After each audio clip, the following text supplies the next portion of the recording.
Iranian army will not, and listen very carefully, will not stay neutral.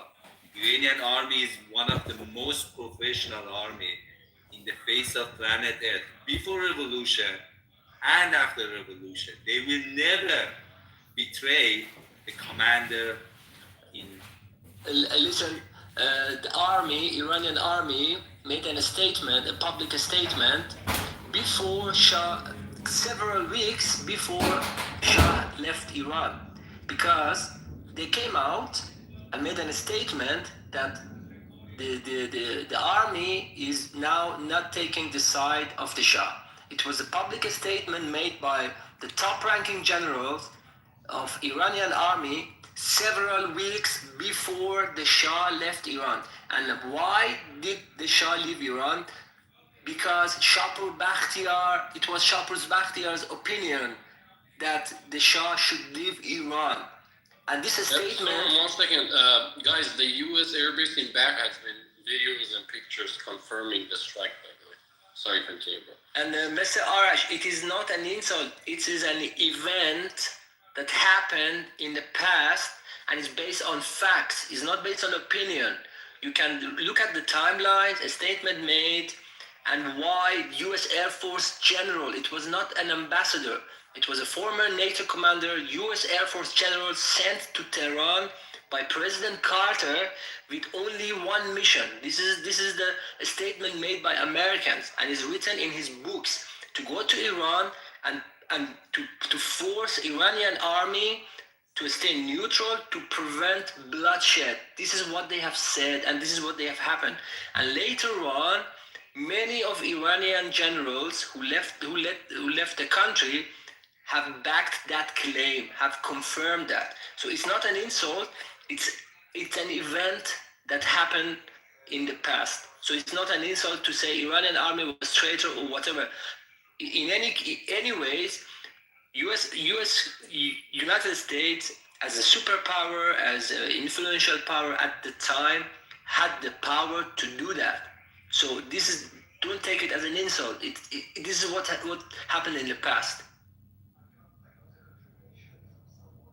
You're absolutely correct, young man, and I'm totally aware of the situation. And Sam, my dad, who was, by the way, executed by this Islamic regime, my dad was a Navy commander. So, by the way, I cannot say that now, but for sure you will know.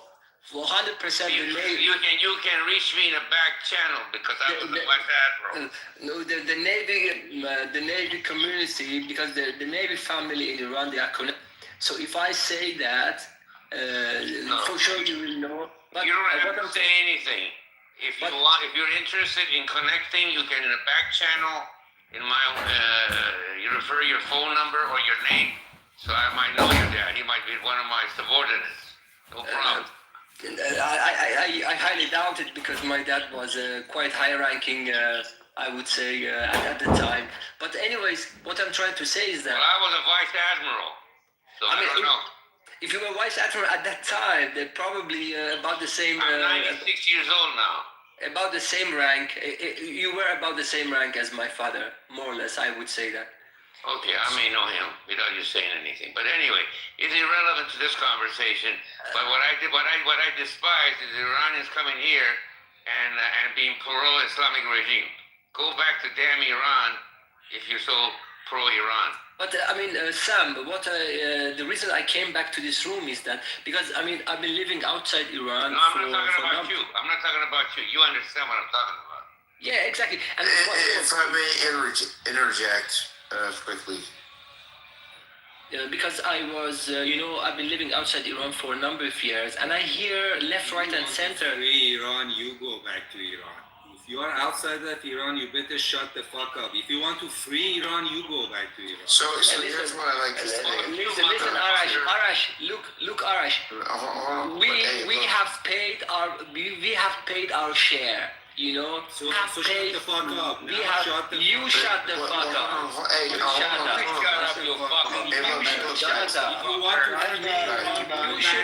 Hold on. We're not going to get anywhere with this. I actually want to have this conversation.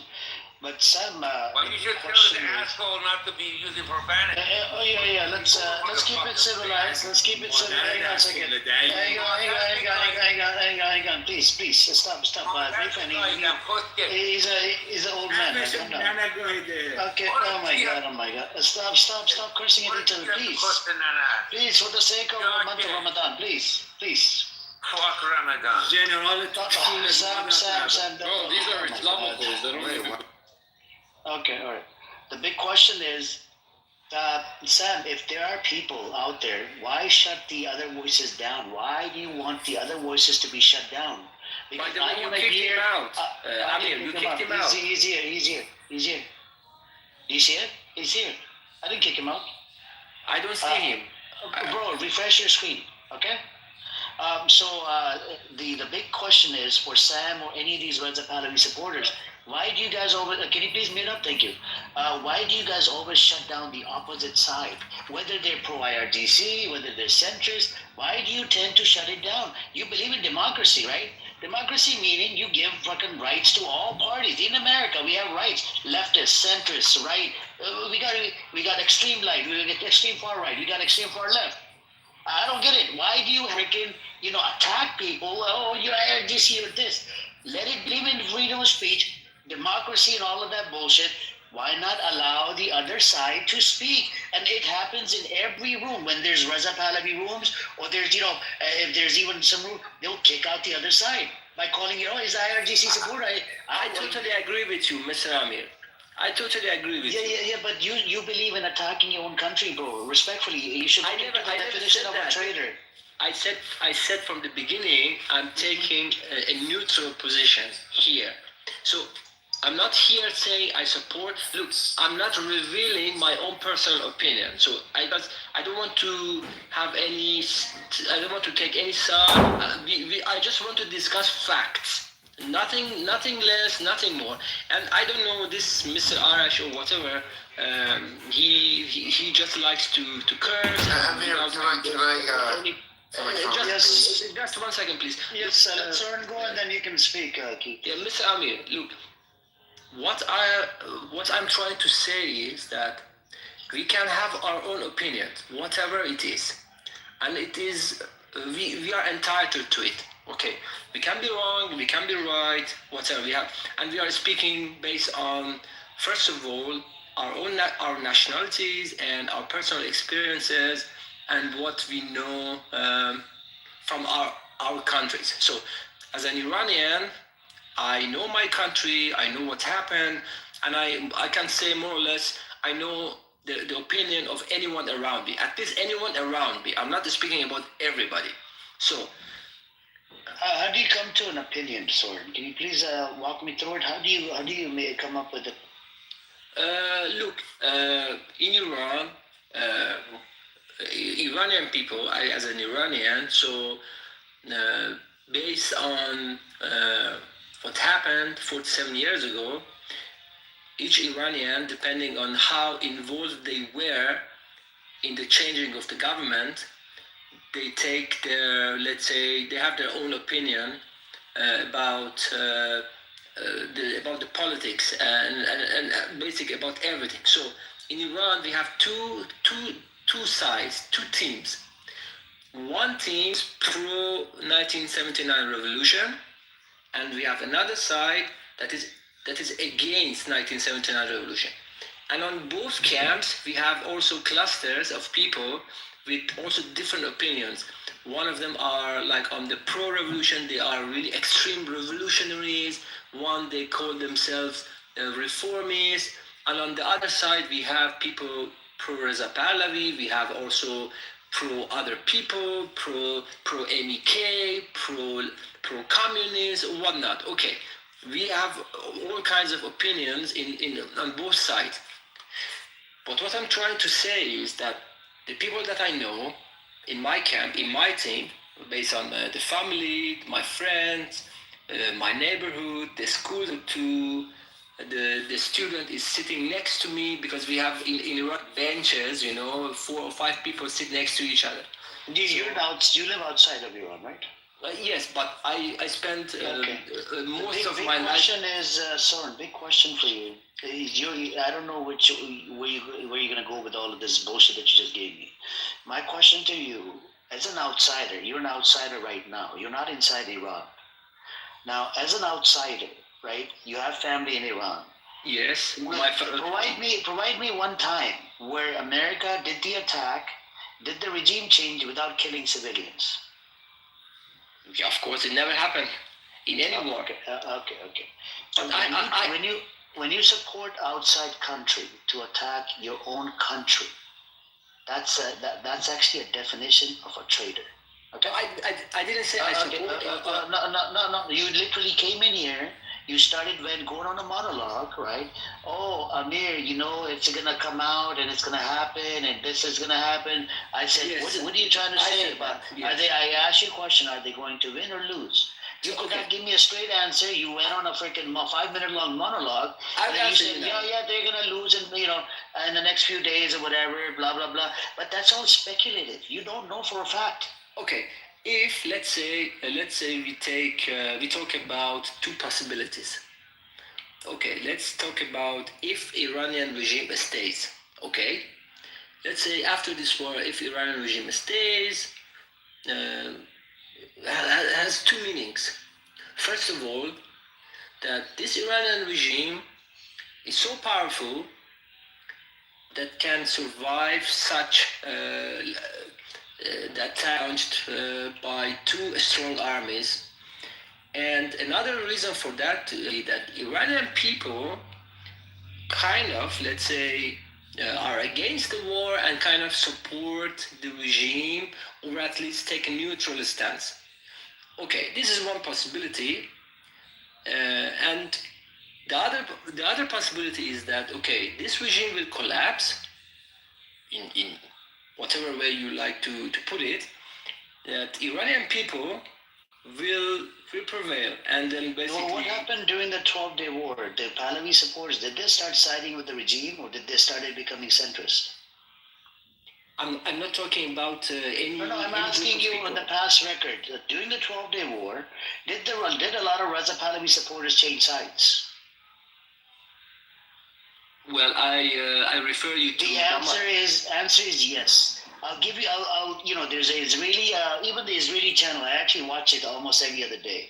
Which one? ILTV. Okay.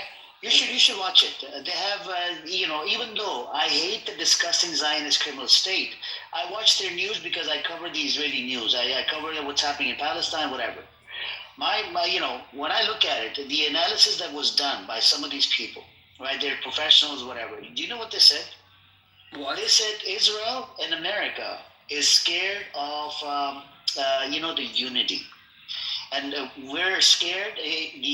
What scares America and Israel is, let's say we do the attack, right? People that are speaking up against the IRGC and all of these people, they'll start siding because they'll see their own people dying, getting killed by who? By the outside entity. And this was after the 12 days war, right? Yes, they're very nationalistic people in Iran. Whether you like it or you dislike it, they are very nationalistic. Okay, I can answer your question. I don't need to answer. That was just a statement. I don't need your answer. I don't want to hear your bullshit anymore. You're just the number one bullshit guy on this app that I came across on a free app called Clubhouse. After 12 days war, of course, Iranian people did not go on the streets. Reza Pahlavi supporters, they started siding with the other side. Even those Pahlavi supporters did not go on the streets, regardless of whether they sided or not. Nobody went on the streets. That's one for sure. But, that shows unity. Okay, let's say that shows unity. That shows nationalism. Yes, okay, I agree with you. But in Iran, we have, let's say, a part of the society, we call it, let's say, a gray masses. I mean, for the lack of better words, we call them gray area in the society, who are usually neutral, and we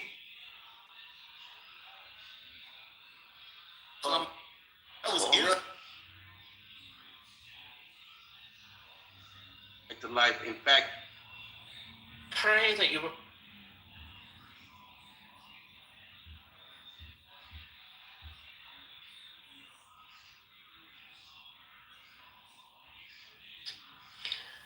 Now they have a completely different belief after seeing. I want her to call me Akiva. Akiva, stop. Akiva, stop. That circumcised dick is too much. Semitic dick, I can't handle the Semitic dick. J1P58 dick, I can't do that because, you know, you're not actually Semitic, you know that, right? You're not actually Semitic. You're just like Rich. You're just like a fucking, at least Rich is German.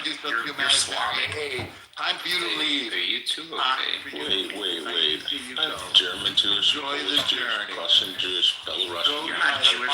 You're not Jewish. The only J in you is the one that's fucking upside down in your ass. There's a bunch of them. Are you too, okay?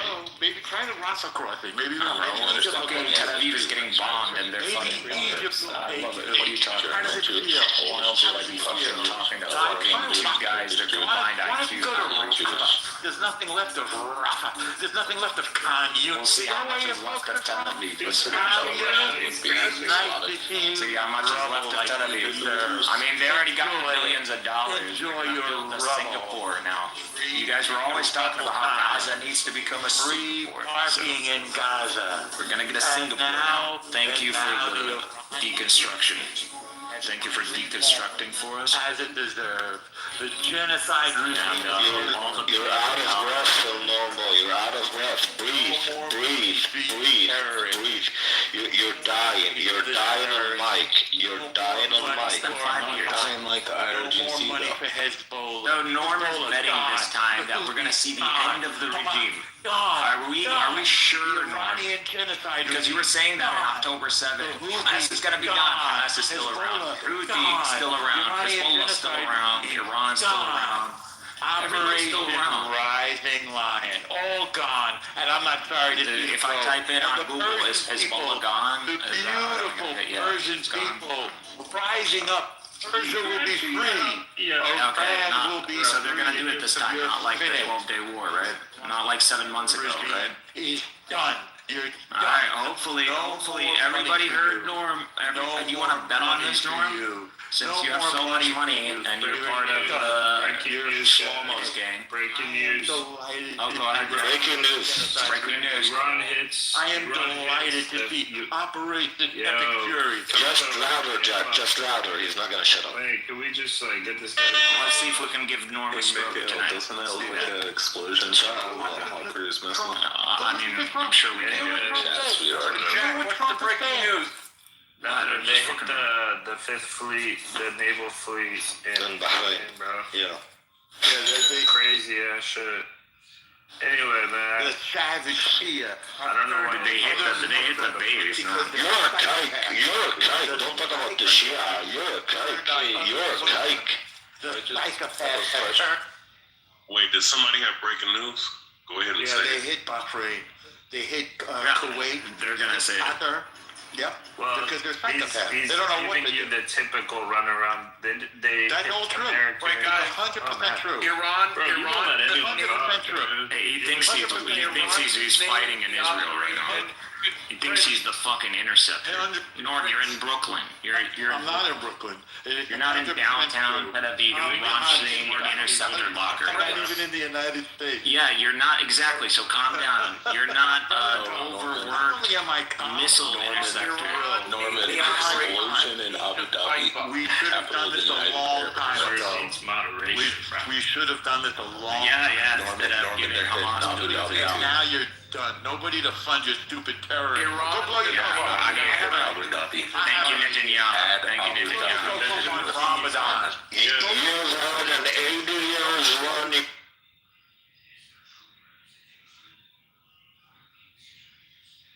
You've had an 80 years run. 80 years run, Kite, and we're still here. 80 years you came when you kill yourself. Iran just under Allahu operation. Akbar. Hey, Ramadan Mubarak. Yes, that's right. Allahu Akbar. Allahu Akbar. Ramadan Mubarak, motherfucker. Allahu Akbar, yeah, Kike. Ramadan Mubarak, motherfucker. You've had 80 years, you weak kike. 80 years and you can't get rid of us. You've had 2 years, you destroyed all of Gaza, and Hamas is still here, and Hezbollah is still here, and the Houthis are still here, and the IRGC will still be here. You are losers. You are a bunch of losers. If we had the support that you get from the Americans, we would do wonders. We would do wonders to you. You are weak. You are a failure. You are unsuccessful. You are incompetent. You are lazy. Lazy Jews. Lazy Jews. Time for Ramadan Mubarak. 2,500 years of persecution. Ramadan ding dong, motherfucker. Actually, yeah. 2,500 years of persecution. Ramadan Ding Dong right on top of Tel Aviv. Tel Aviv. Ramadan 2026 special. We did the Haman. We are literally rocking Tel Aviv. Iran is rocking Tel Aviv. Iran is rocking Tel Aviv. You're gonna, all y'all gonna meet Akiva very soon. I promise y'all. All y'all gonna meet him. There's gonna be a lot of Israelis that are gonna meet Akiva soon. And guess what? Guess what? And this is before the Sunnis even show up. Bibi was literally crying on national TV, calling and appealing to the Sunni access.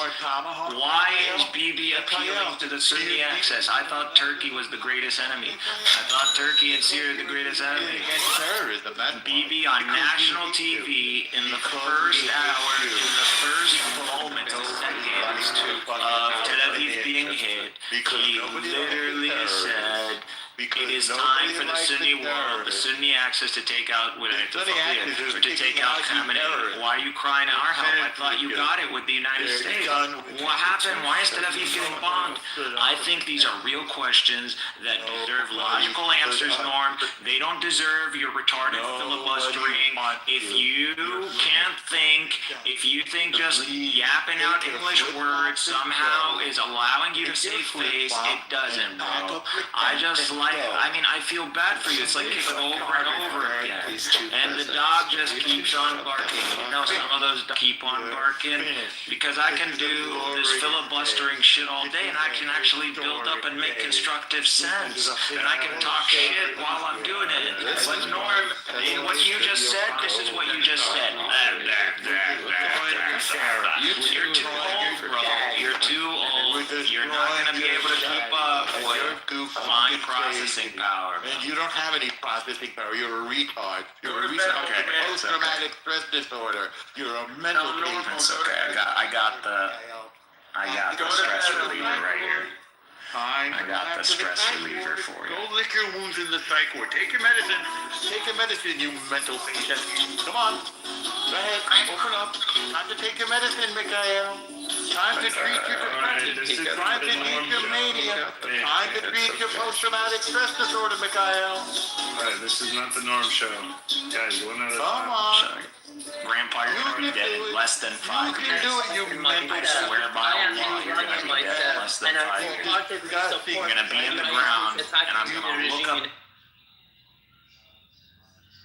You've embarrassed on your grave. I'm going to look up your grave, and I'm going to piss on it. Me and Goop, we're going to go to the cemetery and I'll go live piss on longer it. than you and your family. We're going to find your grave and piss on it. In less than 5 years, Norm. Less than 5 years. You got 5 minutes. Question for you too. I'm just curious. In less than 5 years. You've got 5 What minutes. in your two minds thinks that When we people piss on his wanna grave, sit we here should and eat some listen to pastrami YouTube sandwiches. Go back and forth for 10 minutes straight. You can't afford it. The new, It's time for your medication. the new windy. I think the nerve is I'm just curious. mental patient. Like, We're where going to get 2 bacon large Wendy's. I'm just gonna argue with that person for 10 minutes straight. Pathetic excuse for him. And I'm just gonna make 30 people just listen to us two just argue You're for a 30 faggot, minutes shut straight. up. It's like now they want to be civil. We're taking out the entire RGC government. They just killed another one of them. Targeted killing. Yep. took out the nuclear sites, taking out the ballistic missile sites, taking out Tehran. Tomahawk, baby. I thought it was already done. Come on, baby. Look at this kite taking credit for Christian weapons. The Arabs, disgusting, filthy. Come on, baby, like he made it. Shlomo, you didn't make the tomahawk. Relax. I can smell you from here, you stinking You didn't make no tomahawk, I Shlomo. can smell you're a wannabe Arab. Even your planes, you didn't make them. You're a wannabe Arab. You want to know You something funny? At least Turkey can build this You're plane. a What's wannabe. happening right now? El Normo, we all know that this is the reason why you voted for Trump. This is the reason. Well, it's This is all it was. It's one of Hopefully many you guys reasons. get it. This is all you It's wanted, one El Normo. It's one of many reasons. It's the reason why you voted. It's one of many reasons. Yeah, we heard you. You said he's crazy for him to do what we wanted him to do. He's crazy. He's our president. He's a wild man, and he's kicking your ass. I'm delighted. I'm delighted. Kicking our ass? What are you talking about? You don't remember what happened? He's gathering us. He gathered us all in the Board of Peace. It's Board of Peace. He's got a Board of Peace for Gaza to invest billions of dollars. That's wow. He really cares about Gaza. You know who doesn't get to stay? The Kurds gotta go. Really? They're all in Gaza right now. Guess what? You gotta go. All right, we're gonna see. So Norm, since this is such an easy win for you, there too, you have made clear statements. You have said, Norm, to change my setting. Go back to Poland and Ukraine. Ukraine. I suggest Egypt. I think Norm made one. You just gotta go. He didn't make a good point. Shut the fuck up. You just gotta go. You got kicked out of Lebanon. You got kicked out of Jordan. By Egypt. Maybe they'll put up. There we go. They are on their own land. We're all part of the Board of Peace. Let me tell you who are the members of the Board of Peace. Indonesia. Turkey, Qatar, Indonesia, By the way, Trump, Kush, Egypt. Guess what? Guess who's the last to join the Board of Peace? Netanyahu. Israel was the last to join it. And they rejected it at the beginning. So the ones who are dragging their feet are Israel and Iran. Not be leaving Gaza. Iran is being forced right now to join the Board of Peace. You can't have an intellectual conversation. Like, he just wants to talk shit, and like, I already proved I'm a better shit talker than you. I'm a better shit talker than you. Like, I don't need to hear. I'm just gonna do it with a PTR, bro. I'm just gonna do it. I'm Israel Chai because I'm Israel. I'm Israel. Into your Amalek. I'm Israel. I'm J1P58. You're a fucking R1A Slavic mutt. That's what you are. You're R1A QM Slavic mix in a blender, bro. I'm J1. Look how bad you white people are. You got this guy. You got what's his name? Rich, pretending to be J1. He wants to be that which he calls a sand nigger all the time. And we got Norm also, who's a Slavic one, who wants to be sand nigger as well. So it's just weird to me. Why do two white people want to be sand niggers so bad? R1B. And Norm, how can you be white and I'm whiter than you? Like, how does that work? Like, how the fuck did you get that lottery ticket? Try Rafa. Do you like Egypt? Try Egypt. Maybe they'll take it. Like, why do I look whiter and more Semitic? Like, why? Because you're a wannabe. You're a fake. Yeah, you're a fake. Why am I so Jesus looking? Like, and why are you so goblin looking? Like, I'm confused. Why are you such a goblin looking motherfucker?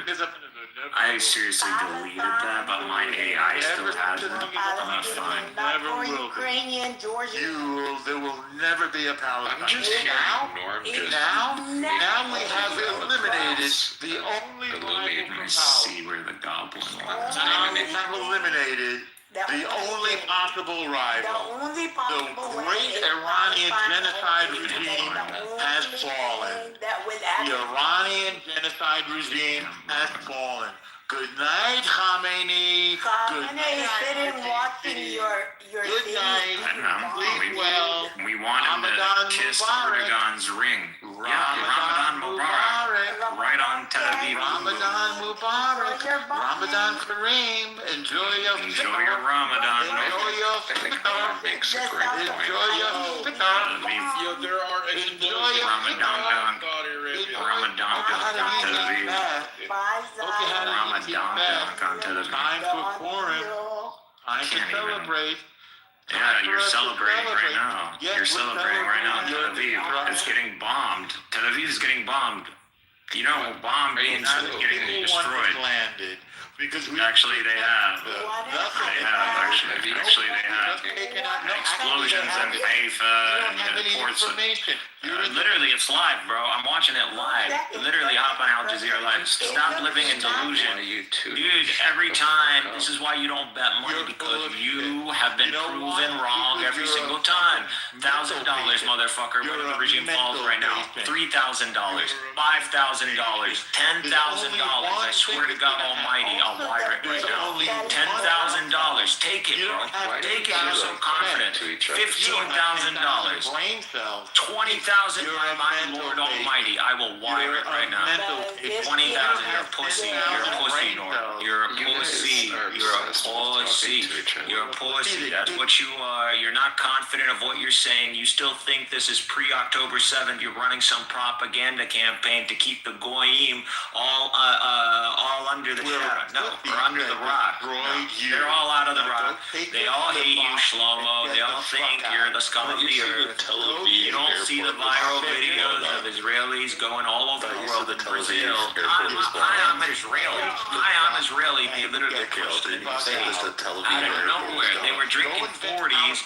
They were drinking 40s, and then they got punched in the face. Ramadan Mubarak. Ramadan dunk right on top of Tel Aviv, Norm. Ramadan dunk right on top of Tel Aviv. Look at all those rockets. Here, it's live. Here, let me show you. Let me show you. Let me show you. Time to get the You see it? fuck out. There's 4 fuel tankers that just took off from the airport. I thought you said the airport was full. There you go. And boom. Finished. 4 Finished. Look at it. KC-4 Look at it. took off from the airport. Look at it.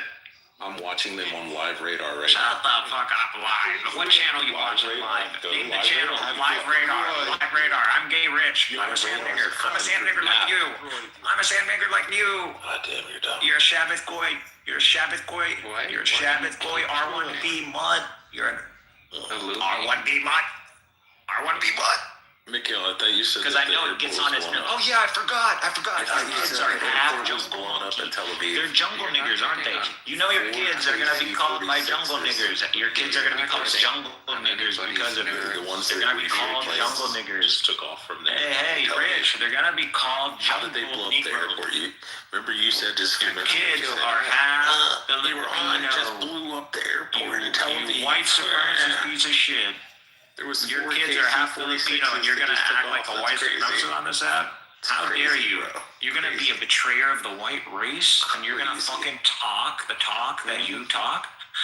Are you Bro, serious? didn't you say the airport It's was like blown being up? a skinhead and then marrying a How black are they woman. taking off Are and you landing? fucking How are okay? they taking off and landing Are at the you airport? okay, Rich? Why are you low Blew up the IQ? airport in Tel Aviv. If you're such a specimen of the white Take off and race, land right now. why did you Fucking marry a non-white person? They're landing and refueling in Tel Aviv. That's right now at the crazy to airport. me. I want to know why this guy is still You're talking. such a fucking That's compulsive so liar, crazy. Mikhail. I don't know what you think you're saying, Rich, that actually is like giving you aura points in your head, but I promise you, tell that dopamine register you got up there that it's malfunctioned and it needs to be replaced. I know you seafaring fucking gypsy. Bro, here, you know, I know because you're so like, you can use the AI. Go ahead, use the AI. You can use the AI, Rich. Help you on the side. Take your ass I'm J1P58. I'm J1P58. I'm in my land. I am Israel. I am Israel. Don't talk about Israel, you non-Semitic Shabbat boy. Shut up, you goyim trash. How did you What the fuck say are you that the talking airport in about? Tel Aviv was blown This up? is and I'm not watching your planes country. take off This is from not there your right now. land, you scum. KC-46. He thinks he's the same race as I am. You are not the same race as me. You are inferior. You are inferior, Rich. Look at the true human specimen. Look at the Son of God that is me. And look at the fucking white cracker that is you. Look at the white cracker that married a jungle monkey.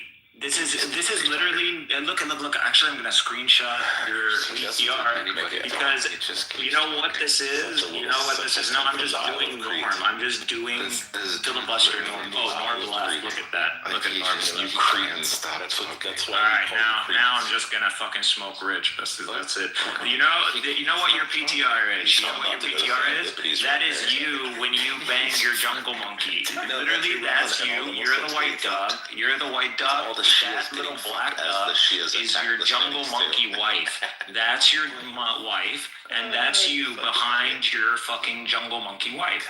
And the ones fucking fighting her for the frisbee are your half jungle children.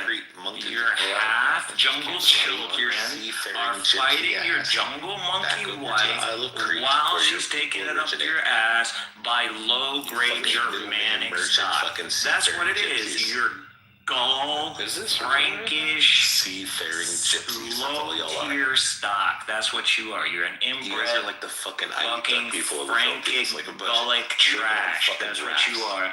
If not, you're probably Irish, which would be fucking even worse. So that's what you are. I'm not the fucking one pretending to be J1P58 looking like I could burn in the sun in fucking 30-degree weather. Why do you look like so pale, bro? I thought you were J1P58. Aren't you J1P58? Now your children are even less Semitic. They can't even fool themselves in the mirror. They can't even believe their father's delusion. I don't even know how their father believes the delusion. Imagine his half jungle Filipino kids are gonna be looking in the mirror and they're gonna be actually saying it with a straight face that, oh, I'm a Semite. You really think his half jungle kids are gonna say, I'm a Semite in a straight face? Look at this guy. Like, seriously, their mother is a jungle monkey. How are they gonna say they're Jewish? Be careful when you're driving the bus, okay? They're jungle monkeys. Be careful driving the bus. But they're jungle monkeys. But they're jungle monkeys. Some explosions in Turkey. Why did you do that to your kids? Imagine your ancestors are gonna curse down at you, or curse up at you from hell because, like, what the fuck did you do? What did you do? Inserting this pollution into the glorious. Oh yeah, that's what I thought, bitch. But you just Now you want some tango? Okay. What do you want? Tell me your background. There is no background. You just. Why are you a Shabbat goy? You're just obsessed with talking. Why are you upset that I'm talking, bitch? Because you're slightly autistic and retarded, and it's And how do you assess who's autistic and retarded? because you don't know how to have Is a that your dialogue. subjective low IQ? Is that how you measure that? You can't have a dialogue going back. Okay, let's have a dialogue. Just pick the topic. Pick the claim. The claim is that you're autistic and retarded, and you love to hear Alright, yourself you're talk. just a shit talker. Okay. So your Shabbat boys coming to the rescue to two fake Sanders. Okay, alright, I got you. Just hearing himself talk.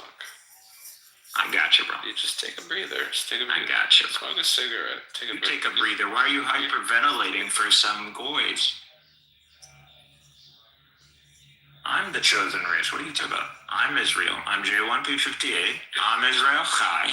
Okay. I'm fucking the seed of Abraham. And breathe in. And I'm talking You're actually Ishmael. part Ashkenazi. So Ashkenazis are not J1P58. Why don't you actually go Google something? A lot of them. Why don't you use Stop those lying.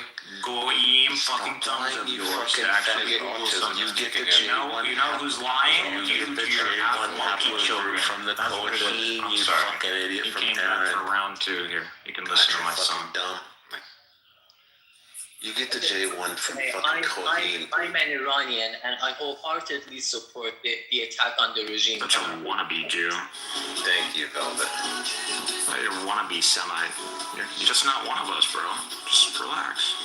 Oh man, it's gonna die. Just relax, bro. You're not one of us. Look at my aura. You look like you fucking came out of a A4 printing You're machine. such a fucking loser, Mikhail, and you know it. That's what's sad. It's not like you're oblivious to it. You know that you're a fucking I look like complete. Jesus. You're a complete fucking loser of a fucking human being. And you know Like it. Jesus. Taking it a little too far. You look like that dog. No, it's not too far. He's got fucking PTSD. Hey, do you have a He's got canine fetish? He's got mental health fucking You have a problems. furry thing. And he's a fucking. Is that why you married your wife? Yes, exactly. You don't have an Asian thing, right? Just remember, Mikhail, you are an absolute Usually it's the fucking white loser Asians that of a white human guys have a being. thing for. Mikhail, Let's be low to you your should wife. take huh? your service fucking pistol that you got from the fucking army and you should just stuff it in your mouth and squeeze the trigger immediately. It's so bad, dude. When a first world white man No one will miss you, marries I promise. Filipino, Maybe a mirror. what do you say? Maybe a mirror will miss you, and I almost. couldn't get a white woman. I couldn't get a Buttercup Hispanic will miss woman. you. I couldn't get a Christian woman. You don't even have a woman. You're a fucking faggot. You're a well-known fucking faggot on this app. Imagine You're a kids religious hear fucking that their dad extremist. was a You are a religious extremist because you're a fucking faggot. Chavez goy. You love getting Sandmeter one. ass Like, and look at fucking it's dudes an with ass. oxymoron, You're a contradiction, fucking faggot. description. No, well, I mean, he probably is. His It's people just were like forced to be really called. bad. Like, how do you Palestinian. get to He's that pretty much a Jew. level of cognitive dissonance? He's Palestinian. He's pretty much a Jew. I want to understand, But but he's I really also want to help you out, flaming Rich, homosexual. since you're back on the app. And I feel like with AI, you could Illumi is a flaming try homosexual. to write He loves down guys. everything He has that that brain deep-seated has fucking afflicted you homosexual with. fucking And thoughts and the tendencies. AI could make sense of it So and he help becomes you a construct fucking your religious thought properly. extremist. And so you could present them to me, and I Don't can fuck give you a kids, diagnosis. Mikhail, okay? Don't fuck kids. You fucking Huh? dirty You're Muslim. half monkey kids? I can't Don't hear you. fuck kids just like your fucking prophet did. You're half monkey kids? Your prophet used to fuck kids. Oh, your half monkey wife? Do you remember when Oh, no, no, Muhammad your, used to go? your do you wife was remember? full monkey. I forgot. Hold on, I got an idea. Do you remember when Muhammad used to go around? Do you look before like the that battle orange of monkey Kitover, on top of and he the started brown looking monkey or at on all top the of the little black monkey? boys' underwear to see if they had pubic hairs so Probably they could blacker serve than in black the people. army? How did the Do conversation you remember when Muhammad spread Al Hussein Even his black grandson's people legs like open be talking about and he these sucked on his baby Indians, like, penis? man, Do you remember when he penetrated a black 9-year-old little girl? Black, bro. Do you remember when Muhammad They need to make Aisha a new says? category. Remember when Aisha says Black that people Muhammad getting went way down too to the like. I mean, river look at Legends of and he Kitover. was down there That guy doing could pass for an wudu era. and doing his That's not prayers black, with a man. young boy. Black And when he is, came back up, Aisha said that she had to clean the cum stains off of his Fine with clothes. black Christians. Oh yeah, What that's right. Aisha said, and the mother of all Muslims said, that she used to clean the cum stains off of Muhammad's garments after he would go down to the river At least with a Aisha young ain't boy a to do fucking wudu jungle among monkey. hers. One second, guys. Rabia, are you allowing this brother, Raya? This is really... At least Aisha's What white. were we talking about? Raya, are you allowing this brother? This is not good, bro. This guy's You causing married a jungle monkey, our and religion. then you Let the feed your kids with let jungle the monkey Somali DNA. speak. Let the Somali speak. What is the KKK gonna say about you, Rich? Make They're gonna it revoke your let the membership. Somali speak. Jeez. That's Shut up. Shut up, you boy. You don't tell a Semite when to stop Bro, talking. he has Somali brain. He has a Bro, disability. I'm a Semite. It doesn't matter if he was from fucking You guys Mars. hate him. No. Yes, I'm a you Semite. hate him. I'm You a guys son call of them God. slaves. Shut up, you son of man. Remember, you call the blacks Shut up, you slaves. son of man. Just like Muhammad used God to do. sent me to show you, son of man, how Yeah, to you're be getting a son shoved of right God. now, motherfucker. You're on your whole You entire wanna be fucking me, little bro? group's What are you getting fucked talking by about? face Okay, beard. bro. Deny This is right versus here. the Sunni's Prove next me bitch. wrong. Prove me wrong right now. Oh, And God. deny that Yeah. you're claiming to be Bro, J1P58. you're such a fucking... Dude, just get to the Such point. a flaming... Deny that you're a homosexual. J1P58. It's so obvious. Deny that you're a J1P58. Okay. Deny that you're a Okay, J1P58. let me ask you... I want to ask you a genuine question. Are you a top? Deny that you're a J1P58. I'm picturing Look you how as a top, easy though. I make it for people power to top. defeat me. Like, all you have to do is Like, just you gotta be say, the dominant one. no, I'm You not a gotta be the one bending the dude J1P58. over, I will stroking his anus. literally lose. Just Like, throw I my will penis. look really bad if you say no. So, tell us, Oh white my guy. God, you're such a faggot, bro. Tell us, white guy. You're such a fucking loser. You Tell got us, no white wife, guy. no kids.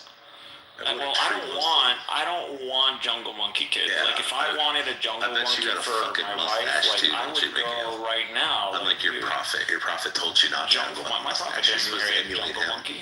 Supposed to have a full beard. My and a prophet had mustache. Jewish women offering. You look like a fucking old Amish man. He got the most beautiful Jewish woman in Arabia. He married her, and that's after he killed her father, and she wanted her to get married. Just remember, everybody's on his He wanted her to get married to him.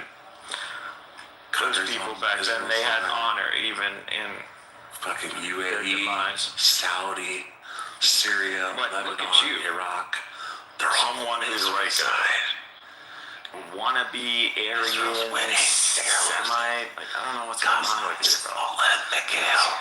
You actually believed in this Ashkenazi white Anglo alliance, and somehow you deluded yourself that you're part of both worlds. I don't know. How did you do that? This is like watching a Super Bowl. I don't know what kind of logic that would be for each team. All you have to do is deny that you're J1P58. They're just an idea. And just accept that J1P58 is the chosen people and you're not part of the chosen people. Can you agree to that?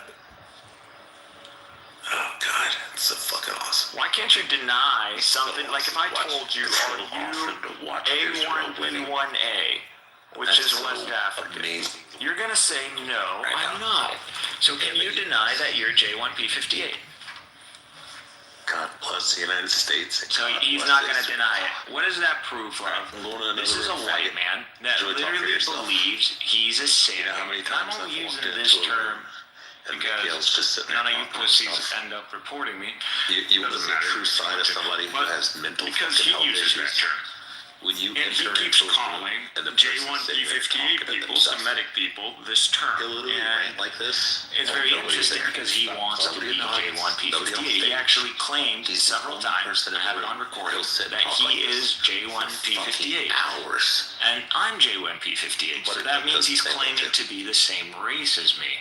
So I got a race Even when I switcher leave, here he'll keep talking. who's running around my people and claiming he's one of us. Like, even though this guy's a white supremacist, which is weird. Because this guy would make fun of black people.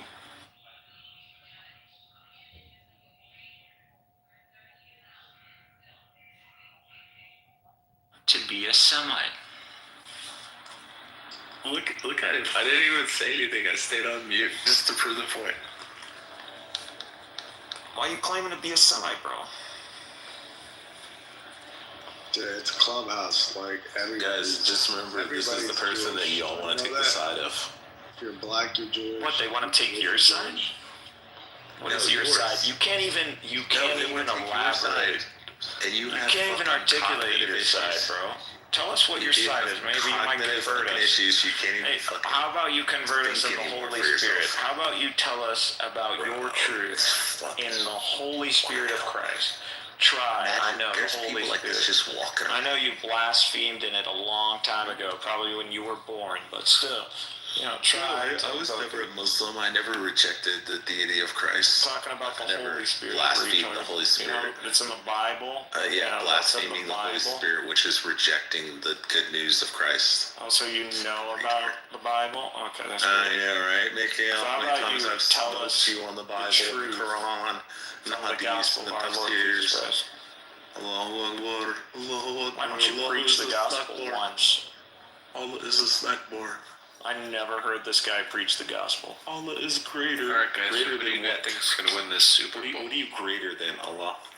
Are your children godless?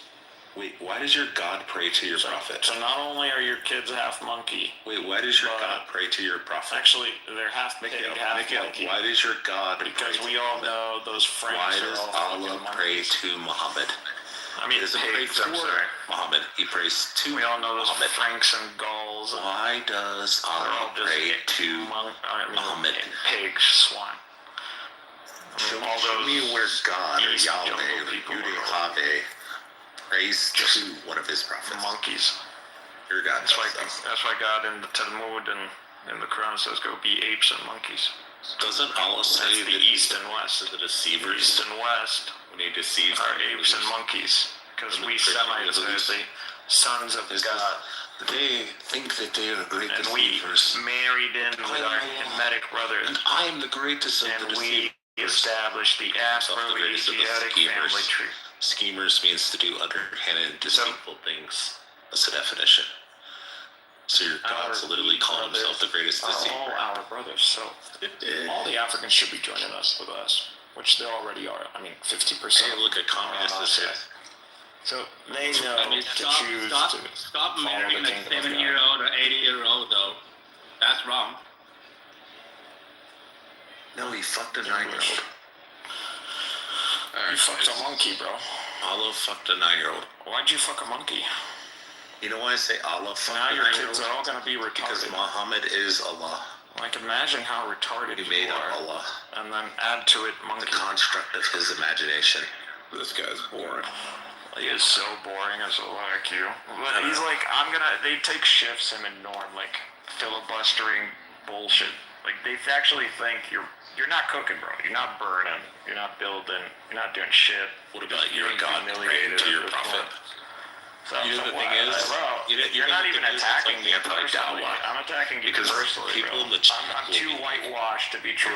I'm not a That's not flop, fucking bro. right. I'm too. There's no I'm way actually that Allah white. prays to I'm actually white and Semitic. go I'm look it up and they'll literally be like, your "Oh, dream. shit." You wish you were religion me. literally has You Allah wish you were praying. me. You wish you were J1P58 white. So you literally wish you were me. Crazy.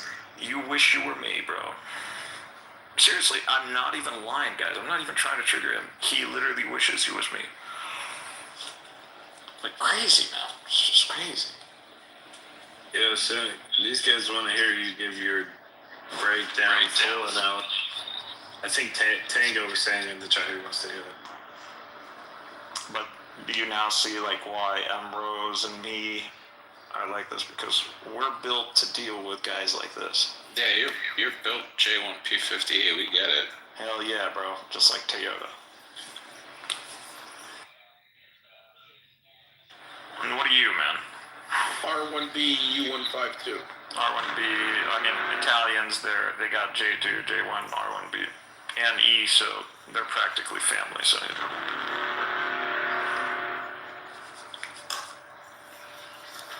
Are you part of the family? Are you part of the chosen people's family, or related? Are you in-law? I don't think so, Tango. It is kind of like so cool to know that. Haplogroups are pretty cool, man. Yeah, dude. So if I trace back my lineage far enough, one of my ancestors is a Roman citizen.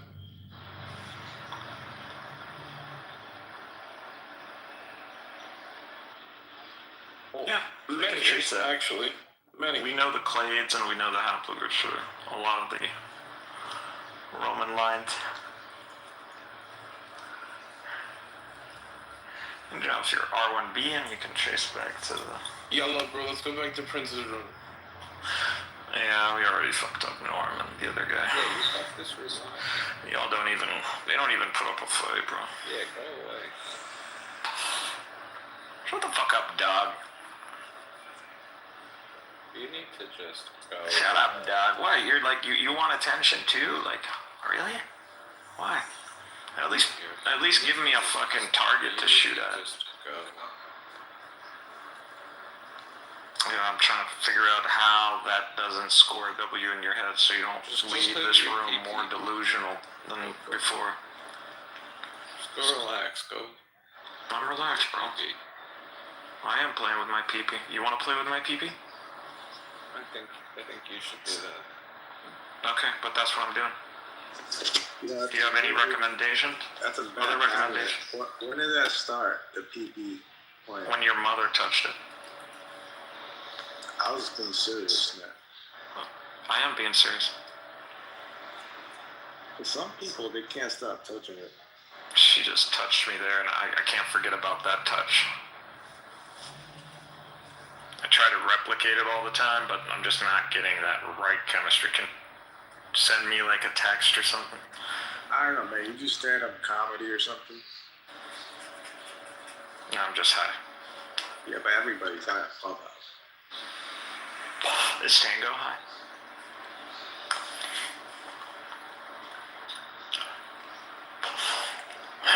It's like, a very personal question. really? What the fuck? Do you live in a red state? Is that why it's a personal question? I'm trying to talk about my political view on the war, and you're over here asking me real. Tell us. I'm down to hear that. Yeah, we can have a serious conversation. I mean, an objective conversation. What's your opinion on this one? Yeah, please. Tango, go take it away.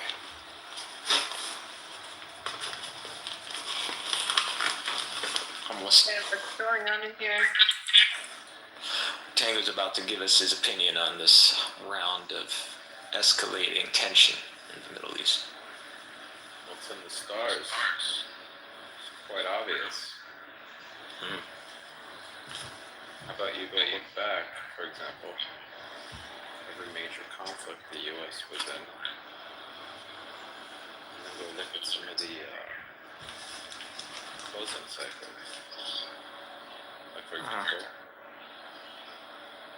Uranus and Gemini, right? One thing I'll say is that, like, Bitcoin, right? Bitcoin doesn't have aircraft carriers. You know what I'm saying? Everybody knows Bitcoin. No. Well, all right, let me finish. Like, I was thinking, like, our money is backed by fucking missiles. That's just what it is. No.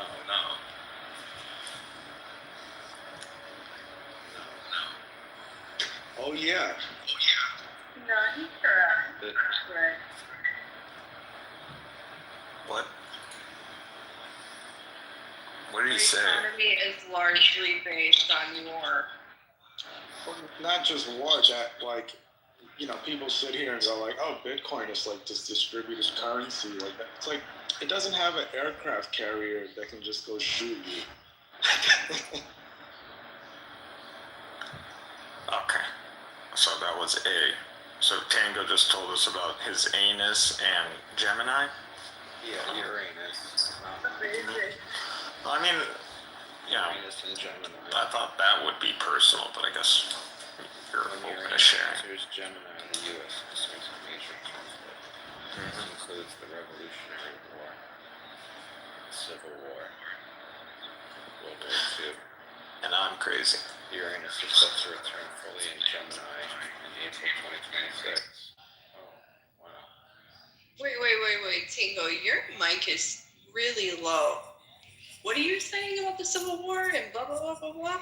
I said, most people are so stupid that they don't understand that these patterns are cyclical and we're run by societies that follow these cyclical natures. So, for example, Uranus and Gemini.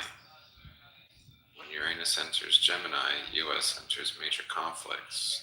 This Oh, yeah, I includes was talking about this earlier. the Revolutionary War, 1774 to 1782, Civil War, 1858 to 1866, World War II, 1942 to 1949, and Uranus is set to return fully to Gemini in April 2026.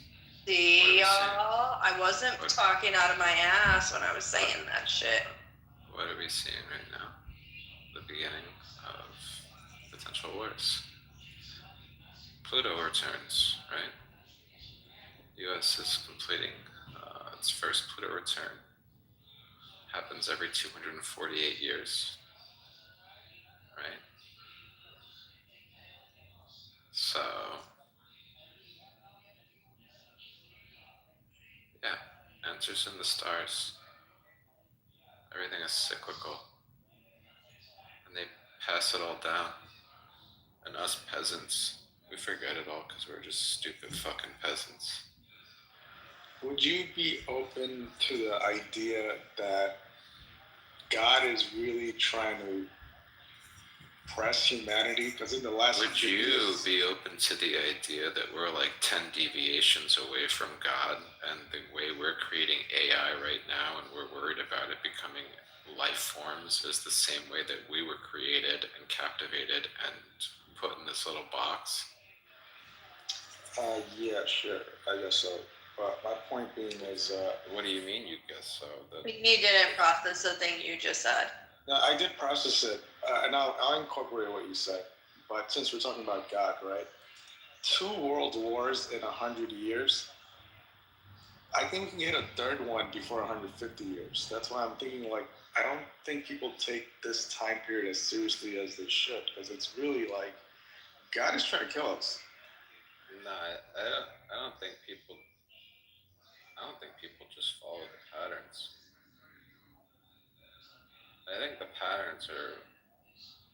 The problem is a lot of these patterns uh, are longer than a lifetime, right? So when these patterns are longer than lifetimes, and let's say you're a society that's aware of these patterns, or let's say you're a society that created these patterns or influenced these patterns, because similar to a corporation, when people die, corporation's still there, it's just passed on to a new member.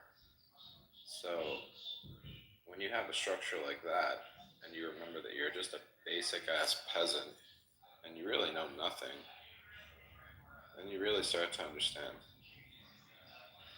Yeah, I mean, okay, so how many lifetimes do you think passed, right? Like, let's say I say our God is Christ.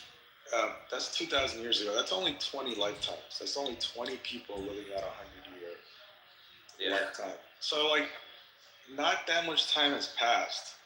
Like, whatever we were in 1 AD is kind of what we still are. It's roughly 20 grandparents ago. That's it. What's the implication? Implication is that, well, to address what you were saying, like, this is a long-term, gradual, like, shitfest that has been accumulating over the centuries. That could be true, but it's only 20 people that we're in front of, right? So it's mom and dad, 100 years passes, then another mom and dad. That's all you're talking about. You're talking about 20 families worth of living. Yeah, but it's probably closer to 40 families.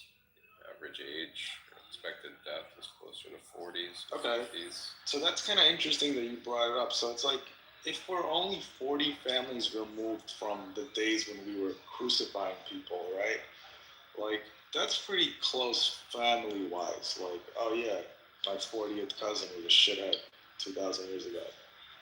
It's not unusual to think that, like, hey, we would all still be shitheads too.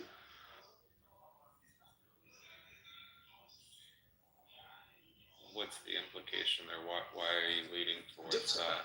I think the reason I'm leaning towards it is because the Holy Spirit did come to me, and one of the core tenets of Christianity is that we are a fallen species, and that we are pretty much broken from day one. And I think what we've just been talking about just just repeats it.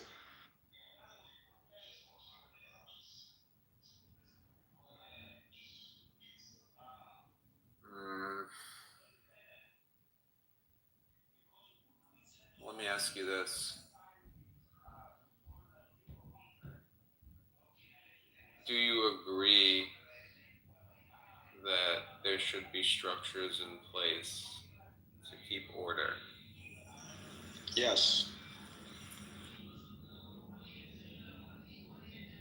Is that implying that deviations from what would be considered order would be bad? No.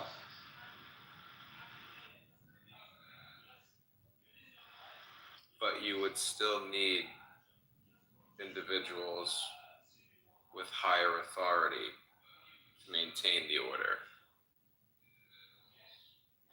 Yeah, so you're gonna get tricky real quick, because like I'm not getting tricky. I'm just basically outlining as above, so below, and everything repeats itself. So, for example, you can easily, just as I'm applying that to the religion right now, the same thing is going to automatically be applied to AI right now because we're going through the same process right now.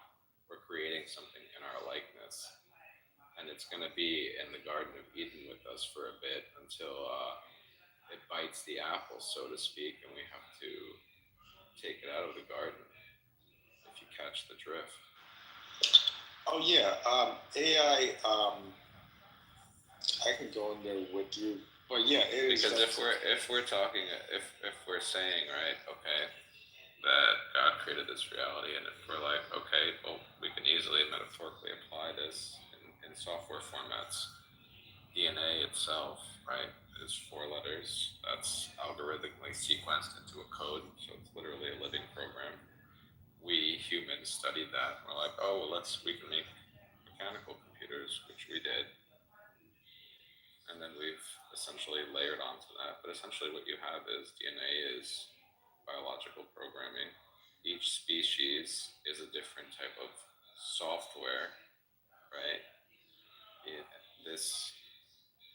The chemicals, the fundamental building blocks used is the basic premise for the operating system that we call reality.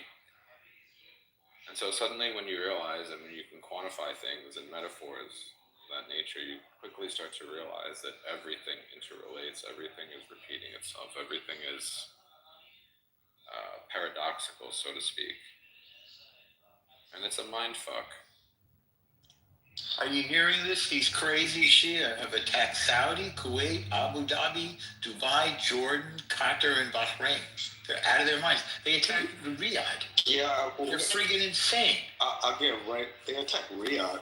They attacked Riyadh. There's multiple explosions in Riyadh. They were trying to bring about the end of the world. What's that? What'd you say? Attacking Riyadh, that's crazy. That's like... They're insane. Well, this is what they always wanted to do because they think they're the real Muslims. Israel is reporting extremely successful, and this is just the beginning. Coordination with the U.S. is going great. These Shia are psychopaths. We should have done this long ago. No, the psychopaths are the ones bombing people. Yeah, that's the Shia. Yeah, that's American Israel. That's Iran. No, it's Iran is doing this.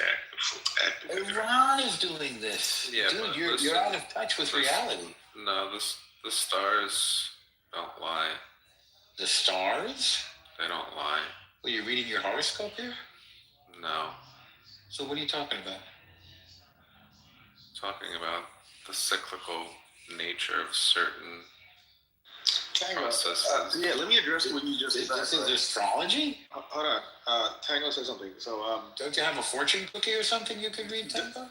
Tango, the thing that you're... I find it very funny that you're mocking astrology, but you guys were so knee-deep in your religious beliefs just before. It's very, faith-based, per se, so I just find it... Well, I'll take religion any day over astrology. Well, they're one and the same, but that's... No, they're not. I mean, whatever. Sure.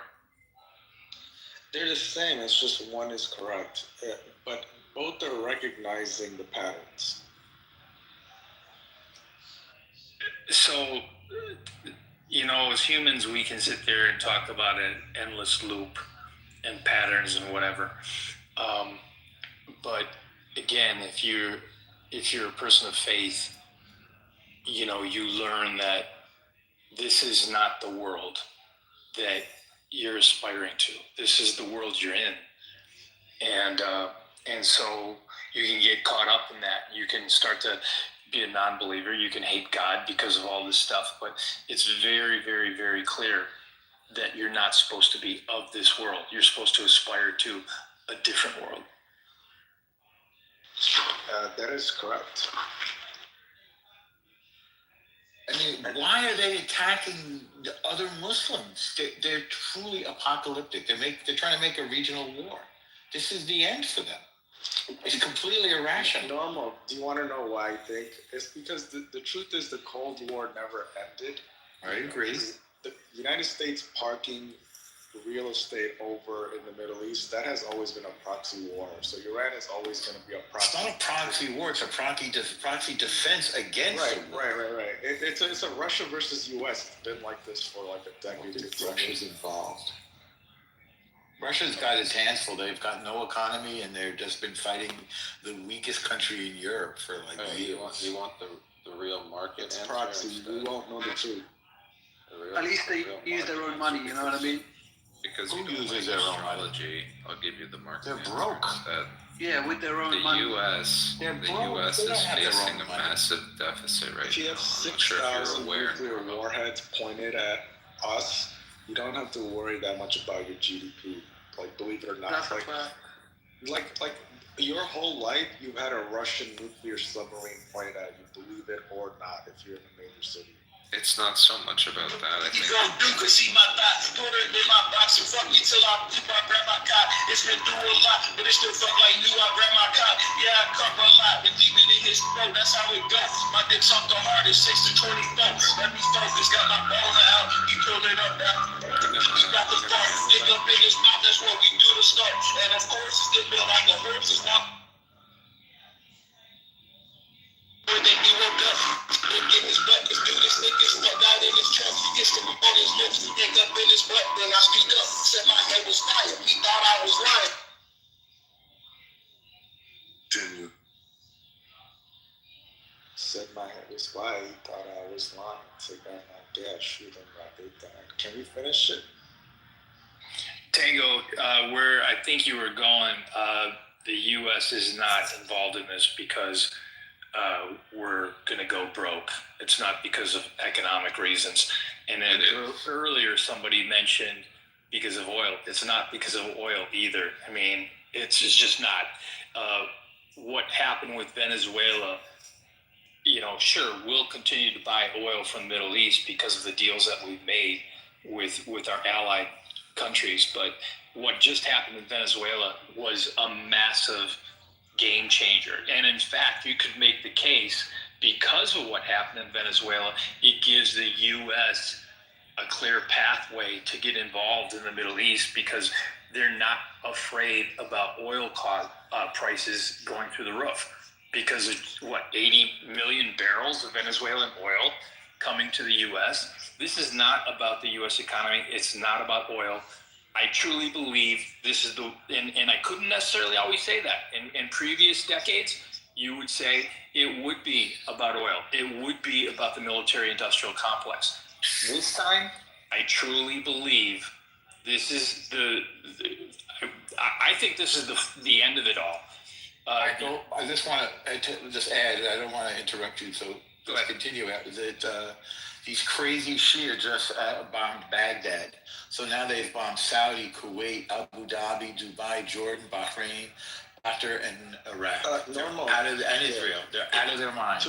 They are absolutely out of their minds. That's the reason why we're in there. We're in there to take those people who are out of their minds, out of power, and to eradicate them. And to be perfectly honest, this has nothing to do with a hatred towards Islam, or it's an understanding that there is evil within that, 100%. and to take it out and to eradicate it once and for all, to be done with it. But what happened to the people that voted for Trump on the basis that he was non-interventionist, he wouldn't find himself? This is not about and these kinds of people. You didn't understand Aziz.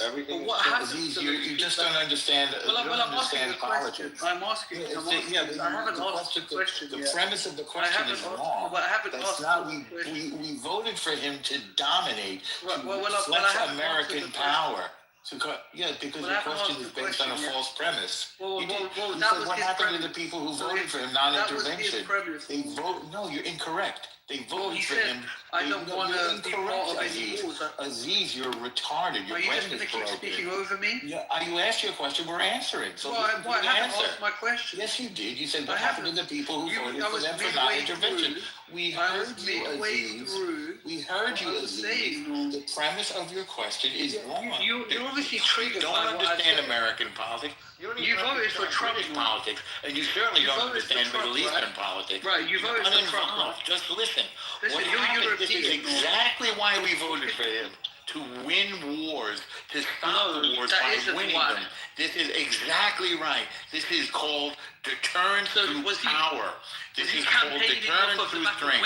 We're letting Iran and China, by the way, know that we're willing to use our Was he military power. campaigning off of the back of Are we winning clear, wars? Aziz? Aziz, are we clear now?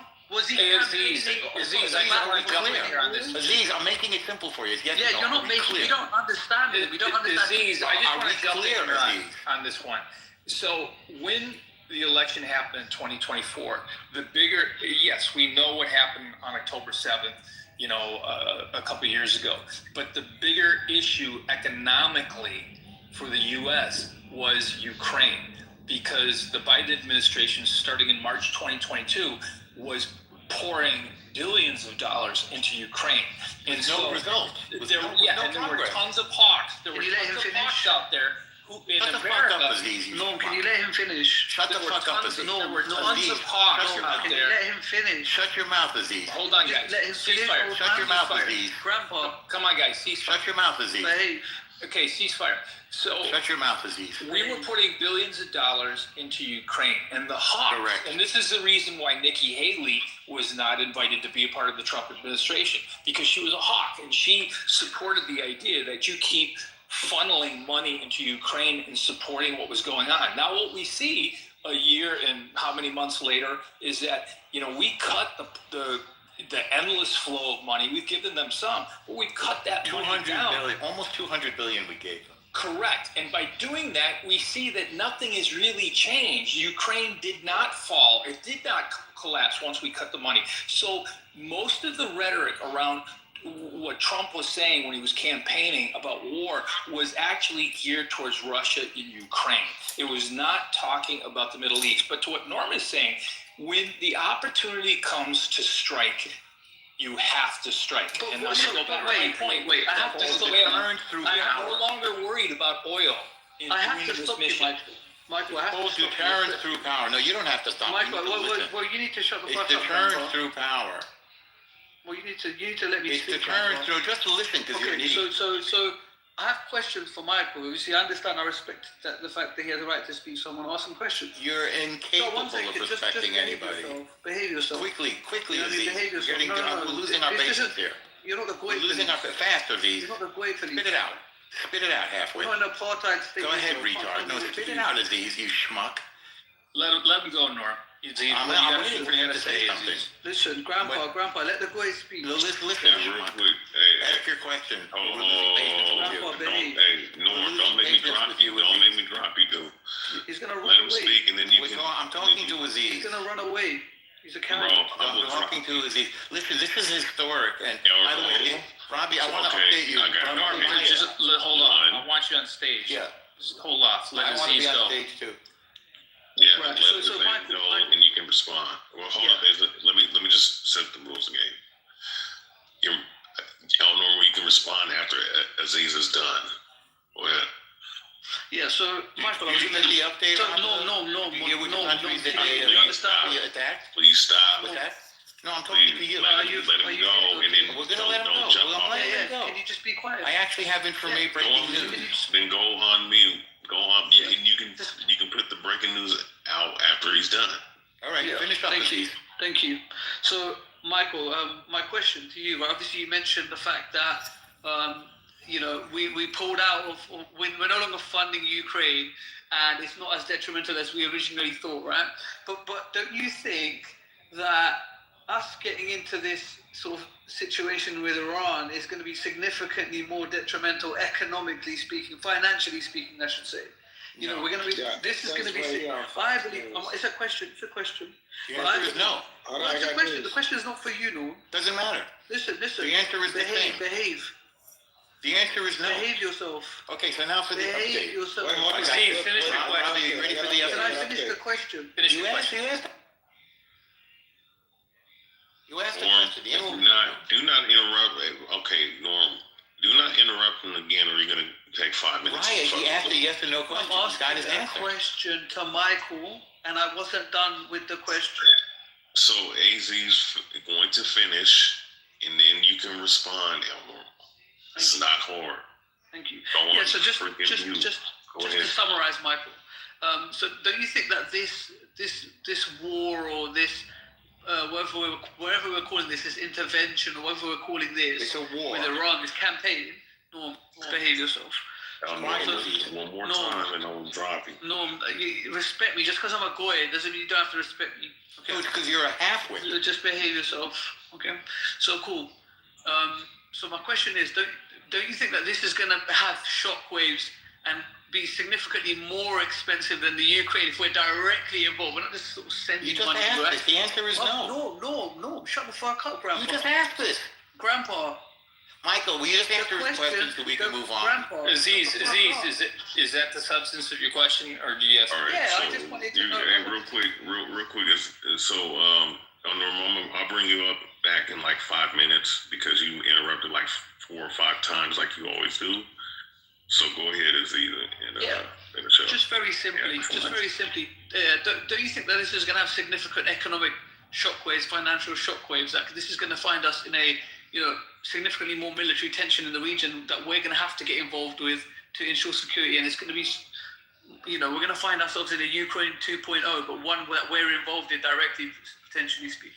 I would say no, and the reason why is look at what Trump did in the first 6 months of his administration. That was very strategic for him to go to the Middle East and meet with the king, negotiate all these deals. Basically, what he was doing is he was putting a lot of people in the Middle East in his pocket. From a strategic standpoint, you already know Israel is in the pocket, right? So then what you're doing is you're isolating, these rogue Islamist groups that live within these countries that really don't want to be a part of, the radical Islam's, movement. And so this was all gamed out in advance, very strategically. And so then once you took Venezuela out of the picture and you got the oil from Venezuela, there was not a fear, like an imminent fear, that the U.S. was going to be severely damaged by having all the oil cut off. And so this was planned out to be done in a way in which you could do a strike, like a strategic strike that was, nobody has a crystal ball, so we don't know how long it's going to last. Like I said earlier, I think that the warships are going to stay there for months. But economically, I think if there was ever a time in which the U.S. was going to do this, it was now. They've done everything they can to protect themselves with countries in the region, with the oil issue. And you at some point you had to do this because Iran had signaled just in the last 2 weeks that no, we're not going to stop. We're going to keep on doing what we're doing. So, I don't know if anybody saw the message that was put on social media by Reza Pahlavi, but he's basically, telling the Iranian citizens like what to do. He's saying, okay, stay in shelter, and we're going to be communicating to you when it's time to go and take to the streets and take power back. And if the internet is down, we're going to be communicating to you via radio waves and everything. So you think he's doing this in a vacuum without talking to the U.S.? No, this is a very, very strategically mapped out situation. And I don't think this is going to be a forever war. It's definitely not going to be anything like, Bush and Iraq. All right, so let's just address that. It's not going to be a forever war, right? I'm watching Fox News. This is the news. They targeted the Calamini, so they targeted head of state. So if he did die, we would have to put in our little puppet government and then watch that whole shit for the next 20 years. So the possibility that we have a cohesive foreign policy after the Trump administration leaves to maintain the shitfest that we just created, right, over the next 20 years and not have blowback on it is truly I just don't know how to speak to that. There's going to be blowback. The last thing I'll say is that you have to really be an American sellout president to literally have your warships go do something for Israel. I think that's the closest friend they ever had, this their last major chance at doing it. I think the American public is getting more agitated and progressive and anti-Israel. If you're gonna do it, this is your guy. He's your last chance. The Epstein shit's coming. The midterm's coming. You got somebody on your side. Go fucking do it, and that's that. I agree, and so that's why I said earlier, like, how soon before the media and the left politicians start criticizing this in the winter? After just like 2 hours, is Ruben Gallego, senator from Arizona. He just basically bashed Trump and said, you're doing this like hostile regime change, and you didn't let Congress know. Now, again, the president does not have to let Congress know. And anybody in America knows that it's so divided right now that if I were, it doesn't matter if I was a Democrat or a Republican president, I certainly wouldn't communicate it with Congress, because they're going to leak it and they're going to sabotage it. So that's why this is happening. You have to do this thing undercover, maintain the element of surprise. There are going to be U.S. casualties, and I'm kind of concerned about that Fifth Fleet in Bahrain, because we already know that missiles were fired there, and I'm wondering if there was some serious damage there, because for those who don't know, that is the missile command center for all of the fleets in that region. So we'll see what happens there. But as far as like regime change and everything, that absolutely needed to happen. But the difference between this and Iraq is that we moved in there and we built the green zone, right? And we had our troops all over the place. And this time around, we're not doing that. And so we're going to do strategic strikes and take out their leadership. We're going to take out their missile sites. We're going to take out as much, of their infrastructure as possible. And then we're going to have our proxies kind of work within and see what happens. This is going to be similar to Venezuela, where they didn't say to the woman who, supposedly won the election, yeah, you can go in there. They kind of sidelined her and said, we're going to handle this for a little bit and see how things go. We want to bring stabilization, and then we'll see about bringing you back. That's what I kind of think is going to happen. Yeah, history has basically shown America that we don't really know how to fight these wars. And I know it's tough to swallow, but aside from the world wars, right? We don't know what we're doing in war. So, I know for a fact we can never send American ground troops into Iraq. We don't know how to fight. We don't know how to win those wars. We don't know how to win Afghanistan. We don't know how to win Iraq. I think we got thrown out of Somalia. I think we got dragged off the street in Somalia. We really suck at this. So I do hope it stays at precision strikes, because I'm telling you, my boy, our men, my people's me, we do not know how to fight on the ground like that. We've lost everything. The Korean War, we suck at that shit. Well, it's not so much that we suck, it's that you're going into enemy territory. You can make the argument for anybody. So you could take, the greatest military powers in the world outside of the U.S., and if they were to hit the streets of the U.S., they're going to face the same thing.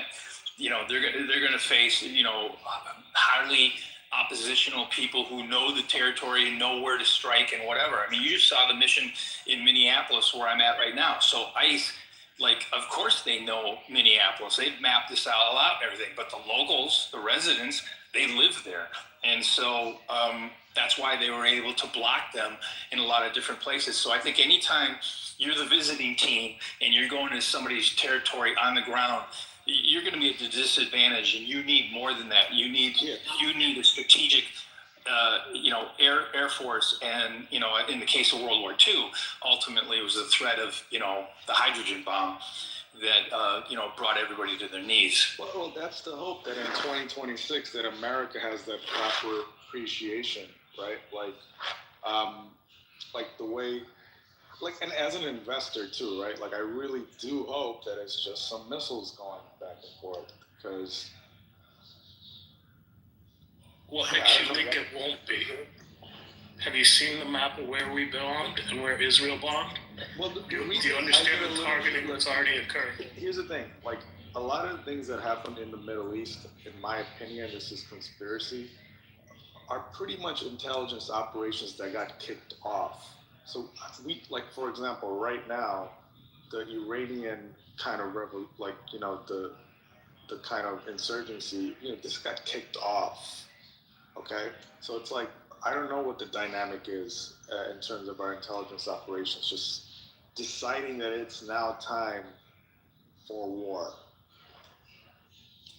But I ask you very specifically, have you seen the maps? Do you understand what Israel bombed and what we bombed? Do you know the targets that have already been hit? Do you understand what's going on? I don't know who they're bombing today.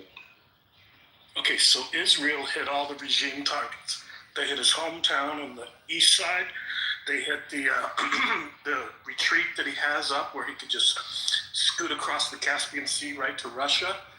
Israel bombed both of those targets. They bombed downtown Tehran. Israel hit all of the regime targets. We hit their nuclear sites they were rebuilding. We hit all their military sites. We have already struck. It's already done. There will be more. Iran's just firing. They're shooting. It's like they're launching everything they possibly can.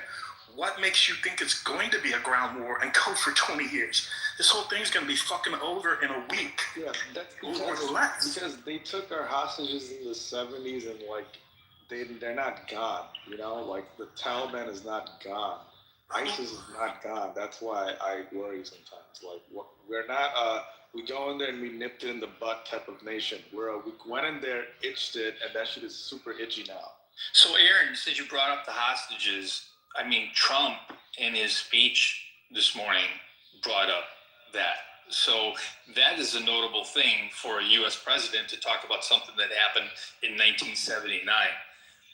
He's basically listing the historical offenses of Iran, to justify this, because it does go back 46, 47 years and everything.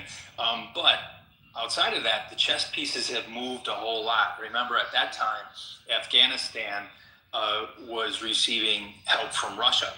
Russia was involved, and they lost their shirt on being involved with Afghanistan. And then we got involved with Afghanistan and lost our shirt. And so many different things. It's really... That's why it's headache inducing to keep up with the Middle East, because it's always changing. You can't really say what happened in 72 applies now, or what happened, 20, 30 years ago happens now. You really have to be on top of it as to what the strategies are now. What we do know is that, yes, there is a quite a strong, significant Islamic faction that wants to eradicate Israel. And yes, as part of the moving chess pieces, who would have ever thought 25 years ago that the majority of Americans, and I'm talking about most of the liberals, but also a growing group of, small but growing group of conservatives, would be opposed to Israel?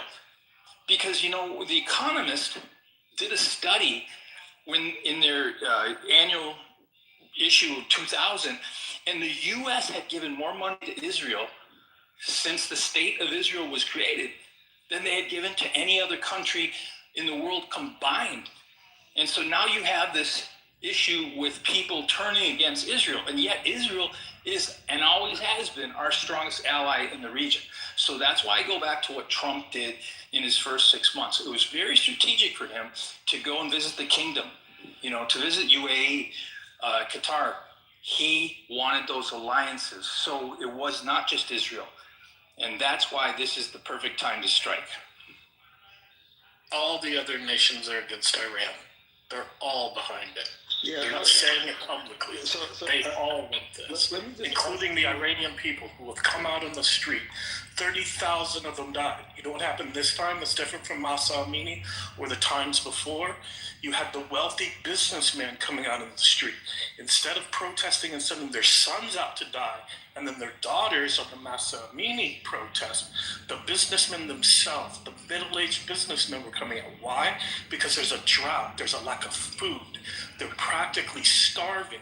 The rich people there who kept them in power no longer want this. It is going to fall quickly, and they're going to take back their own country. It's only a matter of days. It's not going to become some long ground war. It's not related to anything that's happened in the past. This is a whole different thing. William, man, I don't want to be that guy, but like, you have no idea how many people had to eat their words from saying stuff like that. I'll bet you $1,000 right now. I don't want to take I that. guarantee you I know more about the geopolitics of that region of the world than you do. For sure. I've been studying it for over 30 years. Yeah, and everyone figured it out over there, right? Well, the thing about the ground war and the occupation, There's no whatever you want to call it, headed there. what I'm saying is the thing about what happened in the Bush administration, you got to take into account 9/11. So, like, you know, there was a massive sentiment in the U.S. to strike back, and yet we didn't really know who we were striking. So they were going off of faulty information, and then they just, you know, decided, okay, Saddam Hussein, it's Iraq, and we're going to go and do this because they got the weapons of mass destruction. This is not the situation right now. This is basically, it's like we've had enough, going to what William was saying. This is, you know, the region is tired of this. There's fatigue, and this goes back decades, and we're tired of the rhetoric about all the problems in the world are related to Jews in Israel, so let's eradicate them, and by extension, the West. It's just nonsense, and it's got to stop. Well, look, we have to get to the true, like, if human beings are to be involved in this discussion, we can't really talk about it from, like, the power structures that play. Like you just brought up a point, like, yes, Israel got more funding than all other countries combined. So the language is spoken like that. So the truth is that Israel is a forward base of the United States. It has to be. After World War II, we would never give up a strategic Eastern position that sits in front of our Cold War superpower enemy. So that's going to be a forward base, like, forever. So, but it's not a base. The F-22s that are there are the first ones that have ever gone there. Our bases are not in Israel. The nuclear weapons that got proliferated, right? Like the ones that went to North Korea, India, Pakistan. These are all sent by Russia. This has been a big fucking Cold War. So Israel being a nuclear state, why would the narrative be like? Why would the narrative suddenly be that, like, the American people have to be against their forward base? See, this narrative, it's a huge global war. I mean, that's the only way you can get people to be this fucking focused on some random part of the middle of nowhere. It is strategic. The narrative is strategic. The nuclear weapons are strategic. We are in a post-war state. We just got out of World War II. We're not in 600 years later. The Cold War has been over for a long time. No. The Cold War has not been over. Once nuclear weapons are pointed at each other, it's never over. I think A makes a great point here because, Michael, you had also brought up the 9/11 scenario. And A, I guess, is alluding to the fact that there is a lot of strategic play in sequence that is never really discussed or is quote-unquote taboo, quote-unquote conspiracy. So I think it's important too to maybe reflect on that too. Like, for example, you brought up the space race or whatever. I mean, by now, I don't know what your opinion is on 9/11. If you haven't looked into it by this point, I mean, I don't know what to tell you, but I think it's pretty safe to say, if you're aware and you actually did some work there, that there's a lot of funny business that the official story nowhere near matches up to what was actually happened. And then when you extrapolate those types of severe scenarios over longer time frames, and you ask yourself, oh, hey, wait, if it was plausible for this type of scenario, if it was that extreme, you know, what about other larger scenarios that we've been told, you know, was the pitch exactly what it was supposed to be, or, you know, was this a dual-wielded blade with a dual purpose, and one purpose was only revealed, but realistically the primary function was the secondary purpose.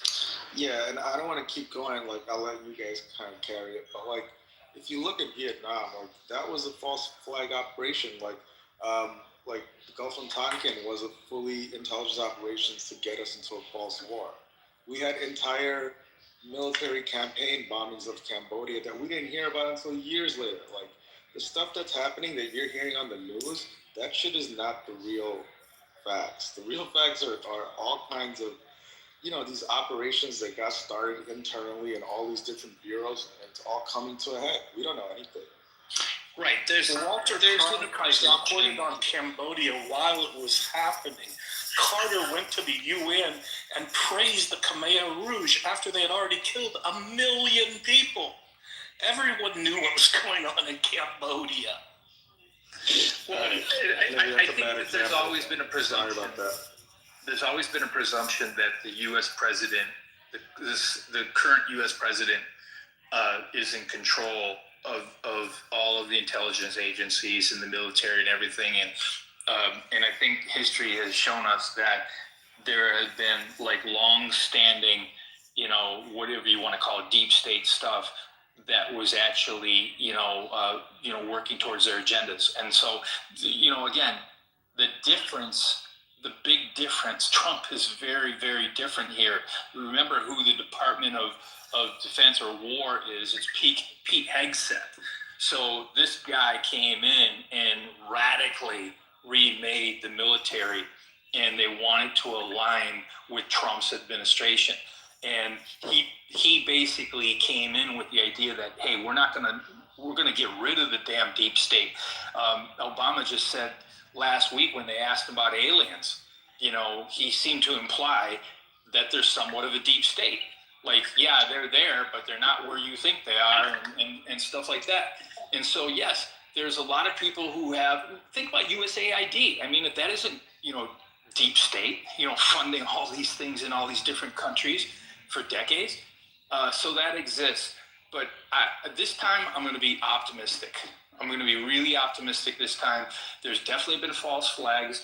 There's definitely been wars that presidents have inherited, and the public pressure for them to go one way or the other.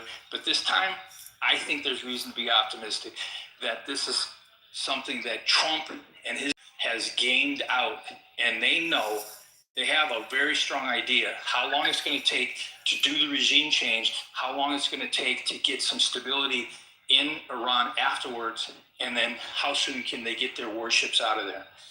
But I do think, as I said earlier, the warships are going to stay there for months. And if there is any kind of conspiracy here to be had, I think it happens to be the fact that we're going to have a major midterm election. And history says that the U.S. gets involved in these types of things when that happens. So we'll see. I'm surprised nobody mentioned, the current U.S. debt scenario. Yeah, that's also weird. When you got Poly Market and Kalshi and all that stuff, but I wouldn't read a whole lot into that because, yes, there are some seriously knowledgeable people who get involved. U.S. debt, like the I thought you said the debt. No. Because that's something that we've never had to confront before. Is this kind of like crowdsourced, betting on anything. As far as the debt goes, I said that before, I'm going to say it again. This is not because of the U.S. economy. That to me is a kind of a reach to say that we need to do this to prop up the U.S. economy because it's just, this is a very strategic period of time in history where we can strike.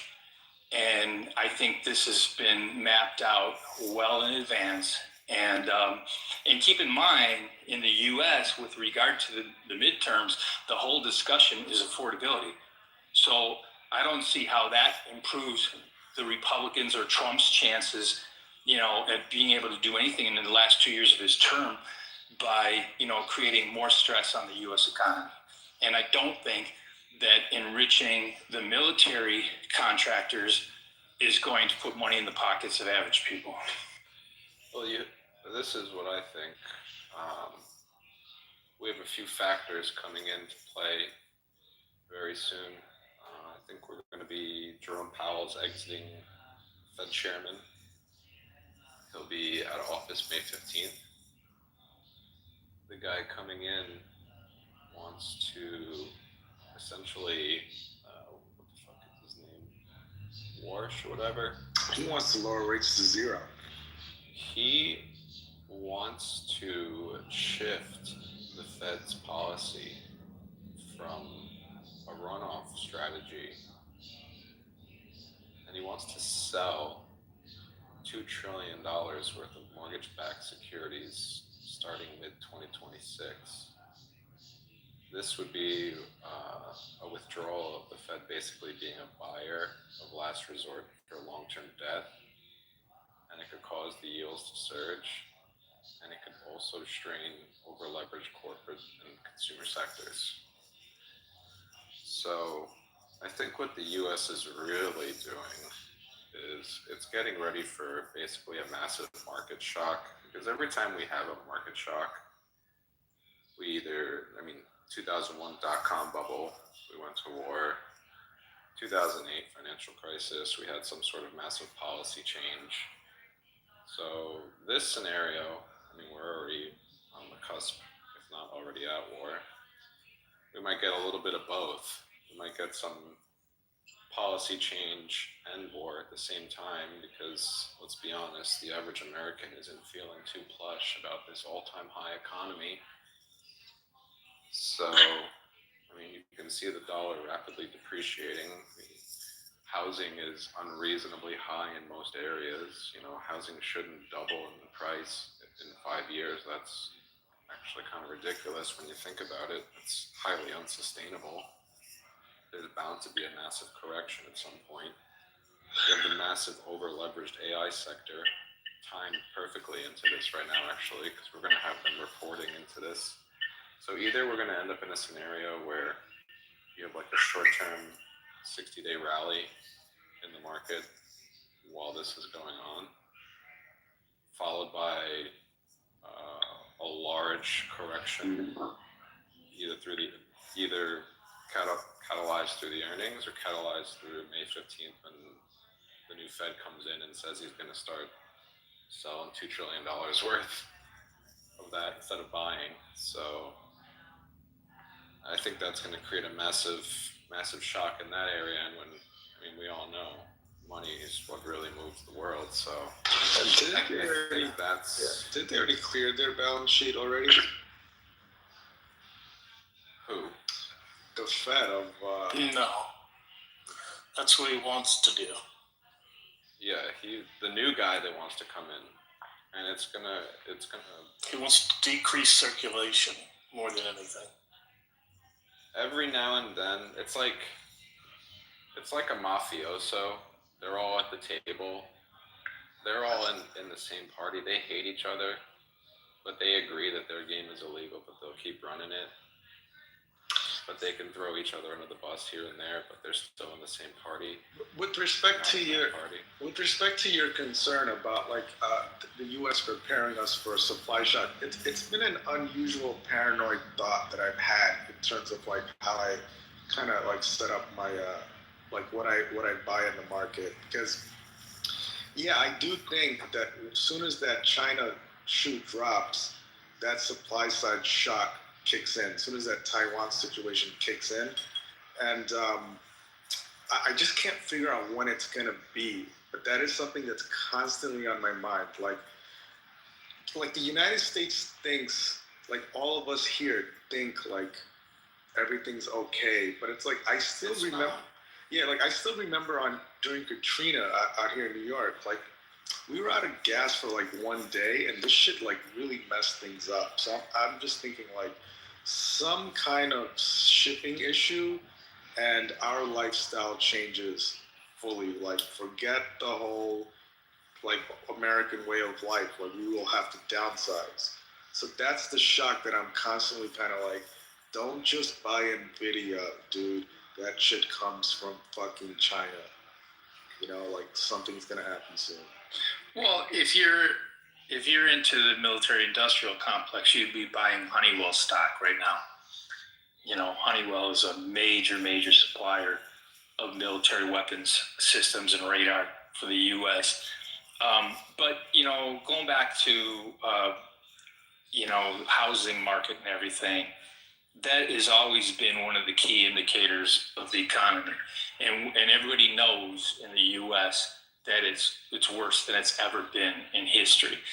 And so the good news is that mortgages are now in the fives, so they're moving downward. And the other good news is that Trump has been signaling heavily in the last month and a half that he eventually wants to be a vote. He wants to codify it to take corporations out of home ownership. Now, how do you do that after you've got thousands and thousands of corporations who bought thousands and thousands of homes without hurting them and therefore hurting the economy too, strategically? But I think that's a good step in the good direction. When he said it, homes are not for corporations, homes are for people to live in. And so I think if he can get some headway on that, I think that's going to go a long way towards reducing costs all across the U.S. He wants to shift the corporations for development, not existing homes. We have a 75% issue with the new homes that we need. He's just shifting it. Yep. Do you think we're even looking at the future properly? Like, here we are talking about home ownership, right? Like, I'm talking about a world where no one's going to have a job due to AI, and China's going to take in regional hegemony, right? So that world is 20 years away. You think that's 20 years away? Earliest time frame, would be 10 years. Okay, so people are taking 30-year mortgages that they're going to go shit on in about 15, is what I'm saying. This is the world you're talking about. I don't see, because you still have people involved in here, but then at the same time, we have to be realistic. People are crazy. So it's very plausible if you give, a select group an AI supercomputer, and only they're the ones that have access to that AI supercomputer privy knowledge, we might have some problems. Which is exactly what you're seeing right now, which is why you probably feel in your gut the wheels are falling loose, is because we all see what's happening with AI right now. Right. We all see how fast it's being rolled out. We all see how shitty it is with some answers and how they can blatantly be wrong, even though it's like telling you it's right. And we're seeing, that each country, they're like, no, we don't want to put laws on this. We just saw that, the DOD was like, Anthropic, you better make this AI do what we want, or we're just going to declare you a threat, no company. Terrorist company, yeah. Yeah, so, this is all, and then you think, 5 years ago when ChatGPT just came out, and you're like, wow, this is, think about how fast this AI is moving. People are, and then you have to really, really extrapolate, go one layer deeper, and remind yourself that every technology that's introduced to the public sector, the complex is always at least, the rule of thumb is 20 years. That's the basic rule of thumb, is that they're usually always 20 years ahead. Because God knows you wouldn't want to introduce a technology that you didn't have, national security over, so. Yeah, for sure. No. I was just thinking about that. But to us, it's presented to us as if the technology has, has no wheels on it. Like it's not going to, this has already been tamed on the back end. They're just presenting it to us as if it has no control to see how far they can push it. Look. To see how much regulation they can get away with without having to place it in place. It's like, they already have it. They're just running a live test on it. So interestingly, I worked in tech for a little bit. So when I took my NLP classes or when I took my machine learning classes, this was way back in the 2010s. My professors all kind of worked at DARPA. And I was like, oh, that's kind of interesting. But this is well before like AI is popping. And it's just like, why are these people in DARPA like? You see, DARPA has been knowing about AI. Like yeah, you're right. We were like, they funded Google. It's such a national security threat to think that this shit was invented in a startup. It's like, gotta be ridiculous, right? The problem is, and to be 100%, the problem is they don't really want people thinking the way we're thinking right now. They'd rather just have you thinking chaotically and just being like, there's no control. They want you to feel like as if things aren't choreographed, as if there's an unknown factor here. But on the back end, as if the people that made the nuclear bomb and shit that flies 30,000 feet and goes into space, like they just didn't know about AI, like or like they didn't know. Like the lie that we're given as people, it's like remarkable, like truly.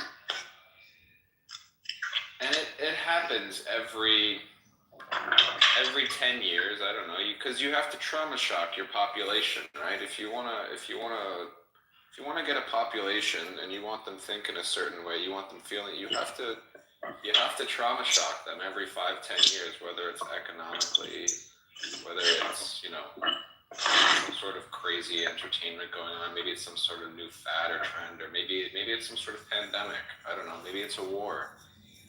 But as long as you keep your population traumatized, always anxious, they never really stop to think, wait a minute, oh, these Epstein files? And then you realize, obviously the Epstein files is just a basic honey trap. Like that's just standard intelligence work. There's like hundreds of Epsteins. That's just basic honeypot blackmailing that goes on everywhere. And then you realize, oh, they released that list on purpose because there's clearly an order change on the back end going on that we're not privy to. And whoever's name got put out, that's the one that they're publicly sacrificing. Well, that's kind of funny because that's 100% truth. There were a whole bunch of movies which a lot of people saw, most of us probably on stage and the audience saw, where we got our enjoyment, we got our entertainment watching uniparty conspiracy, deep state honeypotting, double agents and whatever. But then when we find out it's actually real, then people lose their minds and they're like going, wait, I thought that was all fantasy. And yet go back to the interview that, comedy from 2013, they're actually referencing a lot of that stuff. Oh yeah, and once you see it, you can't unsee it. You go look back on all that stuff, you're like, oh my God, it was right in front of my face. Yeah, in fact, that's why I made my PTR, James Franco, because after watching that movie, years later, I have a different view on that. It's not only still funny, it still holds water, but there's like new insights that you get out of that. But again, I don't think you can apply that in all situations. For example, I don't think that there was some massive plot behind what Apple did when Steve Jobs came back to Apple. I think that was literally the guy looked at what was going on and where the trends were, and said, hey, you know what? The future is mobile. Let's do everything. That was an Apple-driven thing. That was not a deep state. I think it's one step before that, Michael. Like, for example, like the idea that we're supposed to believe, like, did you ever notice every big tech company is always started by this one college dude in either their garage, and then somehow they're related to all these millionaires, but they worked really hard, and it was just them. And it's such bullshit. Like Sam Altman, like he's such a plant. Like I'm supposed to believe this stuff. Like I don't know, somebody carry this. Like I wanna believe it, but then like when everybody's doing it, it's like, come on, this doesn't make any sense. Like this, at some point, being old enough to have kind of lived through, the rise of Apple, and seeing, how, I'm sure a lot of you have seen it, the documentary that PBS did. It's like 30 years old now, about the Pirates of Silicon Valley. I mean, that's really essential viewing. It should be shown in every, high school, as far as I'm concerned. But it shows basically how they were basically young kids who saw where the money might be, and then the dastardly things that they did to each other, and then you see how Apple basically stole the Mac interface from Xerox, and then Microsoft stole it from them and created Windows, and they brought in the Pepsi CEO, and he backstabbed Steve Jobs, but Steve went on to get involved with Pixar and made some money, and then Gates was under investigation for suppressing the early web browsers, so he invested in Apple when Jobs came back. I think it really happened as history says it does. Okay. I don't think there really was. Can I provide just a very quick counter to that, right? When you look at something like a computer or let's say Microsoft Windows, it's basically saying that I can put a piece of spy software in your house, everywhere, anywhere, right? So no powerful group is just going to ignore that. You understand? So like stuff like the proliferation of the computer or smartphones didn't like just happen because what Silicon Valley teaches us, which is we're really smart and like we're here to help the world. It's like it's not that simple, man. Like it's too dangerous of a world. No, I hear you. Really cool idea to like make it magical. I hear you. I developed my first high-tech system for a professional sports team 32 years ago, and then I did it again. And but when I did it again for another team 7 years later, now I was working with my engineers, code writers, and everything to make sure that there wasn't a time bomb in it. And that was the best terminology that I had at the time, because you could see how somebody could hack into the system and exploit it and corrupt all the data that we were accumulating and everything like that. So you kind of just adapt. I think the first generation is always just about seeing if you can do it, and can you make a difference? And then all of a sudden the copycats come in, and the copycats don't give a rat's ass about the first generation.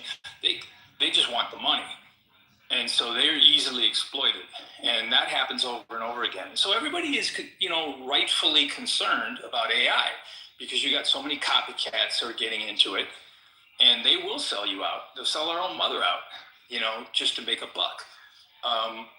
And so I'm glad you brought up Anthropic, Tango, because that's a very key thing, is that, if they're out there on the lookout and they're going to say, no, you can't be a part of this revolution. That's what needs to happen. And, I think it's a telltale sign. What the stats came out that only, 13 or 14% of people who sit on the boards of the Fortune 500 have any kind of basic understanding of AI. So that needs to change, obviously, because there's a major disrupting technology here, and you want to hope that our corporations are up ahead of the game, not behind it. Yeah. So I'll just hammer my conspiracy, and then I'll leave it there, and then people can take it for what it's worth. So if you take something like AWS, right? To stick to my original point, these things are so big, right, that it's probably likely, actually I'm probably 100% sure of it, that upwards of 50 nation states have trigger switches all over these networks. It's almost like a mutual assured destruction at this point. Like, you ever seen AWS just go down, and then we all kind of look at the market and the news and go like, oh yeah, I guess like a bug happened.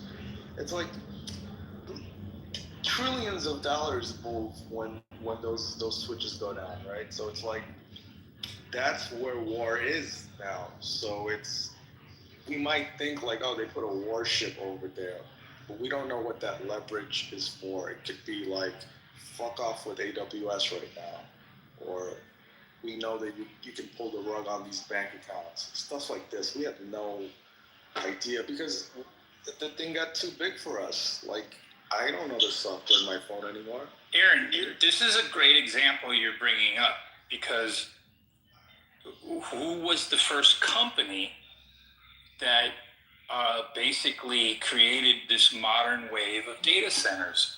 It was Apple. And so AWS is Amazon.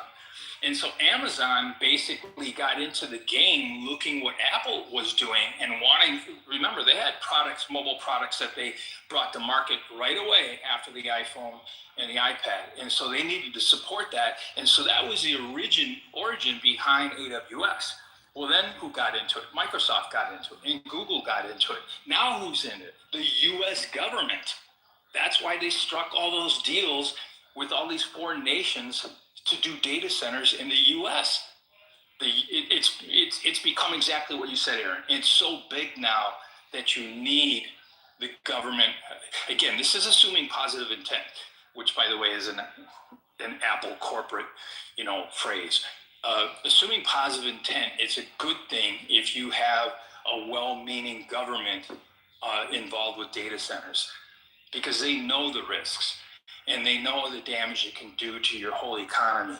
And so the US government is now in the business of this, and they're monitoring all these major companies. Yeah, I agree with you, and that's one of the reasons why I've gotten a little bit weird with the conspiracy. Like yes, the U.S. government is involved with protecting all of this, and I don't think they can just tell us on the news like that's what we're doing. I think a lot of it has to be kind of like these drops, like, oh, by the way, there's Russia hacking. Oh, by the way, there's shit like Epstein. Oh, by the way, there's people like Santos that have co-opted your government. I think this is the way that our internal state has to talk to people at the moment, because they can't just tell you all your bank accounts are compromised.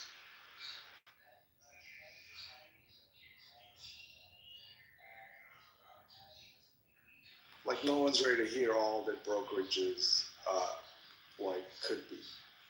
No one's ready to hear this shit. Yeah, there's a reason why quantum computer technology is A, withheld, or B, only allowed at universities for said researches. I mean, now it's being more moved around, but I mean, choke pointing any breakthrough technology is just common military tactic. We see that done with the semiconductors. I don't know how familiar you are with how the breakdown of the semiconductor structure works, but ASML produces the machines. Yeah, a veritable monopoly in Europe, right? Like this one company that only they can make this shit. Like, it's just... Yeah, and you have to be vetted to be approved to even purchase their machines, and even at that point, the wait list is approximately 4 years. So 4 years is a long lag time, which gives your competitors a massive advantage who already do have the machine in place. And that's the problem with the European Union in a nutshell. No, I think as you start to delve deeper, you start to realize that every technology in place is only in place because it was the one that was chosen to be the most feasibly economically controlling. Nothing is going to be introduced if it's not monetizable, and if it is monetizable, then the whales are going to argue over who gets to control the monetization. That's just the nature of those types of players. Right. So we use the term MPEG a lot and JPEG, and those were standards formats that were introduced in the late 40s and the 50s. And the reason why is because of television. The U.S. understood that there had to be one standard for television, not multiple standards so that the broadcast signals, could work on any television that was out there. So then when the digital era came about, they kind of co-opted the terms MPEG and JPEG, and now you think it's all digital stuff, but it had its roots in analog. But then going to the 90s, the new battle was on high-def TVs. And if you recall or know this history, Japan had kicked our asses on this. And so they were ready to go to market. And so the US actually blocked Japanese HD television technology from coming into the US. And they formed what they called like a group of seven, which was all these tech companies and a few universities and everything, to come up with a standard that was going to be US controlled, because they knew it wasn't just going to be TVs, it was going to be DVD. And if you know, DVD was originally called digital versatile disc, because it was meant to replace the floppy, and it was meant to replace the CD, it was meant to replace VHS, it was meant to replace all forms of media with one disc. And of course, now very few people need to rely on DVDs. It's used as like a storage, option. But every time you introduce new technologies to everything, it's in the interest of not just a few people in the government, again, conspiracy stuff, it's in the interest of the consumer too. Sure. You have to have standards. And the problem with the 90s, when you got to the end of the 90s, and I don't know who to blame this on, but this was a situation that everybody faced. Is all of a sudden there were multiple standards out there for all sorts of different things, and still to this day we have this problem with Android and Apple, and so everybody's faced with this. So you create an app, you have to make that app work on multiple different devices and everything, and I don't think it's good for the U.S. economy that we have this division in the mobile era between Apple's iOS and Android. I think they can both be participants in it, but there needs to be something that also allows for competition. With respect to like technology, I think like World War II, so like the United States defense apparatus most likely has certain types of minds that they bring in that are thinking at a level that's like, their IQ level is just over there. So like, I think these people would have to take into consideration like the very first lesson of World War II, which was that Hitler almost got certain pieces of technology, and if he did, the world would be over. So like, I'll give you a quick example. Like, I was just reading about Hitler had jets before everybody else. That's airplane jets. That's how he got the V2 rocket. So basically, Hitler he had the tech, but he didn't know that he had it. So he was using these jets as bombers. So he was weighing down these super fast dogfighting jets with huge bombs. So he didn't even use that tech properly. And they were about a year away from the nuclear bomb. So like, one of the most critical lessons of World War II is don't let technology get into the wrong hand. Like, literally, that is, aside from the key lesson of like, just like war, somebody that's territorial is gonna take over territory. Like, this was a huge lesson. Like, can't just let anybody have fire. So I wonder, like, since we don't have any transparency into the deep state, we have to wait like 50 or 60 or 70 years until we get the documents that these were the programs that were in place. So I'm kind of curious to like, what are the programs in place for AI? And we won't know until like 50, 60, 70 years from now. Well, the program you're referring to, well, the people you're talking about are basically economic hitmen, economic saboteurs. And essentially, this happens everywhere at the corporate level. I mean, you guys mentioned it before. What was it? Not Linux. anyway, they were at Apple. They took the technology and then went to Apple, and then from Apple went over to Microsoft. But basically, it's essentially the same thing. You have these infiltrations, and the same thing is heavily encouraged, like in China when they set up like sectors, or when they set up manufacturing, they literally just dedicate like a whole town to just one sector, or like, and then every factory is right next to each other, which is very, very, very efficient. But then you also get the interchanging um, of employees from location to location. You get exchange of information, but then you also have organizations that specifically, that is their primary goal, is to do exactly what you just said, is to hinder either the production or performance of said country or company. And that's when you start to get into the dance, or the concepts that S tier corporations, like the big Mag 7 and all those are essentially fronts, economic fronts for the military arm. Right. They have to be. They have to be. At this point in time, yeah, that's essentially where we're. I mean, that's essentially how the majority of pressuring war is conducted. I mean, why do you think they're specializing in cybersecurity, or? Why do you think their recruitment, like their elite level recruitment, is literally almost like, are we recruiting for like the ultimate world war, right? Like some of these companies recruit like that, like the best. Like, well, what do you mean? Like, aren't you making websites, right? Like if you worked with some of these companies or corporations, or like, you literally probably come across some of these people just, running, as double agents, or whatever the scenario is. Obviously, it has to be like a Google or something like that, and a big name. And they probably don't even know that, like, they're working on government shit. Like, oh, come in. No, I mean, the company doesn't know, but the person will be there either to acquire information or to specifically fuck up the task, like put in wrong information or delay something, or be the perfect person to just delay it in some way, shape, or form, or to acquire it.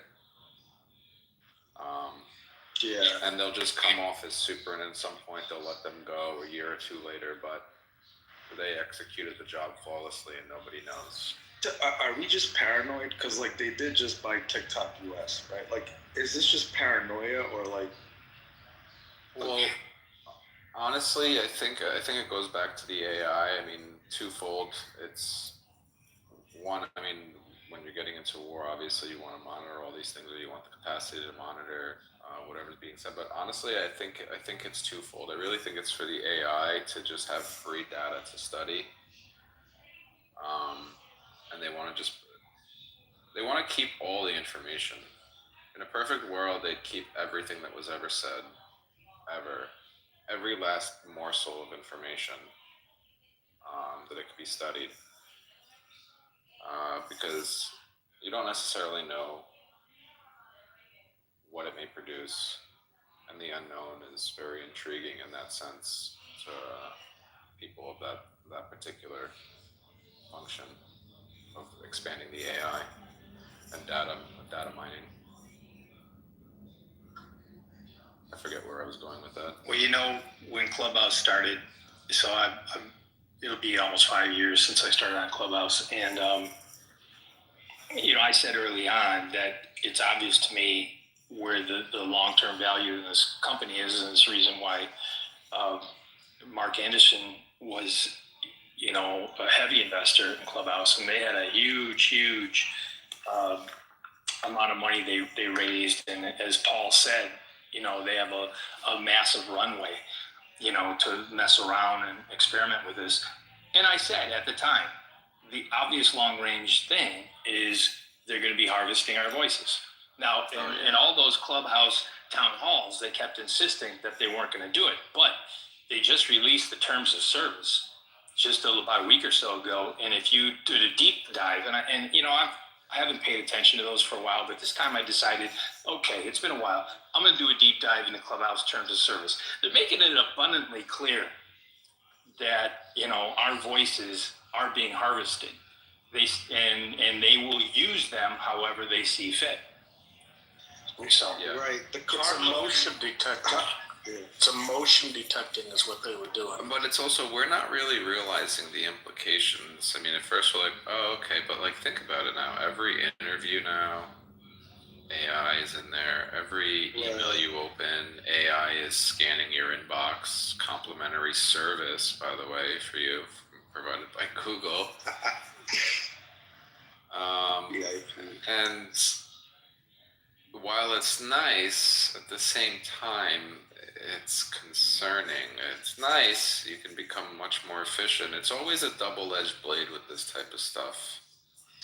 Yeah, actually, my recent research was like, because I do want to make a Clubhouse clone, but these voice servers are kind of expensive, so I was trying to see like how I can make it work. But that is like one of the things that because I'm kind of new to Clubhouse, so I'm starting to look at it like a voice Reddit, right? So it's like, instead of me clicking, I'm just clicking into a Reddit thread, right? And then talking about it. So I don't know if that's how Clubhouse approaches it, but I want to take that idea and try to make that. But these voice servers are kind of expensive. Well, if you'd been on Clubhouse in the first year and a half, you would have been amazed compared to what it is now. There were so many different types of rooms. They didn't have houses back then, they called them rooms, and covering everything you can think of. And, you know, whether it was English speaking or not, they had so many different communities on Clubhouse. And that was you know, a lot of people will talk about it and say the golden era because, look, I like Clubhouse, I'm on it right now, but they shot themselves in the foot. Anybody who's been around for a long time knows this.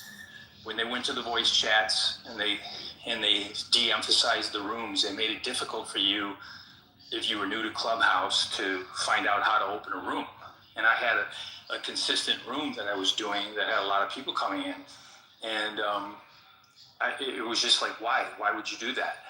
And so, you know, that's what we were debating for the next 6 months. And that was like 3 years ago, almost. And so Clubhouse is like really a shell of its former self. And they really sucks.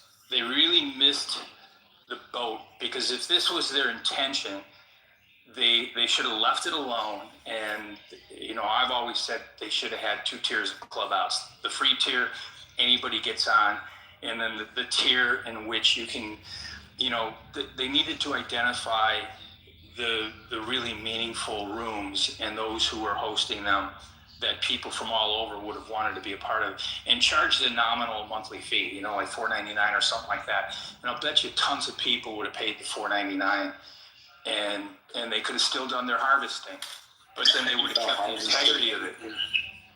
I mean, well, the initial pitch was it was a Clubhouse and you could only join by getting an invite. Right. And yeah, how long did you beg to get an invite from your friends? Well, I didn't. I mean, I didn't know about Clubhouse until the New York Times did an article about them. And because of that, I'm just a techie. So I downloaded the app. And when was that? That was in May of 2021. And so they were still invite only at that point. But I don't know what it is. Maybe it's some form of AI or something. They let me in, and people used to ask me all the time, because at the bottom of your profile, no, that's when it shifted, would say the date. It would say the date that you, and they continued that all the way up until, I want to say, October of 21. But somehow I stuck on through. So I wasn't invited by anybody. I just kind of crashed the party. They stopped the invite about around May, but they didn't do it in totality. They just started quietly letting people on without an invite. But they stopped giving the invites away. They stopped requiring the invites. You still had them. People were still using them, but it wasn't required by May. Right. And in those days, it was iOS only. You know, Android, I don't think could access Android Clubhouse. came in, I think it was June. Right. So, William, you know just how cool and diverse Clubhouse was back then. Yeah, I used to say you could find a room about midgets smoking cigars. Yeah. Or anything, right? And if not, start your own. Well, I just think like there's so much room to improve this product space, right? Like voice conversation. So like I'm also in the recovery community, so I also know that like people spend so much time in meeting rooms all day. It's so I was already really like acclimated to people being in a room all day. Either to remote work or to the recovery community, and then I found Clubhouse, right? And this is like people talking about. There's like literal churches here. That there's all these political discussions. So it's like voice as a product. I think we're just beginning because AI is pretty much kind of gonna make it so we don't click anything ever again. But like this product here, like voice, like it's not super explored yet because it's expensive. Right, to get a room with 10 people talking and 200 listeners, right? That's not cheap if you want to do it at scale. So, but it's like the one thing that I want to look at if I could do it. You just have to figure out a way to scale. Yeah, in a cost-effective way. There's already 2 people who have tried that came from Clubhouse. The latest one was a guy named Cackle. I haven't even gone to his, but Chatter tried, and as far as I know, Chatter still hasn't made it yet. You can't make it profitable, and I don't think it was the intention for them to be profitable from the beginning. I was saying in April and May of 2021, this is about voice detection of emotion. They're telling this lie about how it's all about this and that. This was a very sophisticated way of developing lie detection and emotion detection of a variety of different sorts. And I had 5 or 6 experiences in April, May, and June that absolutely proved it based on what happened in a room and then what happened to the people that were in the room after that in relation to who followed them and a whole bunch of other stuff. They basically were able to determine. That's why in the early days, when you had a bunch of people arguing with each other, suddenly the room would just fill up with all kinds of more people. And when a room, people were all just lovey-dovey and kumbaya getting along, that room would never get heavy traffic into it. Because that drama was what they were trying to deduce. They were trying to determine how to detect emotion. That was why they got that injection of $400 million. That was their goal from the very beginning. Okay, so it was never about content creators. So if we go full circle, right, I'll be the conspiracy guy. If Clubhouse, right, created this app knowing that they're going to harvest voices and they're securing hundreds of millions of dollars, right, they would know before most of the public that such technology was coming. So the argument that Clubhouse could be a government honeypot, to me, that's the strongest argument, because to know that not only are you going to get people to sit around and talk on the app, but also have the technology to pretty much profile the living shit out of them and have that ready like as soon as it hits. It's like the ultimate government honeypot, if I had to. Yeah, you kind of got it right, except for the fact they didn't know what they were doing. There was 2 guys who stumbled onto something. And then once they had this thing going, you have to understand that it was COVID-based. It was the fact that everyone was sitting around. That's why you had rooms that had 5,000 people in a fucking room. That's why you had Bill Gates and huge people come onto this app once or twice, right? And so they had no idea what the fuck they were creating. And then the others, they stepped in and guided it in the direction of what they wanted, because lie detection and voice recognition of emotion had already been being developed. So the people who had that going already saw this and said, hey, let's marry the 2 together. They didn't know what they were creating. It wasn't Paul and what the other guy's name, Rohan or whatever. It wasn't their intention to. They didn't have some secret plan.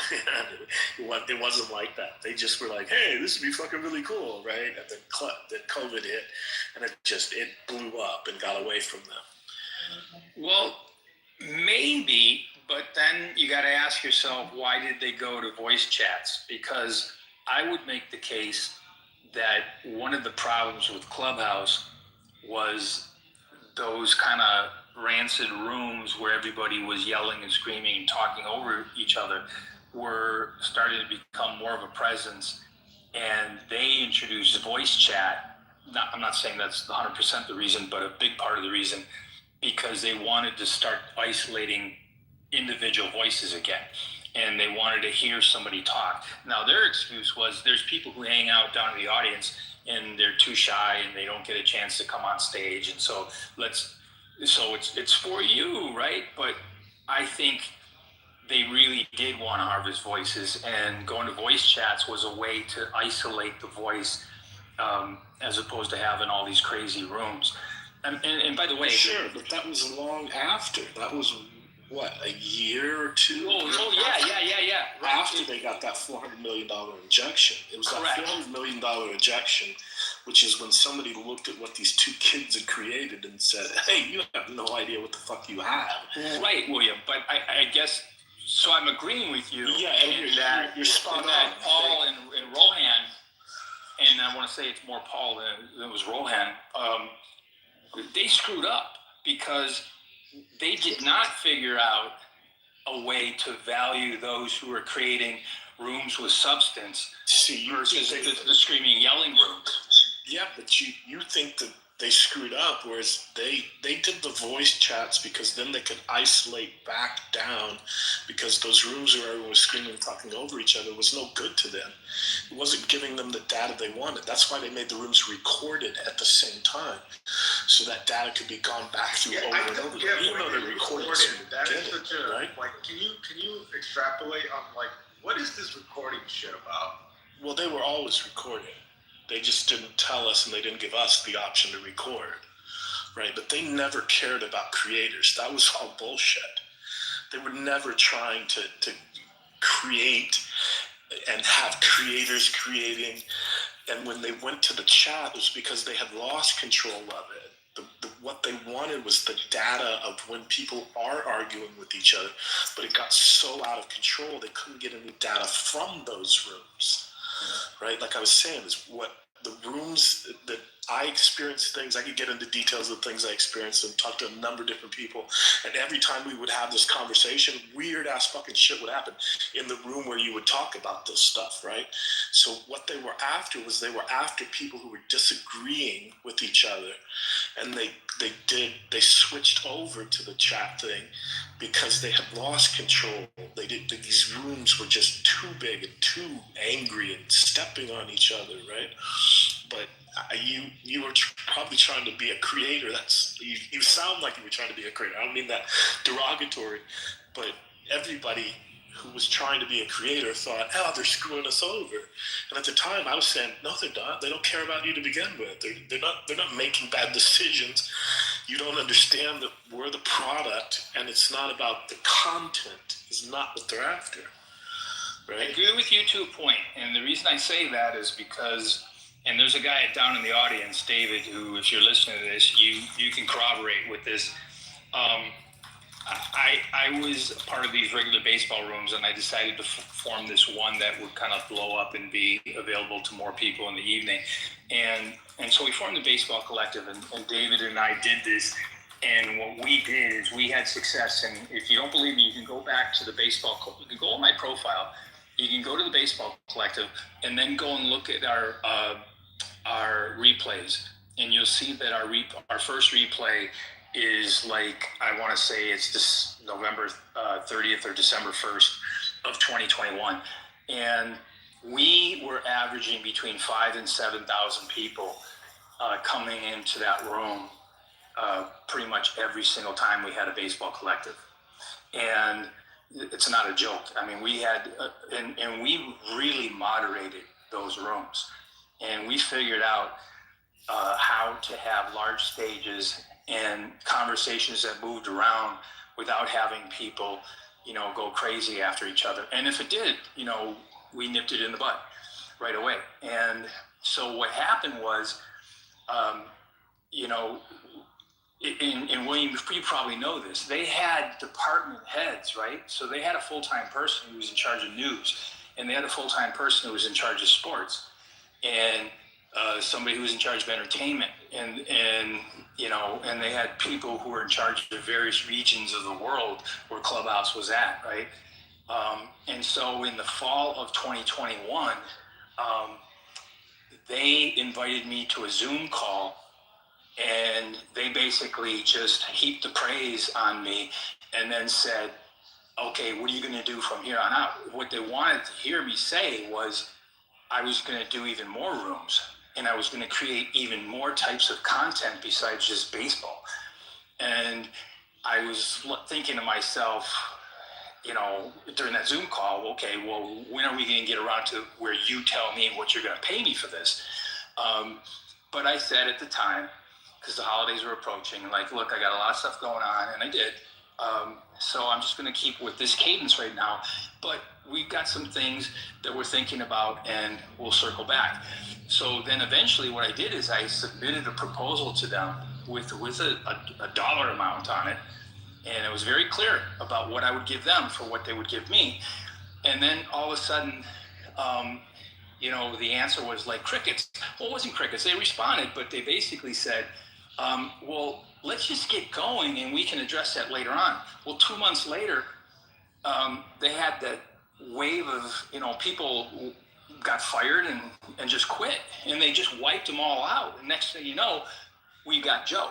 And there's nothing against Joe, but Joe basically replaced a whole bunch of people who were full-timers on Clubhouse, who were keeping tabs on that aspect of programming on Clubhouse. So they did care about programming, they did care about content creators, but they were foolish in not moving quickly when they had that many people on the platform to figure out a way to isolate the nonsense rooms from the serious rooms. And I know there was a lot of dummies on here who were like saying, I want to get paid this. And they were just living in la la land. They thought, having a room a week or 3 rooms a week was worth a full-time job. Well, no, it wasn't. But they should have been compensated similar to what you see on Instagram, what you see on YouTube right now. They're monetizing people. And that whole conversation started to explode across social media. And so more people are being monetized than ever, but not on Clubhouse. So to me, it was an opportunity missed, like a grand opportunity that they just completely fumbled it. Yeah, that's interesting. I'm glad to hear your backstory, and I know other people that were doing that kind of volume and bought into the whole creator thing. And I hear you. I think all that was a sham. I think that they cared to some degree. They were trying to promote that, but it wasn't their prime directive. It wasn't what they were really, really after. And once they did I think it was a Series C. I think it was a C round, if I remember correctly. When they got their big cash injection that everybody was saying was like $400 million or some shit like that. And I want to say that was around the time you came on the app. Although I think the money didn't actually all come in until like the summer or whatever. But they didn't spend any money going in that direction. I know half a dozen to a dozen creators who went through the same thing you went through, Michael, that thought, oh, okay, I got this many people come in my room consistently. I'm running the room every third day. I'm creating content in this platform. You say you want content creators. What's my share of that? You just got a bunch of money, and they did nothing for any of them. I can't believe 2 guys that are that smart that created all this were that dumb in marketing, and they brought in that much fucking money and didn't have somebody in marketing or somebody to be making those decisions. William, It you're just right. doesn't add up. The thing is, they It was might all be stupid. too smart. Like, so for example, your voice data right now, right, is worth its weight in gold. Like voice training data, like that's worth more than monetizing. Yeah, that's what they were all of after. this shit at the moment. Well, That's exactly well, what I'm remember, saying. those were That's the what they were days after. when they had the carousel, and that's what they called it. They had multiple carousels in your hallway, and the idea of the carousel was to promote a select group of rooms for you to join, because they thought, okay, try to experience that. And so we had a whole bunch of people come into our audience from other countries who wanted to learn English. And the reason was, I'm convinced of it, is because we allowed people to have the conversations instead of the screaming over each other. So, I have a ton of followers who just want to learn English. And people are coming to our room for that. But one thing I forgot to say is that just before there was the exodus of full-time people, I had 3 people who were serious creators on this platform, like always showing up. They were well-known people, reached out to me independently to warn me to get the hell off this platform, because they saw the value in what we were doing, and they said, you got to go somewhere else because this thing is going down. So they had some kind of, information, or maybe it was just their intuition, but they were right, because by the end of the year, voice chats, it was terrible. Yeah, and they could have rolled out features, they could have rolled out advertising, and I know for a fact that there was a half a dozen content creators that laid it all out for them. There was at least a couple of those, whatever the fuck they called those meetings they used to have, like town hall or some shit like that. They got inundated in those, and they got all kinds of, emails and DMs. Like, they were fully aware of every possible way to make content creators happy and how to monetize it in a way in which the content creators could share in the profits. Yet still they chose not to do it, right? Like, I feel for what you're saying. I just feel like that wasn't their intention, or they would have tried it. It was all a scam. They just wanted to be able to detect emotions. When you're happy, how you interact when you're angry, lie detection. It's all about emotion detection. You never know, that could be a good script for somebody to start writing. I'm telling you, I was saying all this in May and June, and every time I would say this in a room and somebody else would go, and I would share experiences I had that would kind of give the proof of it, because something would happen in a room, and then you could see what would happen with the various people based on how they reacted to what happened in the room, and it would follow them for the next couple of days or weeks. And I would share experiences, and then other people go, oh, you know what happened to me? And the whole room would turn into that. Suddenly, like people that seemed like they were working for them would show up. Rooms would just randomly crash. Weird audio shit would happen, right? Like you're just going okay, it's too much of a coincidence. And that happened at least a fucking dozen times until I wised up and said, okay, I'm gonna stop talking like this.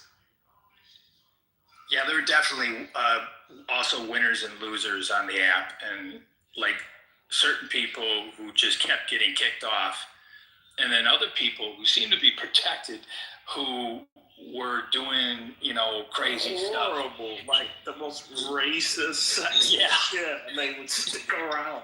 Some of them are still on here. Right.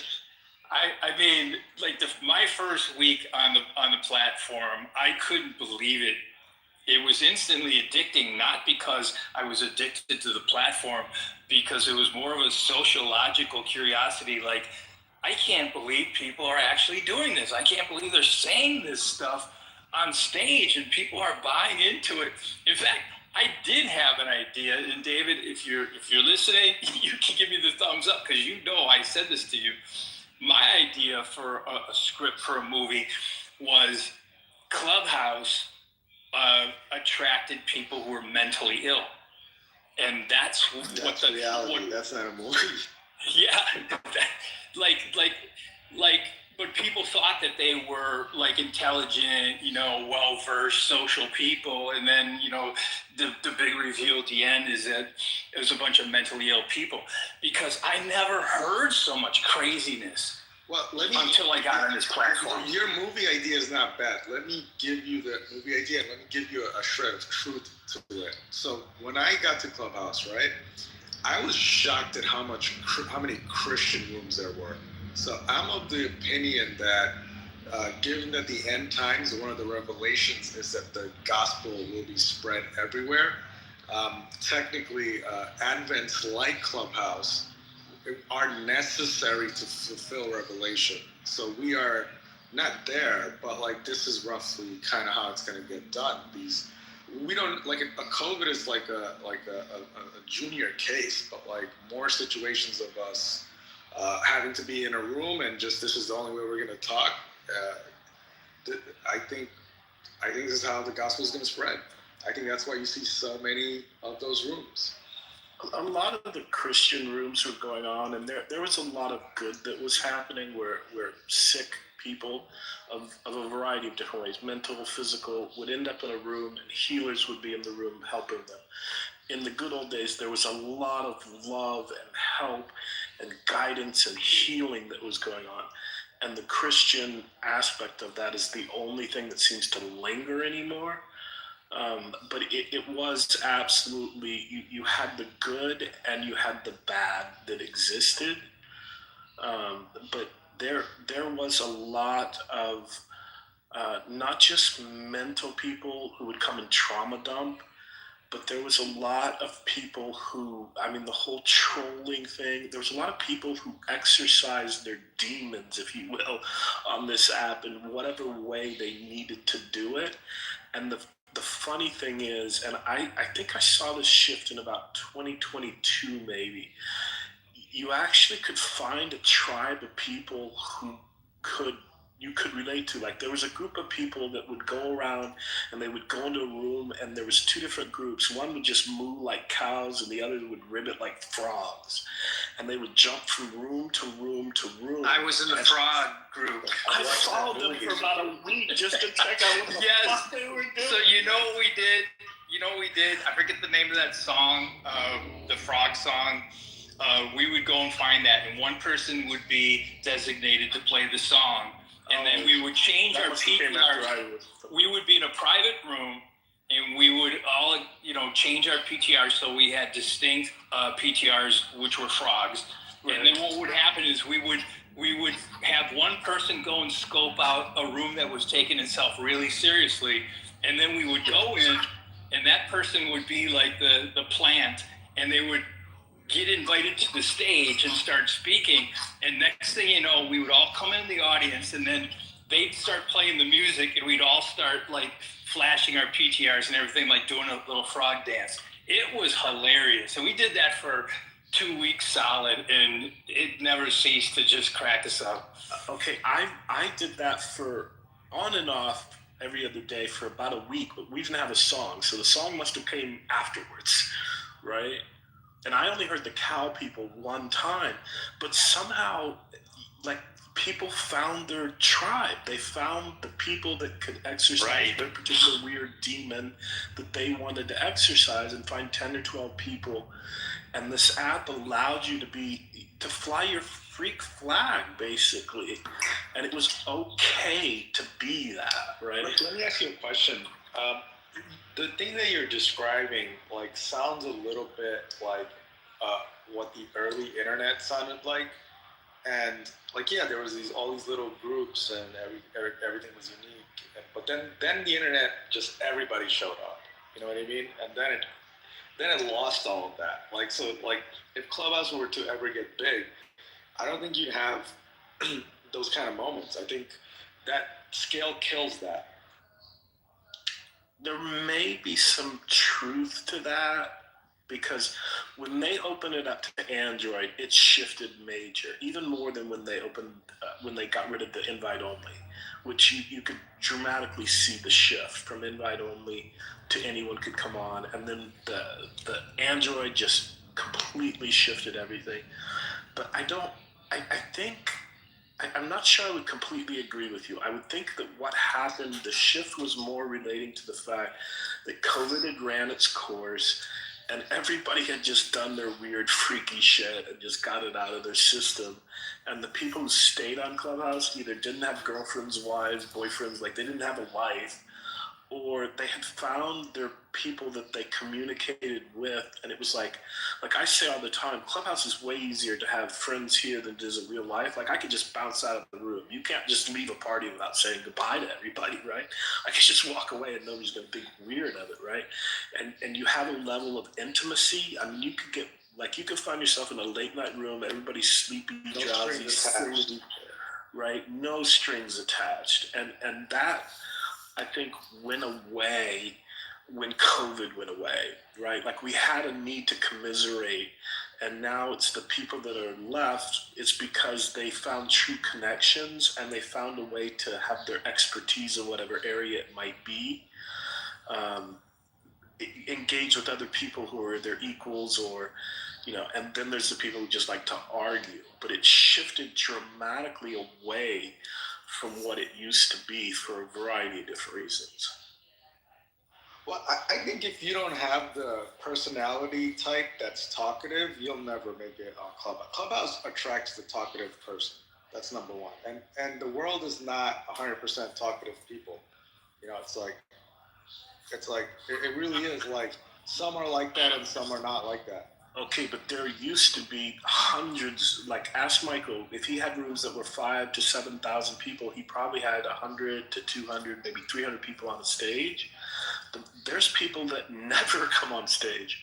It's like a radio to them, but all they do is listen. Right. So you're right on both points. It really was like a radio to a lot of people. I had people in time zones 7 to 10 hours away who would message me and tell me that they love listening to this while they're working, and they would be the first people to show up to listen to the replays.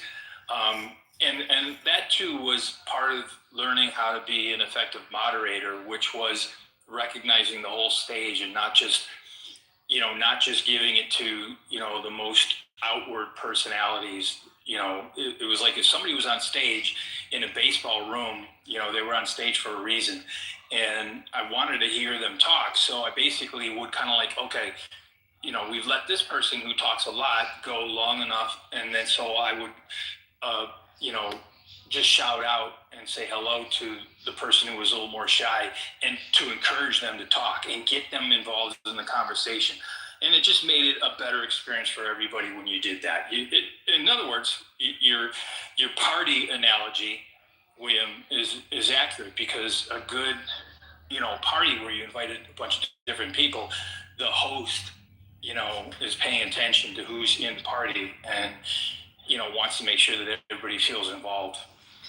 I think like one thing Clubhouse, because interesting that we brought up the radio topic, right? Like that is what you're doing as a content creator here, right? Like you are a good radio host, right? Imagine being Howard Stern for 6 hours a day, right? So I don't know how Clubhouse. I mean, could you not run your own ads? A lot of people tried to run their own ads. Yeah, Michael, I would go so far as to say there was a lot of people who became great moderators, and then there's a lot of moderators who they use the beam to be dominant and show their personality, right? The ego, the narcissism, and all that. But I would say overall, the people having to learn how to moderate and create that from scratch in a human, compassionate way made all of us better, whether we were ever moderators or not, right? Like it caused a certain psychological recognition of different personalities and different opinions and different perspectives and different abilities to speak up and find your timing, find your little window, the people who go long, the people who have economy of words, as I always try to do, right? And I think that moderation that you somehow stumbled into, that all the good moderators did, actually made you a better person, and it made a better person of everyone who watched you do it and appreciate it. And I'll go one step further. I think that how we are when you are in a leadership position on this platform really is a manifestation of your experiences in life. So you're really just activating your life experiences, and so I'm grateful for that, but I did a lot of reflection on that, and I really do believe that. I guess I was that way when I was a kid. I was, because I've experienced both sides of it, as most of us did. You would have your small group of friends, and some would be more the leader or less leader, and then you were also bullied and you were pushed around and stuff. And some people, they don't learn the lessons from being bullied, like they should, which is like, okay, remember that as you get older, and don't let other people bully people around. And so there was all of that, and I just think that's kind of like already in us. It's just that having the ability to moderate or be a leader on a stage activates it. And I agree, there's a lot of really good people on this app, but as you know, there's a lot of people who bring their manias with them too. Do you guys know if Clubhouse lets you pay to have your room show up at the top of the list or anything like that? No, that was one of the suggestions. No, but their new game is as you can see, this whole thing with the karma. they're basically trying to incentivize you to speak more and be on the app more, so that you can be like chase the golden ring and get the lowest possible karma score. I think you got to do what William was saying and try and trick the algorithm with some drama to put you at the top. Wait, can somebody please explain how this thing works? I don't understand it at all. You have to talk about Epstein, Israel. You know what you have to talk about. And then Wait, wasn't it you, William, who basically said that the Clubhouse was essentially just created for AI to model voice dialogue in a more fluid, essentially? Yes, it's emotion detection. But I don't understand. I just saw this karma thing pop up, and I've clicked on a few people, and I've seen some people that I think have a really bad karma, but they're like in the top 1 or 0.1%. I'm like, wait a minute, what? I don't understand how the system's supposed to work at all. It's incentivizing. I just know, as you were explaining that theory, I had never really thought about it, to be honest with you. It sounds highly plausible what you were saying, to the point where I was like, let me just Google this real quick. Where somebody in 2021 had written an article saying that it would be the perfect treasure trove of natural human dialogue. There is no other location for companies or people to monitor, unless you're China, of course, which they said, because China can just access all the information. So from a U.S. perspective, yeah, that is a treasure trove of natural voice dialogue, because people here are just having normal conversations. I mean, quote unquote normal, but in the sense that it's live, it's back and forth. You didn't have that. They were already done with all the recordings they wanted to hear.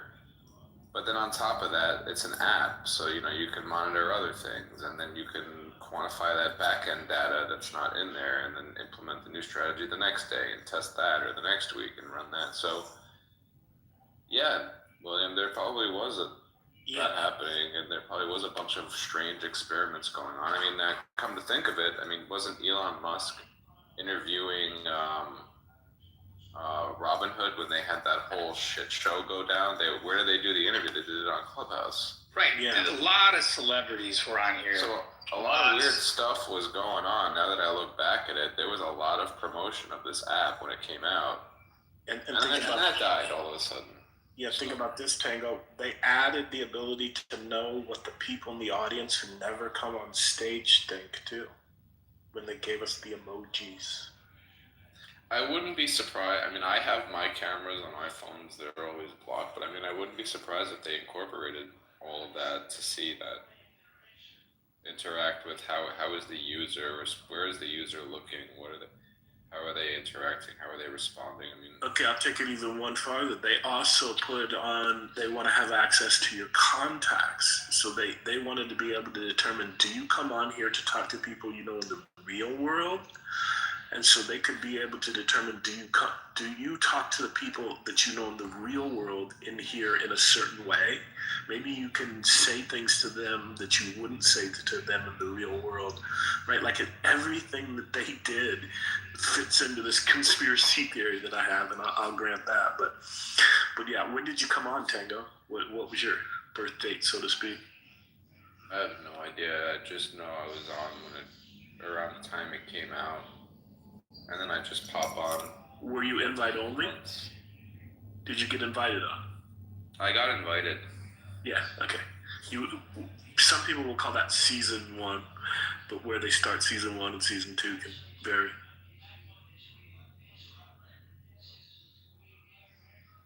Yeah, I just remember all the drama with thinking, why are they using Clubhouse to have this dialogue? Why is Elon Musk interviewing him on this app? Well, listen. Well, he didn't own Twitter yet, you know. I think like I gotta throw this in there, man. Like, we need to stop believing that one South African genius lands a rocket from space. You know, like, yeah, he's in and around a lot of shit that seems revolutionary, right?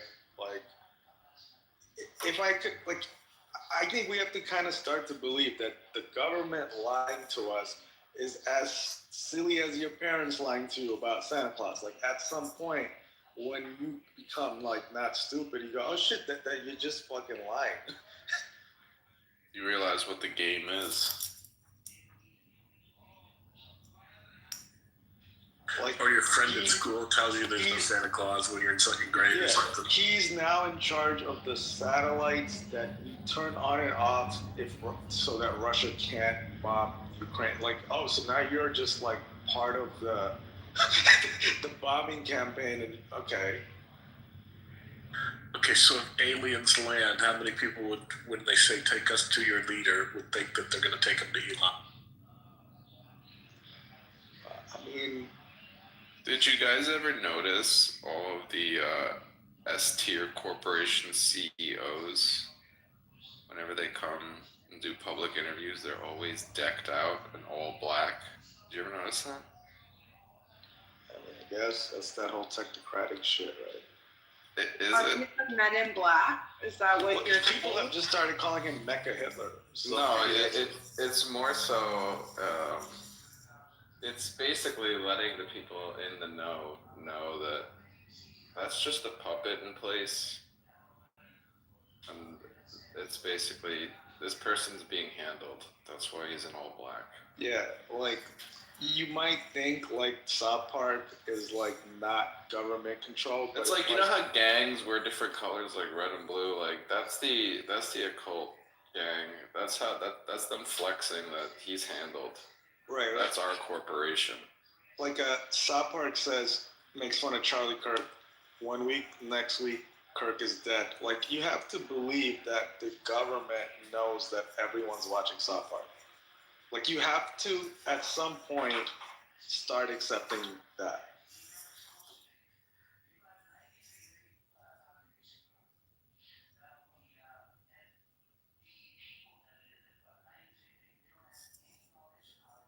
That, like, something being shown on the TV is known to be seen by millions to billions of people. It has a tactical reason. It's not just some shit that's on the screen. I feel bad for... So what is a tactical reason, hey? Yeah, I want to know that why did The Simpsons put the dome in that movie they made? Was that trying to enforce the flat earthers or like make fun of them? Speaking of flat earthers, one of the funniest rooms ever on Clubhouse was a guy who was in our tribe, open room, said, the earth is round, you dipshits. And what it did is it drew the flat earthers in for nonstop. We had like 4 mods who modded for like something like 30 hours. And the flat earthers were losing their minds just because of the room title.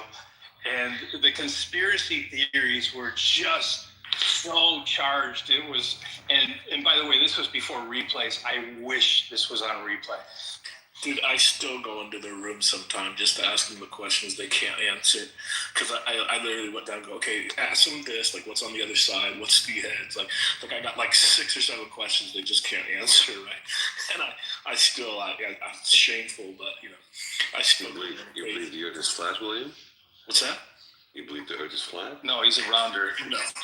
No. We shouldn't even have to say where you're a rounder first. I don't know. If there's like, a flat earther in the room, we'd know. No, you wouldn't. I'm undecided. I have not seen anything. Let us help you. Oh God, I didn't mean to turn it into that. I don't know. Hold on. I can back up flat earth. Hold on. Before y'all gonna jump on my dick for no reason, right? Did y'all took the vaccine? No, listen, I'm not jumping on you. Hold on. No vax here. No vaxxers? I'm on you. Nobody believes that jet fuel can melt steel beams? Okay, now you have the second most controversial thing on the app. Yeah, I just want to know, if you believe one thing that you can't really prove, right? I can prove Here's what I'll say in one word, Ludwig. Inverse stereographic projection. That's what I'll say. You can do these word salads more, right? It's not word salad. But it's like this I'm you saying want to do on your technical side, if you know what the terminologies fuck and I'm all that. talking about, then you know what the LGBTQ fuck I'm terms talking more. about, That but doesn't you really don't impress know, me. So that's why I said I don't want to have the conversation. Just because you got a fast car doesn't mean you drive, So when you bring up these terms and shit, it's sort of like beta. It's me like drink a lot of soy milk. The art of mapping a sphere onto a plane. Then you'd know what the fuck you're saying right now. Back and forth, and then it's very. You sound very feminine. Speak up a little bit. Give me the impression you're born with testosterone. It's okay, man. Jeez, Ludwig, man. Conversation. But no, it's like when a man is turned up to be like this, and it's like we use it. It just throws me off. It's like gay as fuck. I can't take you serious. Hey, guess what? We actually went 45 minutes with a decent conversation that was all over the place without anybody saying anything bad about anybody. I never said anything bad about anybody. It's just like when a man we didn't insult anybody. Was I insulting him? I wish there was a replay, but anyway. Wait, people are going to disagree, but people are going to disagree. Is that what you just said? Disagreeing is okay. And then followed up by, did I insult him? Say that again with a little bit more bass. You see what I mean? It's like giggling, feminine. Okay, and to your God first profile, I would that's not never hire a insulting to person somebody. just based on their voice. I would be like, no, get the fuck out of my office. I would never hire you. The first thing in your profile is God first, and yet you come on first thing on my stage profile. and then insult people. What does it have to do with God? Well, come on, man. Think about it. No, you tell me. Okay. He's I'm in sorry. defense mode. He's Okay, for what it's worth. like a cornered skunk. The God I believe in would probably not say, yeah, go out and insult people. And when did I ever insinuate or make the claim that God told me to do that? Well, Vic, why are you mad at me? Who told you I'm mad at you? Why are you getting that impression? What? Why are you getting the impression that I am somehow mad at you? I got that impression because you need to stop rubbing that baby said I was all over saying yourself. fast words. I was feminine. You couldn't understand what I was saying. No, but if your voice is feminine, it's like drink some more rye, do something. So Ludwig, I just want to say this. I don't know if you were in the audience and you heard, but we were talking about like the old days of Clubhouse and some of the good stuff, some of the bad stuff, and whatever. And you reminded me of one of the greatest things we had on Clubhouse. It was always late at night, and a group of us would play Cards Against Humanity. Now, for some reason, none of us ever got booted off of Clubhouse, but when you played Cards Against Humanity, and the more the merrier, it was off the hook, and you could say whatever you wanted because it's Cards Against Humanity. So you could be insulting, and everybody laughed. So it was a nobody's going to take offense free zone. But then we understood that. But when you come into a stage and people are talking about other stuff, and then all of a sudden you start talking about his femininity and stuff like that, I think we understand that's an insult.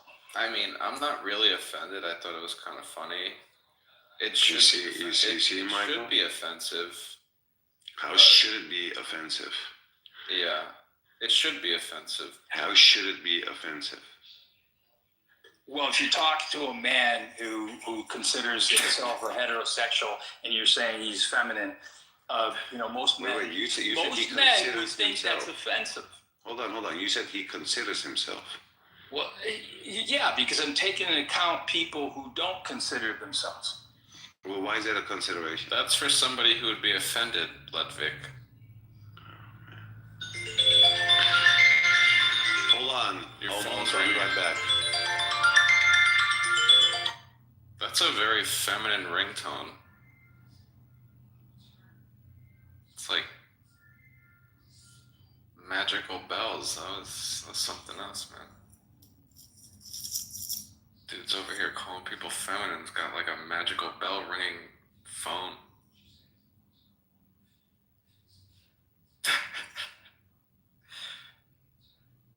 That's wild, man. Yeah, it's my fault. You just say the words flat earth and all hell breaks loose. He got very upset. I agreed with him, though. I think he came in the room to be upset.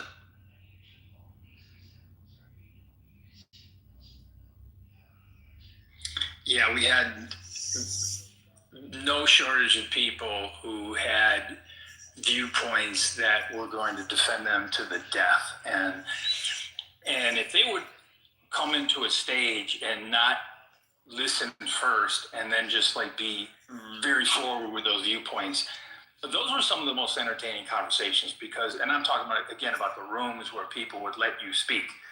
They wanted you to like work it out and prove your theory or ideology or whatever. And it was some good stuff. But then all of a sudden it just became raging and screaming and yelling, and it's just nuts. Yeah, Ray does a pretty good job of that. He's a great moderator. I've been in his rooms a couple of times in the past couple of weeks. He gets heated. He's like, wait. You guys, speak. And then be silent. And then the other guy speaks. Right? Yeah, and I appreciate that. But here's what I don't understand, Michael. I'm looking at your thing, okay? You have a top 20 karma. And somebody else's room, like in the real world karma, has a top 0.5. How does this karma thing work? Like, I just don't get what they're trying to do. Because I think what they did, when I first saw it, and I haven't been on the app a whole lot recently. I check in a couple times a week, but don't always get on stage, right? But when I saw that they introduced this, I think it was like on the day of or the next day.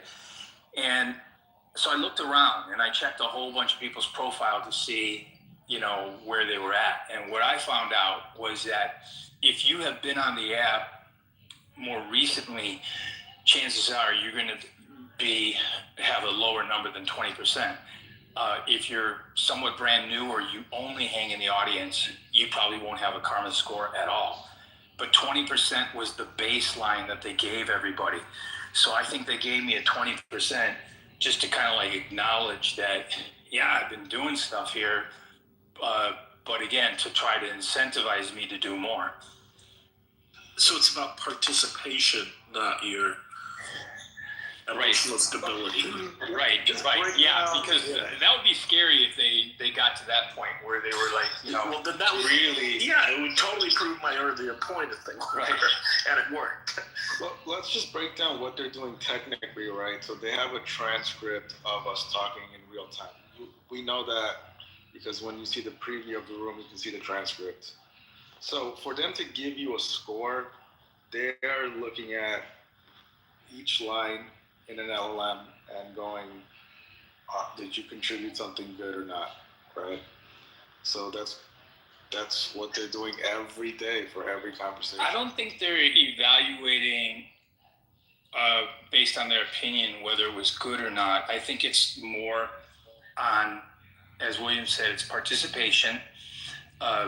and that would, the top level participation, of course, would be rooms you opened and then spoken. The next level would be stages you were on and spoken. How long did you speak, and how long were you on the app?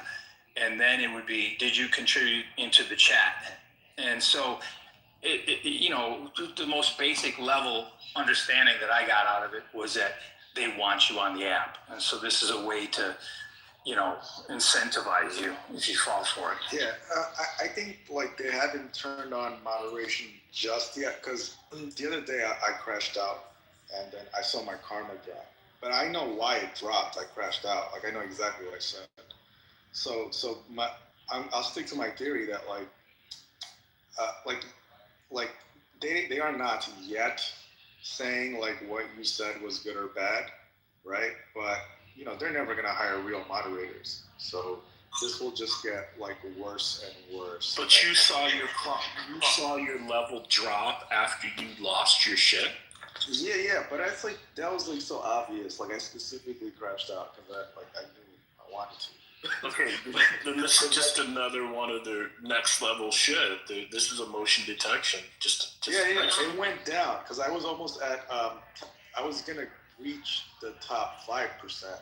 I was like, oh, I only need like 150 more. But then it was like the next day it dropped, and I was like, oh, okay, I know why it dropped. They're just recording. If they recorded what I said there, then yeah, of course it's gonna drop.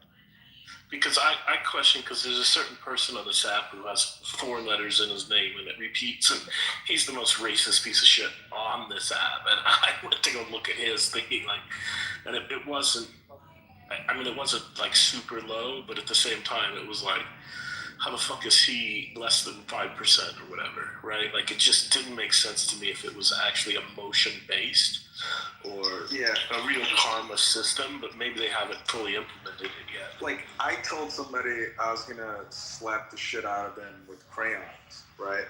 And I'm like, okay, like that's what. Wait, with crayons? Like is there like? Yeah, like I got angry. I was like, okay, well, why crayons? Is that like you're a child, so I'm gonna hit you with a childlike item? I think the argument, like the person brought up crayons, and I was like, I will smack the living shit out of you with crayons. It just seemed like a random item used as a weapon. So the next day when my karma dropped, I was like, oh come on, dude, like try to think about what you said. I was like, oh yeah, I was literally gonna beat this guy up with crayons. What color?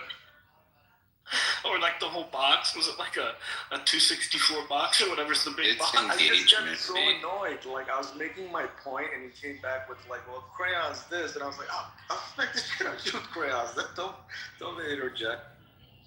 I think it's engagement based. It's monitoring at the real time how many people respond to what you say, what they say, and then it factors in all of that as well. And then based on whether they deem that a good value or a bad value, whatever that is, that's what the karma is, and it's pushing it towards that way. Because there's no way in hell this Ludwig guy is 0.05% already opening up with the way he opened. There's no way. Maybe the app is trying to figure out who actually is gay and who isn't. Yeah, I don't know. You might be right, actually.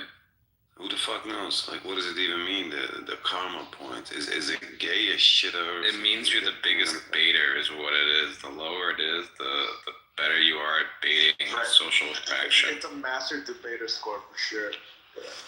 Is it? What else is it? So, like I agree with you. Is it beta or is it speaking the truth? Like I don't know. Like I just say as things as they are, and like somehow I have like a 0.5% score. Makes no sense. Hey Ludwig, are you the person formerly known as Lou Fax? Am I the what? Did you formerly go by the name Lou Fax? No. Okay. So I can be rude to you. Yeah, well, yeah, of course you can be rude to me. But I have like somewhat of a different concept. It's like we can just meet up and then, you sign the waiver, you step into a ring or a cage, and then from there on, I'm not going to do this LGBTQ gay shit in an audio app, cussing screaming that. Why would you need a cage to take your pants off? See, because you're gay, right? That's immediately where your mind goes. That proves my point further. I'm just so confused. Like, you don't get your age or a ring for that. Because you're that dude that's on an audio app. So all this smack talking, you only do an audio app. That's not nice. That's not nice. But in real life. Yeah, but Ludwig, this is a talker's app. Everybody's a talker. Yeah, but you gotta back your shit up. He's talking about backing his shit up. He's gonna take his pants off. Everybody's gonna sit back it up in there and claim that's. He literally just said he wants me to back his shit up. The cuckold is trying to do something again. That's terrible, Ludwig. Your voice is terrible. Look, the Clubhouse demographic, right? It's the peanut gallery. It's not everybody. It's like, it's people that cannot shut the fuck up. So it's like, we have to sort of like learn to accept. I mean, I hate to say names, but Norm comes to mind. Ooh, Norm? El Nostro? Did you say Norm? The Polish guy cosplaying to be Jewish? No, I didn't say that. That's who you meant, right? No. I didn't say you said that. Is that who you're describing? Not at all.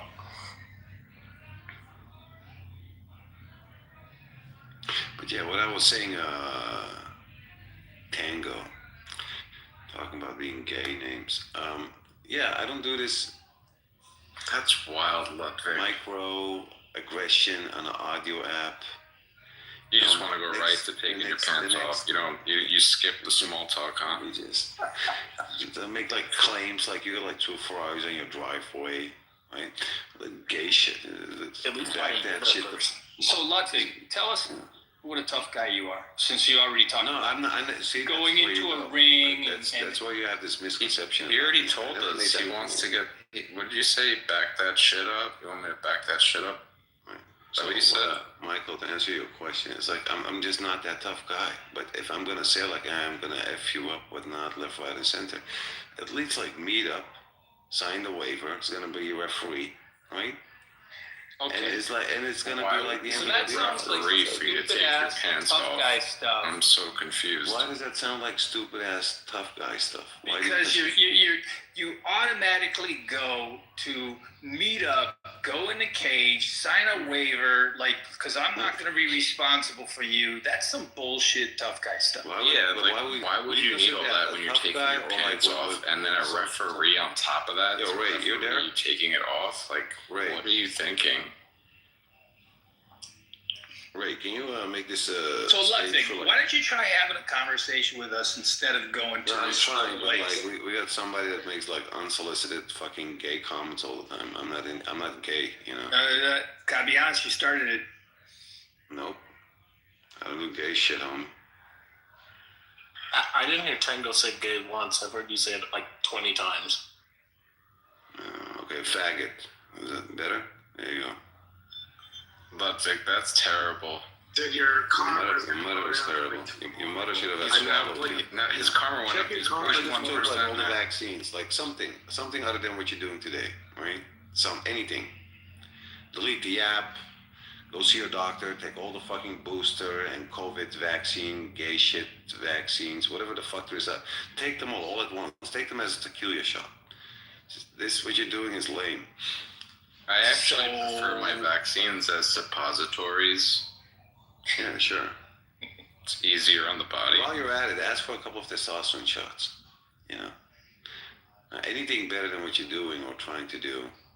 I know what you're doing, right? It's always like people like you named themselves Tango with a fucking sunset profile picture.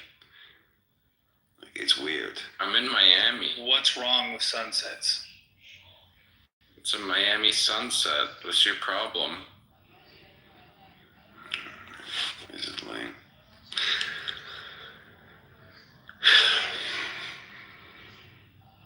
Yeah, it's the gay capital of the world. Icon fools. Look at him like his fingers are going. I heard Ludwig rides dick like it owes it money.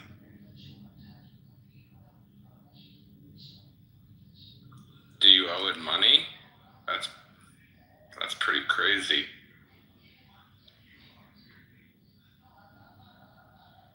Yo, Ray, where do you find these people, Ray? Ray, you there?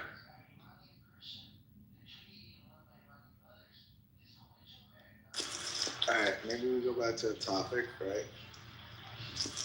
That's a good one. Is piss rail burning already? I don't know. I think Trump's supposed to talk this morning, right? I think Trump is somewhat in trouble, man. He has not only like Iran, but also like Russia and China against him. Yeah. So, I agree with that. It's like, are we here to fight everyone to, you know what I mean? Yeah, but that's impossible. Right? Like, Ukraine is getting decimated. There's no war against Russia or China. We're not involved. Okay. No, the hostile stance is the same as it's been for a long, long time. Yeah, but things has changed. That's what you don't seem to get. It's not only Iran. I do get it. I do get it. And as you weren't here earlier, I already said it. There's no chance, no way that China gets themselves involved in this. China's already involved. They're not involved. Then you must be lacking awareness, respectfully. So tell me, since you have an understanding of it, tell me how China is involved outside of having a loose association with Iran via BRICS. That's exactly where you make the mistake. You consider that to be a loose association. It is a loose association. And that's what you see on television. No, that is the impression because that you have. Know the history of BRICS. The whole thing came about 20 years ago as a communist answer to the U.S., and it was led by Russia. Russia and China got North Korea, Iran, Venezuela, Cuba. They got them all showing up at the same place to have their little alternate world conference. Nothing ever came of it. And then finally China just said, hey, let's make some money off this. But China does not depend in any way on Iran for their economic stability. In fact, if they were to attack the U.S., the only thing you know for sure is that Iran's economy would drop overnight because they hold so many U.S. dollars in reserve. There's no way they're going to do that. So here is the thing. That's the element that you don't seem to get. I'm not sure if you're in finance, whatever. But if you knew a little bit about like holding U.S. dollars, your dollar plummeted. Right? It might still be like the world's #1 leading currency. So you're telling me that China doesn't need the U.S. dollar? Michael, let me finish. As we speak, there are already transactions being completed for raw barrels of oil versus the Chinese currency. In the last 7 years, you had 40% of all your dollars printed. Right? 40% of all the dollars worldwide have been We're printed. just getting started with the printer, don't you worry. Yeah. I'm not even kidding. We are just getting started. Yeah, we're dead ass, bro. Yeah, we know about inflation. Go on. So if you know anything about like currency collapse and the collapse of societies, it always has been. Always has been. If you know anything about hard asset appreciation during a hyperinflation, you wouldn't be bugging out. All right.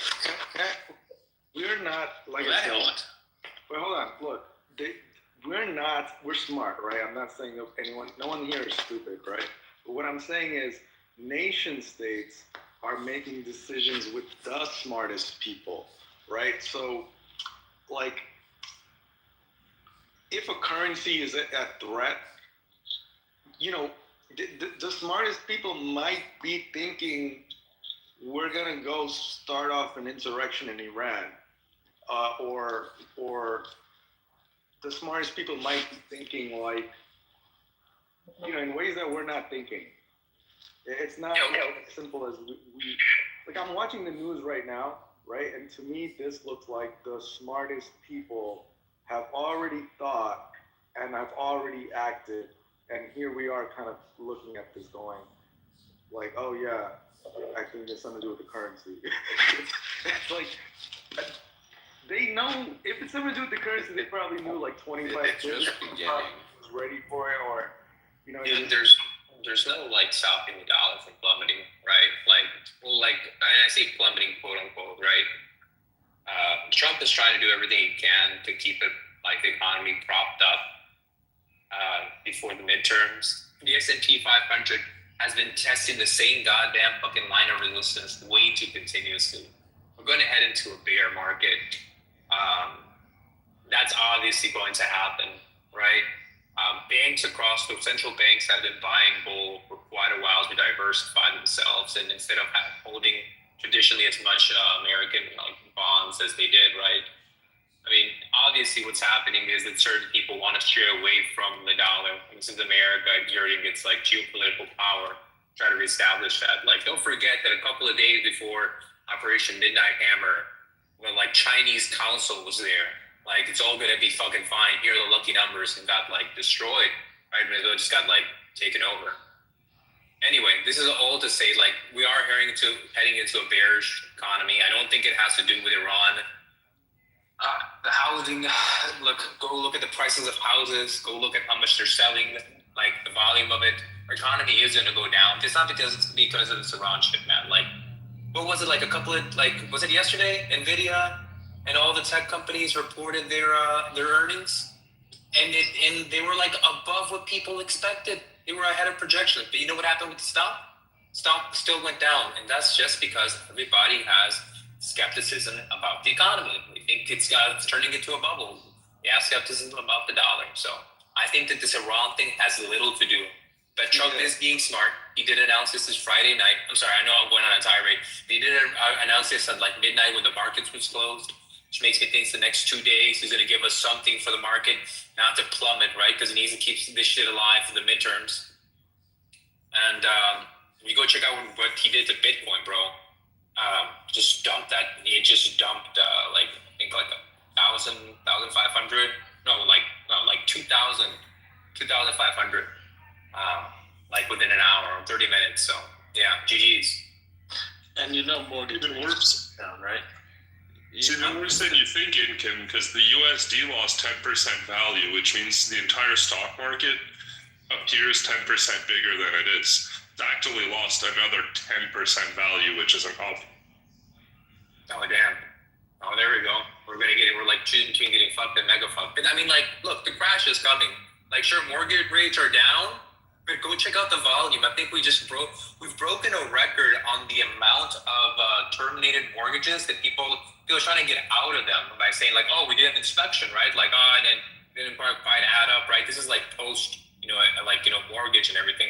The volume in December of 2025 is lower than it's like been in decades. The margin that builders make, right, for houses is getting smaller and smaller, right? Go compare that to see how close that is to 2008, 2014 numbers. Obviously, I'm not saying something like that's going to happen, but when builders of houses are selling it for cheaper than the Lulu fucking sellers who think it's still summer of 2022. But why do you think 2008 happened? Can you explain what happened in 2008? What happened? People giving out like cheap fucking mortgages and then just like betting on the fact that they were like going to fail, like derivative markets. I don't think it's because of that. I think it's the Lulu sellers, man. They look at 2022 prices in the summer and they're like, oh yeah, it's like it's going to keep on going up from now, right? And that's just not going to happen, right? And so you have a bunch of sellers who are like not selling their houses, but now builders, they're not under like the Lulu fucking influence. So what they do is like, hey, I need fucking liquidity, right? Like, sure, I might take less of a profit, but I can't have this shit stuck here. So they sell and in a way undercut like similar properties that are decades older, are in similar location, and it's new construction. They are the market makers. It's okay though. It'll present opportunities. Yeah. I'm not complaining about that. I'm gonna get a house off that market, but this is just to show like I don't think this Iran thing has much to do with like whether the economy is gonna go down or up. Like, go check your S&P 500. Like, go check out the line of resistance it's been fucking testing. I think that by probably like in March we're gonna get like probably like 44K on Bit, and then I think the S&P should be like really going into a bearish market, like probably in like April or like mid-May at the latest. It ain't looking good, bud. That sounds about right. Why do you say that? We're getting into the Fed chair. What are you basing that on? What am I basing that on? Okay, so first, this is like more technical analysis and anything, right? I mean, you missed the biggest whale in the room. I brought it up earlier. I guess you weren't here though. Oh yeah, look. I'm gonna be really honest with you. I'm a fucking idiot. I only got into finances this January. Like that's it. Like I'm yeah. Is happening in May. Oh yeah. The Fed changes. But didn't they announce they were going to keep the rates? Months experience. Didn't they say like they were going to keep the rates or something like that? I doubt that's going to stay like that. But anyway, he's going to get there in May, right? All right. So I think that's going to be awesome. Missed the biggest whale. Yeah. So basically, the scenario or the potential catalyst is that Warsh would end up being the next nominee, and if he gets in, he already has stated that basically he wants to sell off $2 trillion of mortgage-backed securities and not. Oh yeah, I didn't know that. Stop being the last line of purchasing as the buyer of last resort for the market. So that's going to introduce a massive supply shock if that happens after that point. So what you're potentially seeing is the rearrangement of trillions of dollars prior to that move. So something look, that did you speak to me like I'm stupid? Because I am. When you say supply shock, you mean like there's going to be way more houses than buy them? I mean, all of a sudden, all of these over-leveraged companies are going to get hit with margin calls being like, hey, we need our money. And they're going to be like, oh, shit. All right, well, let me just sell this. And then you times that by, I don't know, 1,000. Yeah, people keep on. And then you see liquidations in the market, which is still okay, but it's yeah, I don't have a house. I'm gonna get one for the cheap. It could end up being overall just a recessionary market for a couple quarters. Probably it's just as violent as 2008 with a new policy change behind it, because every I don't know how old you are, but every time the way the U.S. system is built, it's actually, capitalism is a very, very interesting system because it's more so sector based than it is company based. So I know we have these crashes, right? And companies, let's random sector, whatever.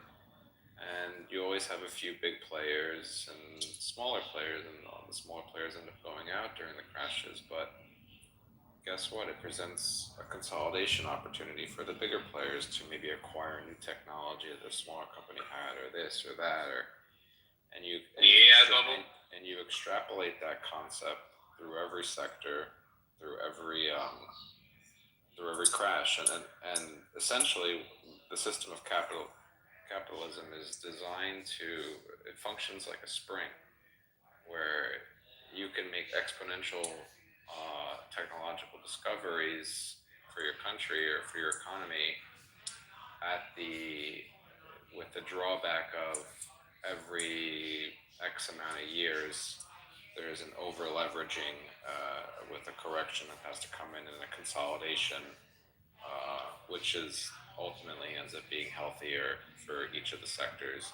And it's usually followed up, or at the same time there'll be either a massive policy change that shocks the public, or it'll be some sort of event or a war of some sort to guise and further reason or justify whatever comes next.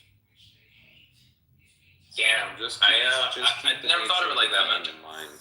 It's a phenomenal system.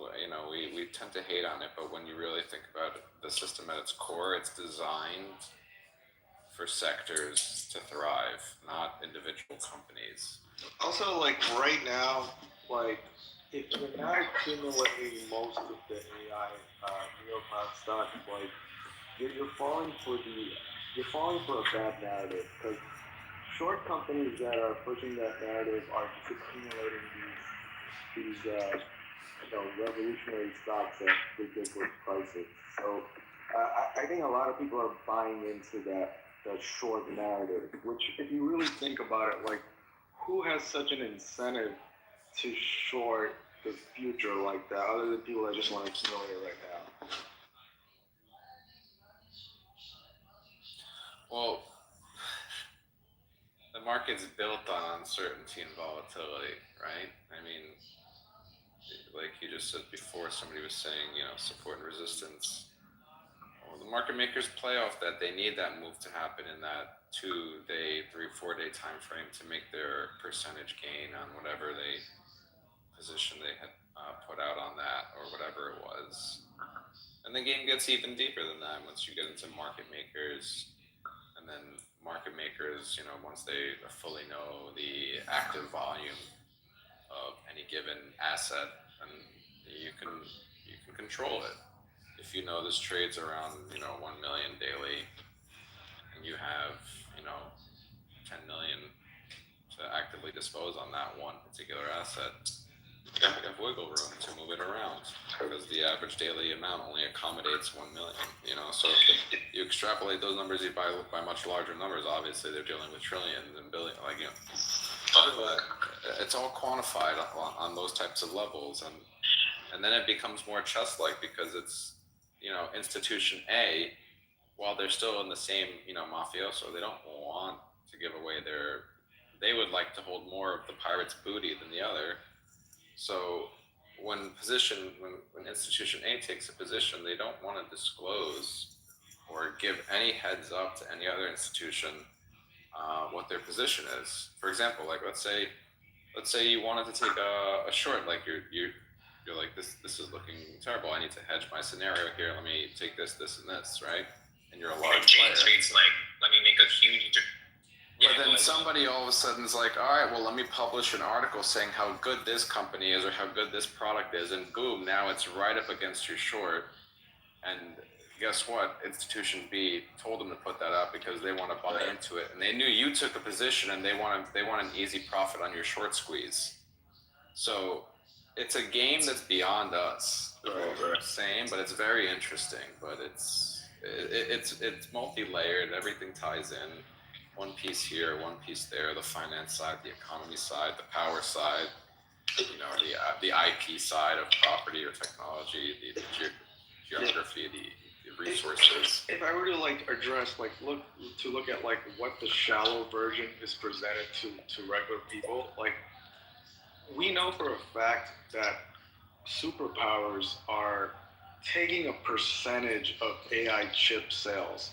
Yet there's a narrative that it's a skeptical sector. You get what I'm saying? You have to. The only people you can say this to, right? What is a skeptical sector? As in, it's a bubble, right?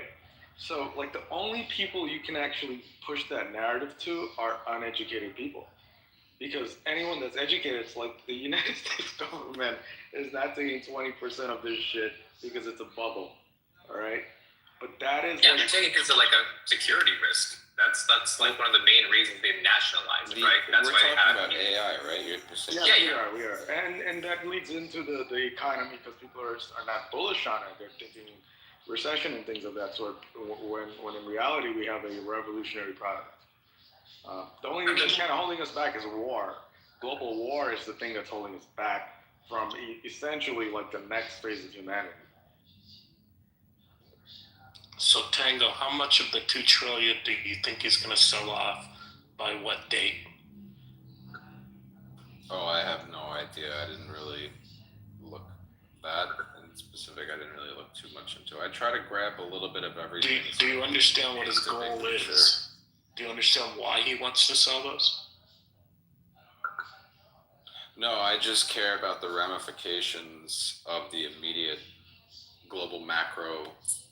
I care more so about the chain of events of that action of everybody else and what their responses are on the rest.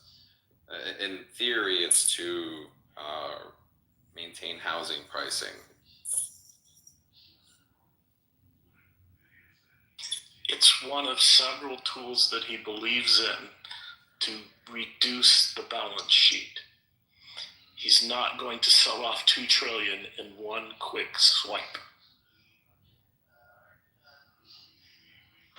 We're not in good hands. Because I'm going to assume everyone here, well, it's a bad assumption. Well, let's say you love America, right? I can't say that we have a 15-year solid plan. It seems like this Trump administration is going to run a shotgun campaign, and then someone else is going to pick up in the middle of where they left off, right? And that's it. You know what I mean? It's like, who's going to pick up? It's like when people in a company leave, right? It's like no one's ever going to pick up from where you left, dude. They're going to have to redo this shit from the beginning. So now it's going to be a clusterfuck no matter what. So I don't know if I agree with that, because I really think one of the understated things about this administration, as opposed to his first administration, is there's a deep bench of very qualified people. Rubio is getting praise from Democrats now, and you're going to have the Florida governor probably join this administration after his term is up. And this guy has done a whole lot down there. And Vance, everybody talks about him being the front runner, but I don't know necessarily that he's going to be that guy. I just think, and you go deeper to the younger people. Josh Hawley of Missouri is a really intelligent dude. There's a lot of really very smart people, and then people who are in cabinet positions who, would stick around for the next administration, like Scott Bessent and everything.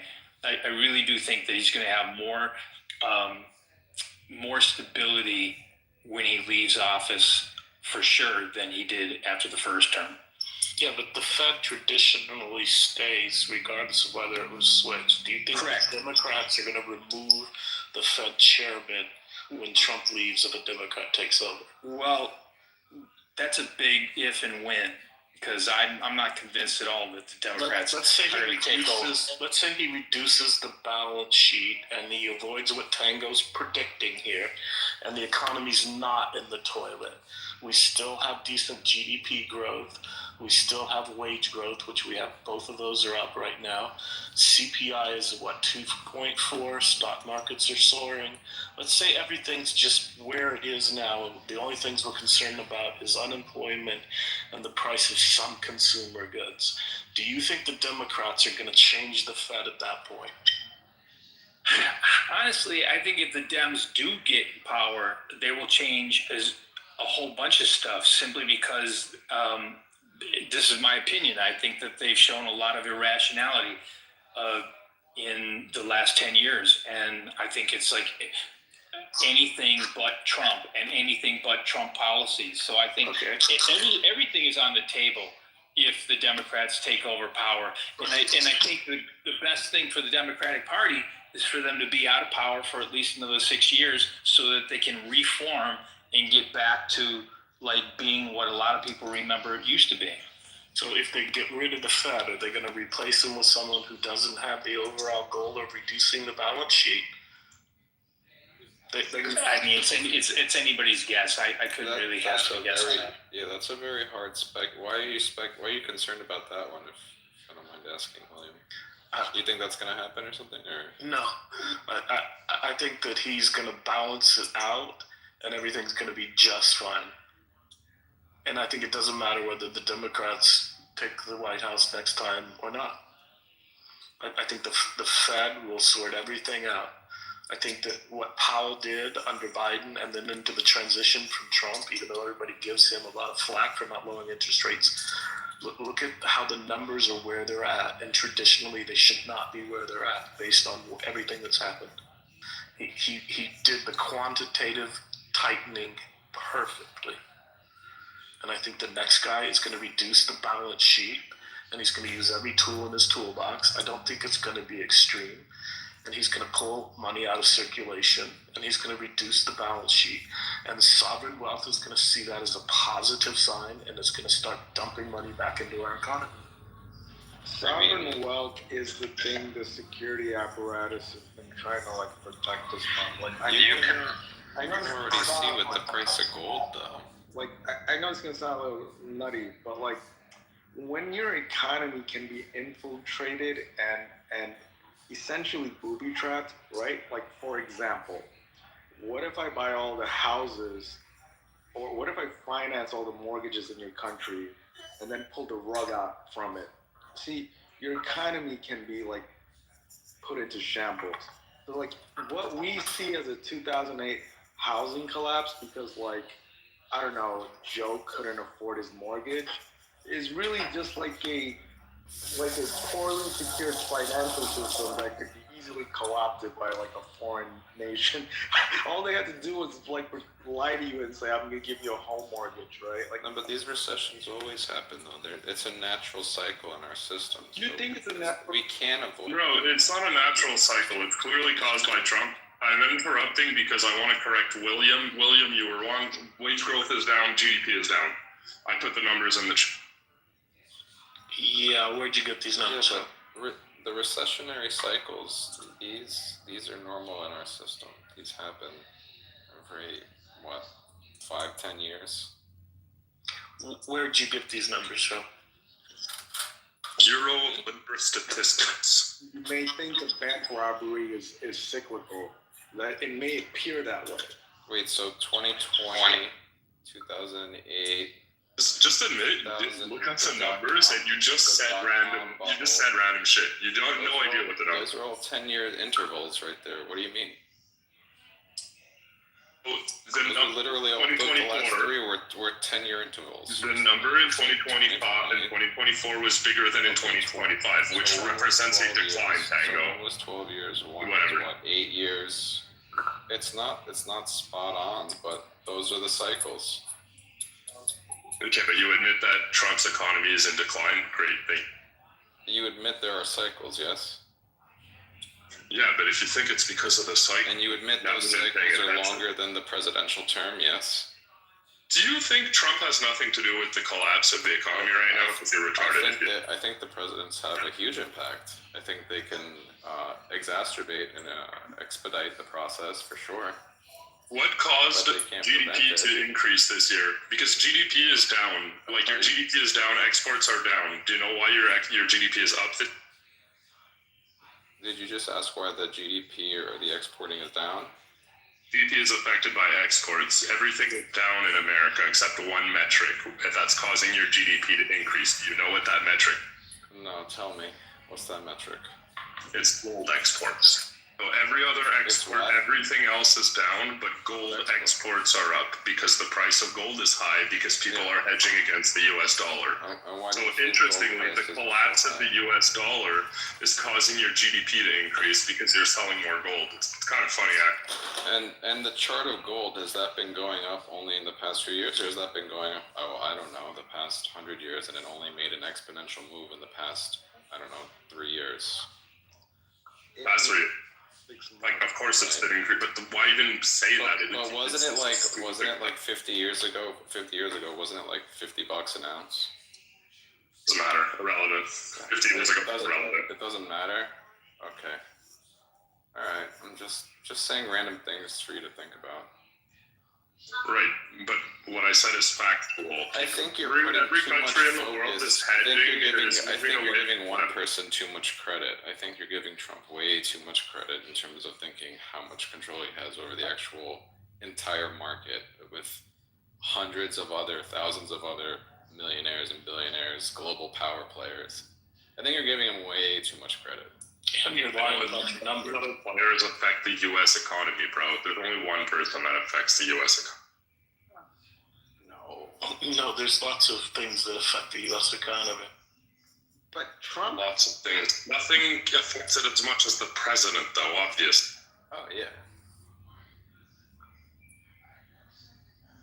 I mean, it'd be nice. It'd be nice to just make your own crypto coin, and then promote it. It'd be nice to make your own social media, actually, and then promote it there.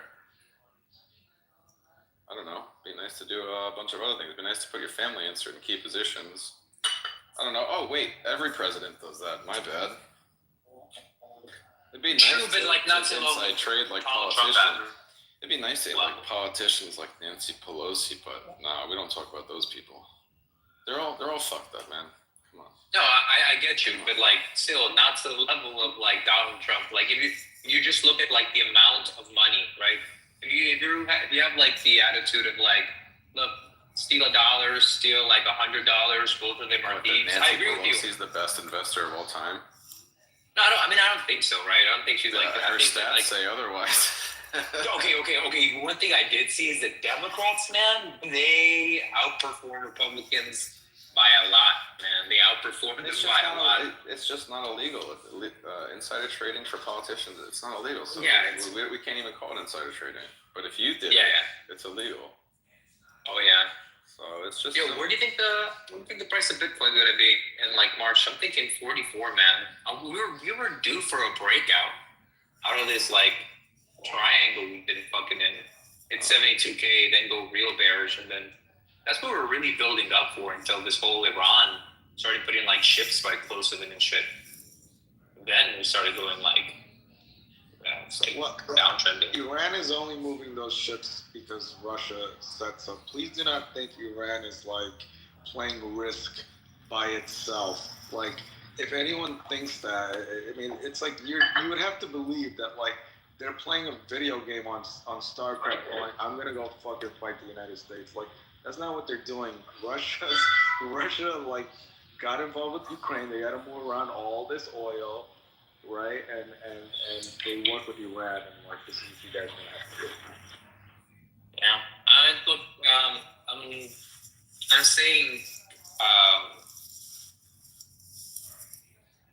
I was just saying how this like would reflect on Bitcoin. I know there's like other implications, right? Like there's a whole like stretch of water, right? That if it gets blocked off, we're gonna be seeing fucking oil at like what, 100 something, right?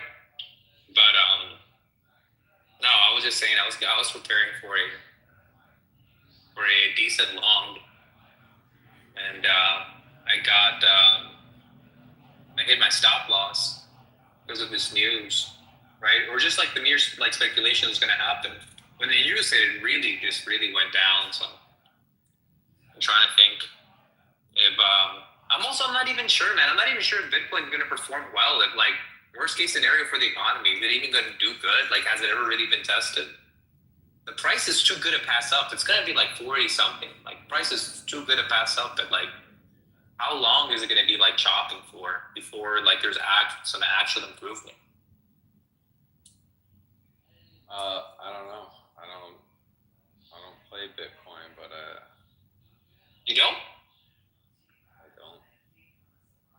Man, so I think it's gonna hit 40, man. I think it's gonna hit 40, and I think that price. I think that we're gonna see a major influx of ETFs. I think it's going to be. It's too good, man. The risk is there, but at that price. I'm thinking of opening up a long position on hyperliquid, a leverage position on hyperliquid for it. I don't know, man. I'm not in crypto, but if you look at Bitcoin's price over the last 18 months, that is about as volatile as you can possibly imagine. I mean, yeah, but like that's part of the cycle, right? That's part of like the whole cycle with Bitcoin. And to be fair, like. Yeah, like once it crosses like the 200 EMA cross, then you know that's you're in for a bearish market historically every single time it's done that. Then once you you close like below the Gaussian line, then you see a 40% like dump really quickly within the like next like week and something, right? That historically has happened. That's happened again, right? And now, so even like watching that, and they're all waiting for that same indicator, and the whale psychs everyone out on them. Yeah, Jane Street. Oh yeah, did I tell you how it got? Yeah, did I tell you how it got fucked over by Jane Street? No. Yeah, so they were shorting the market every day at like 10 a.m. Right, there was a dip, and there's these lawsuits that come against Jane Street because they did like a bunch of like dumb shit in India, right, where they would acquire like whatever stock, right, and then they would short it, right? They would dump it. At the same time, with the fucking derivatives, they would just place an option to counter that, and they would be so profitable, right? They just kept on doing that again and again. It only came out because one of their employees went to a competing hedge fund, and they're like, oh yeah, he's telling them our strategy, and it came out in some small lawsuit. They launched a lawsuit against his employee, and now people become aware that they do this. They suspected they were doing this with Bitcoin. The news broke out. They didn't do that. Huge rally upwards. Of course, I was in a short position, and that was 3K gone in 15 minutes. That was fucking fun. So yeah. Well, the Bitcoin thing is, I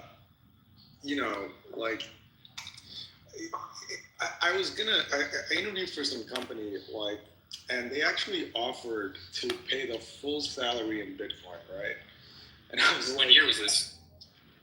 Probably late 2020s, pre-COVID, right? And I was like, wow, that's kind of interesting. But can you imagine that shit?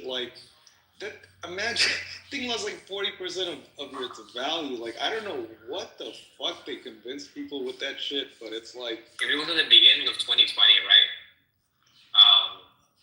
You'd have been massively profitable. Yeah, right? I know, but it's not just about flipping for a profit. It's how the fuck is that a store of value? Yeah. If people can't deal with that, with the volatility. If you get paid $100 from work, you don't want to get paid, and then all of a sudden 2 weeks later it's worth $50 because right.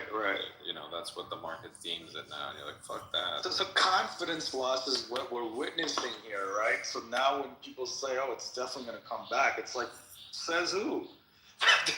No one wants to see that shit. Why don't I just put it in Google? You think people are that stupid? Right? That's what's going to happen. I don't think it's going to recover the way people think it is. I think that we're probably going to be back over 70 in 7 to 8 months, I think. Well, here's the other thing too is, one, you always need to remember that Bitcoin itself is CIA US backed. 2, people just found out that it is also Jeffrey Epstein backed. 3, I think people are digesting that very fact that maybe some people didn't even think of option 1 and 2 at all. Maybe some people just saw option 2 and they're digesting it. Institutions were probably like, oh fuck, this isn't good. We should probably get out of this for some PR right now, because probably some of our competitors are probably thinking the same thing, to just dump right now. They might expose wallet addresses. It might expose us being paid for some back-end dirty business. Let's just get out right now. I don't know. There could have been a lot of shady business that we're not really aware of. We don't really think about, because we're not like that. But when you're in the nature of shady business, Bitcoin basically operates on a cartel, right? So basically, let's say I want to sell red balloons, right? And I want to sell red balloons at $10. Anybody that shows up with red balloons at $1, I buy it up. Okay, so for me to kind of push the false narrative that Bitcoin will hold its value, I have to be so liquid that I can control that price in the market forever. So the reason Bitcoin kind of looks like a stable currency is because very large institutions, similar to what they do with gold, is that they're able to kind of prop it up and say, no, it's going to always stay at this price. To a certain point, these institutions are big enough to keep this fraud going. No, it gets better, because now they've institutionalized it. They want it to go up. You know why? Because now they can short it. And not only can they short it, they can take out leveraged contracts now that every institution is trading now. And the shitheads made 401k ETFs, so regular American people, your money's going straight to Bitcoin, whether you like it or not. It's such a... So they like the they like the volatility. They want it to go. They want it to look like zigzag, up down, up down, up down. Doesn't matter. It doesn't matter what the move is, as long as they're controlling the move. Yeah, they're like project managers that are so happy that the project is like extended and extended. Like every delay is wonderful. Yeah, and every now and then, they're also like, hey, you company, funding company, we like you. Invest in this at 60. Right. Invest at 90. Put more in at like 110. Oh, Michael Saylor, you're gonna keep buying? Yeah. Oh, now you're in the negative because it's below this. Oh, we might buy you now because you might go back. Ooh, you're sitting on a lot of.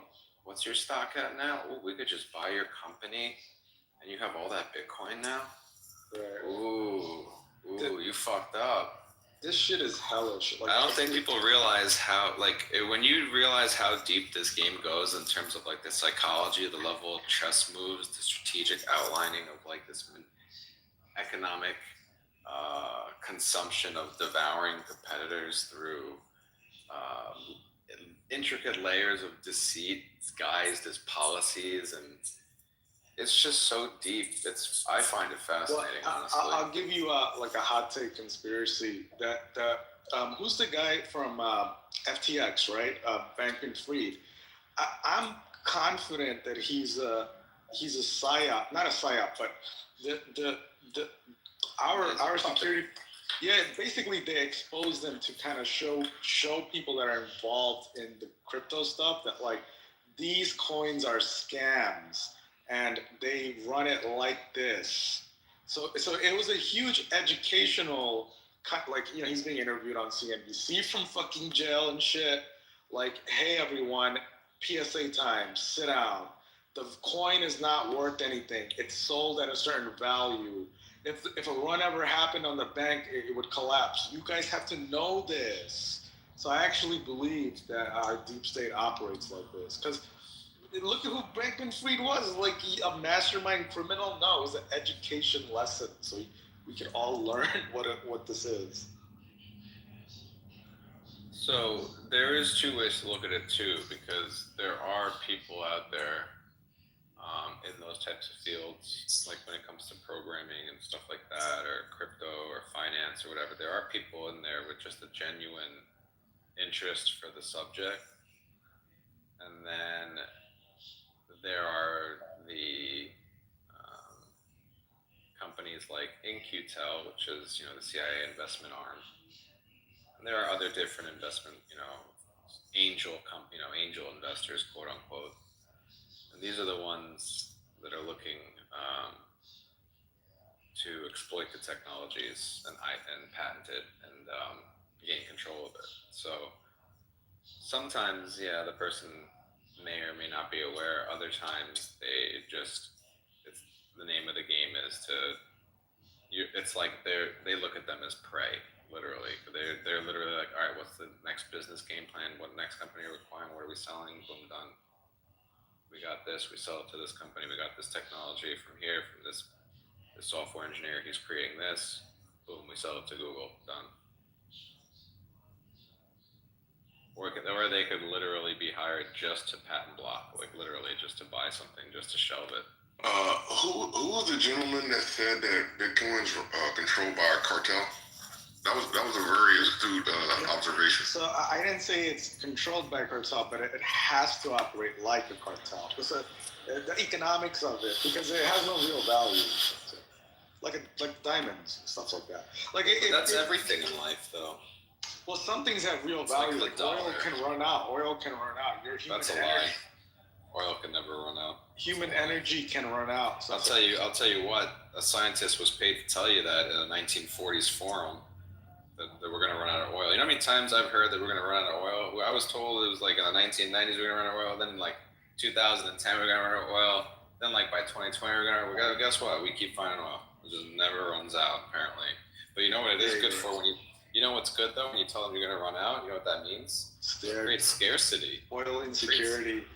Well, it creates scarcity, and now if it's a finite resource, so that means the value I is don't more. think that's it, bro. The I less think you you're have, gonna tell the me more it's next. worth. Well, what's next? The diamonds, they're not rare in What, they're not a woman's best friend? They're Yeah, not. fuck out of here, bro. It's very disappointing. Apparently gold's a finite resource too. Didn't we just find the biggest deposit in Zimbabwe like 2 years ago? It's larger than... Basically, we're gonna probably get to a point where me and you, or anybody on the street's gonna go like, I don't believe that your money is worth anything, right? Now, that'll be like a real debate. Like, if I were to look you in the eye and say, I don't care that your computer solved this hash, right? Like I don't care, right? Like that is where the wars will start. That's where the civil war is gonna happen. Like, yeah, I really don't care that you think your wallet computed a hack. Like, I don't care what you think the value of this money is, and I think that is the risk that we're headed towards. I think that people said that about, like, when they got the dollar off the gold, right? Like, okay, I don't believe in the speculation of like XYZ or whatever this is, right? I don't understand this new thing.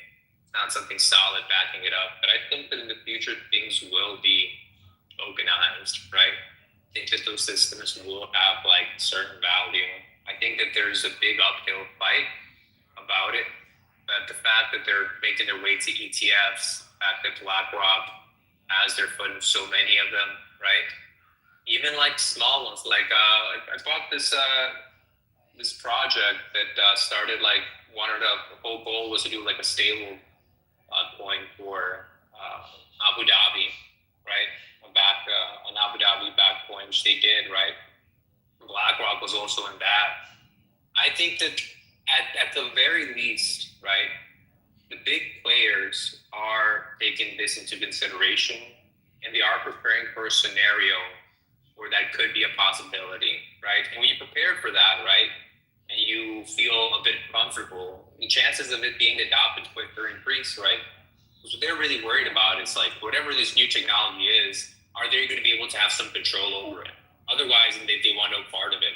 But if they can have a better control than they have now, right, where there's less government in it and they manipulate it, they'll be more than happy to adopt it, right? But they would adapt it in like, a flash. So, I don't know. I think that only time will tell, but I don't think Bitcoin's going anywhere soon. Sorry, Inkin. That just sounds like hope, brother. You gotta have fundamentals underneath your hope. And hope, it's not enough, man. Sorry. And somebody earlier today was talking about the expansion and contraction of the economy, and how that happens. There's a couple of things that I think you gotta have conviction. No. You gotta have analysis. I think about the money supply, liquidity, and I think about interest rates, right?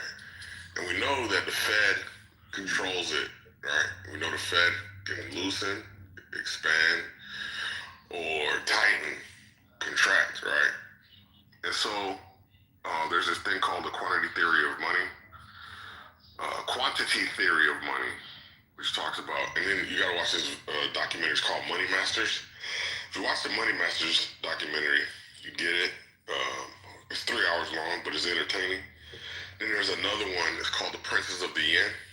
Talks about the Japanese ascension after World War II and how they, went into like hyper of appreciation of their assets and how they went into a 10-year recession. It seems a little engineered. Yeah, man, this is all intentional. You let the economy expand, and you tighten it. Everyone starts collapsing. Also, there's another guy you can look into. His name is Hyman Minsky. He wrote the Financial Instability Hypothesis. And basically, what he says is the more stability you have, or the more prosperity you have, the more unstable your economy becomes over time. And there's 3 stages. which is the first one is the hedge stage, which is all projects that are financed. They get paid back their interest and they can pay back their principal, right? Those are the good loans that are first given after a recession. Think 08, 09, 10, 11. The best loans are going to get paid, financed, right? The best projects. Then over time, those loans are gone. There's no more loans or projects that can pay back interest and principal. Then the next stage is speculative finance, which is they can't pay back their principal, but they can pay back their interest rate. And so what these rely upon are being able to refinance. So the business will stay the same. You know, the project will operate. It'll always throw off cash, but not enough cash to draw down the principal, but enough cash to pay off interest rate. And so they'll always be able to refinance, right? Because, you know, at least you can pay back interest, and that's good enough, right? And then there's the third stage of finance, which is the Ponzi stage, which is you can't pay back interest, you can't pay back principal, but if you rely upon appreciation, then that will be your route to exit, right? Because when you get a loan, at some point you have to exit in order to pay back your lender and to make a profit. So these are the projects that say, give me $100 million. No, I'll never throw off any revenue to pay off the principal. No revenue to pay the interest. And you're gonna have to give me the interest payment, right, to make it look good for your constituents. But it's gonna increase in value over the course of 5 to 10 years, whatever, 5-year loan period. And then I'll be able to sell it, I'll make a profit, and I'll pay you back. That's the Ponzi finance. Are you saying Bitcoin is a Ponzi? Not just Bitcoin that relies on, money go up, but a lot of other, like Jamie Dimon, we all know him, one of the biggest, if not the biggest financial institution in the world. I don't know if you remember when there's this thing, it's called shadow banking. It's been a concept for, since 2008. You can look it up. And so basically, they are opaque financial arms that are very influential. They're supposed to be capitalized to the tune of like $2 trillion right now. And they made a bad bet in a couple of areas. And Jamie Dimon said, when this, I think it was True Colors or something, like when they collapsed, he said, you know how it is when there's one cockroach, there's others, right? You can look up the quote. He used the word cockroach. So he was alluding to trouble in the private credit environment. And there were like 3 big bankruptcies or 2 or 3 big bankruptcies that happened like in a short period of time. And then recently, he said, about a couple of days ago, it's looking like pre-financial crisis environment because there's a lot of people doing dumb things, right? And so he's again alluding to trouble in the financial markets. And I take this to be a signal. Somebody else, I think, mentioned it, where they basically tell you what's happening. They educate you on the situation to like kind of absolve themselves of, I guess, I don't know. Some people call it karmic retribution. 100% karmic retribution. Yeah. It's a rule they live by. How do you confirm that? I know we speculate about it, but how do you get some more concrete, no pun intended, evidence? Like, that's what I'm curious about. I'm not saying you're wrong, because I believe it to some degree. I'm not fully convinced yet, but it does make sense if these are like esotericists, people who are into like esoteric Eastern faith. I don't know. That's my spiel. The one thing I'll say The people are agreeing with their own will, their own free will. They've come to the agreement. And so you've never wronged the people against their will because you told them what was going on or what you were going to do or what was happening.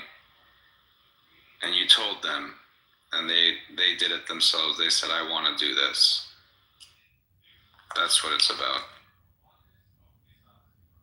Oh, yeah. Plain sight. Well, somebody else will say something? Yeah. I don't want to derail the convo, but like, I'll just leave it here. Just to leave it here. But like, if you say like Bitcoin's a Ponzi, right? And we kind of follow the financial instruments and say like, if Bitcoin were to ever get called, right, this whole thing would collapse. I think trying to get to the bottom of that question can get you to the origin of where Bitcoin came from. Because as Bitcoin collapses and you see things trying to keep it alive, that's where you can figure out who cares about this or who would have cared enough about it to have made this, right? So like, I can see a nation state saying, we can never let Bitcoin go to zero because that is a tunnel system that we will finance it until the end of the world, right? So it's like, I wonder if a state like that would even risk showing its hand. If that's the case, it doesn't matter what the price is of the asset. Right, it doesn't matter if it's $100,000 or $5. They don't care. They're still going to buy X amount of units and transfer X amount of however much they have to transfer. And that's the bullish case for the world is so messed up that Bitcoin must exist as a entity because superpowers are fighting. Well, you don't need Bitcoin as a funnel, right? You think of it like this. Do you need duffel bags of gold? No, you can do anything. I'm joking. No, well, the thing is, you can use anything, any company, because you control all the apparatus of enthusiasm, right? All you need to do is like post enough glowing stories with the Wonder Kid CEO and the cutting edge technology, and you've got yourself a fucking unicorn, right? $1 billion company. That play is easily duplicatable, such that you don't have to kill yourself propping up Bitcoin. There will be another opportunity, right? Because again, when we go through the collapse, that's when they're clearing the board, they're cashing out, they're liquidating all assets, and they're collecting. That's clearing the board. And when the recovery occurs, after all the pain, 1, 2, 3 years, however long it might take, people are gonna resume a hopeful posture, and that's when you sell them anything. You can sell anybody anything when they've gotten out of a doldrum and they're looking for hope. They're looking for, to feel good again. Yeah, in psychological interrogation, this is just called exhaustion. Like, you exhaust the person to such a degree that they'll do whatever you want. Yo, Concrete, I kept on looking into the thing because I forget who was that late woman in journalism. It was like, no, like nothing's wrong with the housing market. Everything's absolutely fine. Jessica. Yes. No, bro. It's definitely not Concrete. Yeah, I looked it up. I looked at there's this thing called Calculated Risk. They're a blog, and they were just talking about all the different cities that have depreciated in terms of prices, and there was one that hit like 22%. There was a Jesus Christ. Yeah. It was, what city is that, dude? Bro, if you look on the list, they fucking sprinkle fentanyl on the streets, bro. If you look at the list, a lot of the blown economies or housing markets are in Florida. Tejas, Florida. Oh yeah. And I think North Carolina. I'm gonna find the link and I'm gonna post it real quick. Yeah, there was a lot of a big correction down here in Florida recently. Bro, we gotta go to Chili's and tell Gustavo we're about to buy his size house for pennies of the dollar, man. But to be fair, the correction down here, like That shit has to happen, man. The pricing is kind of out of control down here. Like, a lot of these units shouldn't have appreciated 100% in like 2, 3, 4 years tops. Like, that's kind of crazy. Oh yeah, I saw like this new 2020 was worth 666,000, and then in 22 they're like, oh, it's worth like 1.78 million, and then it just sold for, and it was put on market for like 1.9, and just sold for like, and then like the same, they were like, cookie cutter houses basically, right, of the like deluxe variety. Same exact one, like next to it, like 1.2, right? Just sold. Oh. Okay, but do you I'm understand? betting on it. I mean, I want to move to Knoxville. But do you understand why? The other thing too that No, I think it's just we have a housing shortage by 75% of where we should be. It's supply and demand. There's not enough housing. There's not enough buyers, right? That's an even bigger problem for people who are selling, right? If you're selling and no one's buying, right? It's not about, you can't quantify the number of buyers. Some people aren't even looking anymore who would buy if they could. It's a whole bunch of reasons, but the biggest issue is we don't have enough houses. That's why they keep going up. It's not a bubble. It's not anything else. It's because we don't have enough of them. Do you know why? We're not building. Yes, regulations, construction, labor. No, yeah, but I think, like, I'm gonna tell you, the National Association of Home Builders, they do a developer survey, which is, here's a bunch of developers. Hey guys, what are your costs looking like? And they break them down by line item. Do you want to know how much what percentage goes to the government of a $400,000 house? It's like 100,000 or something like that, and it varies state by state. Yeah, exactly.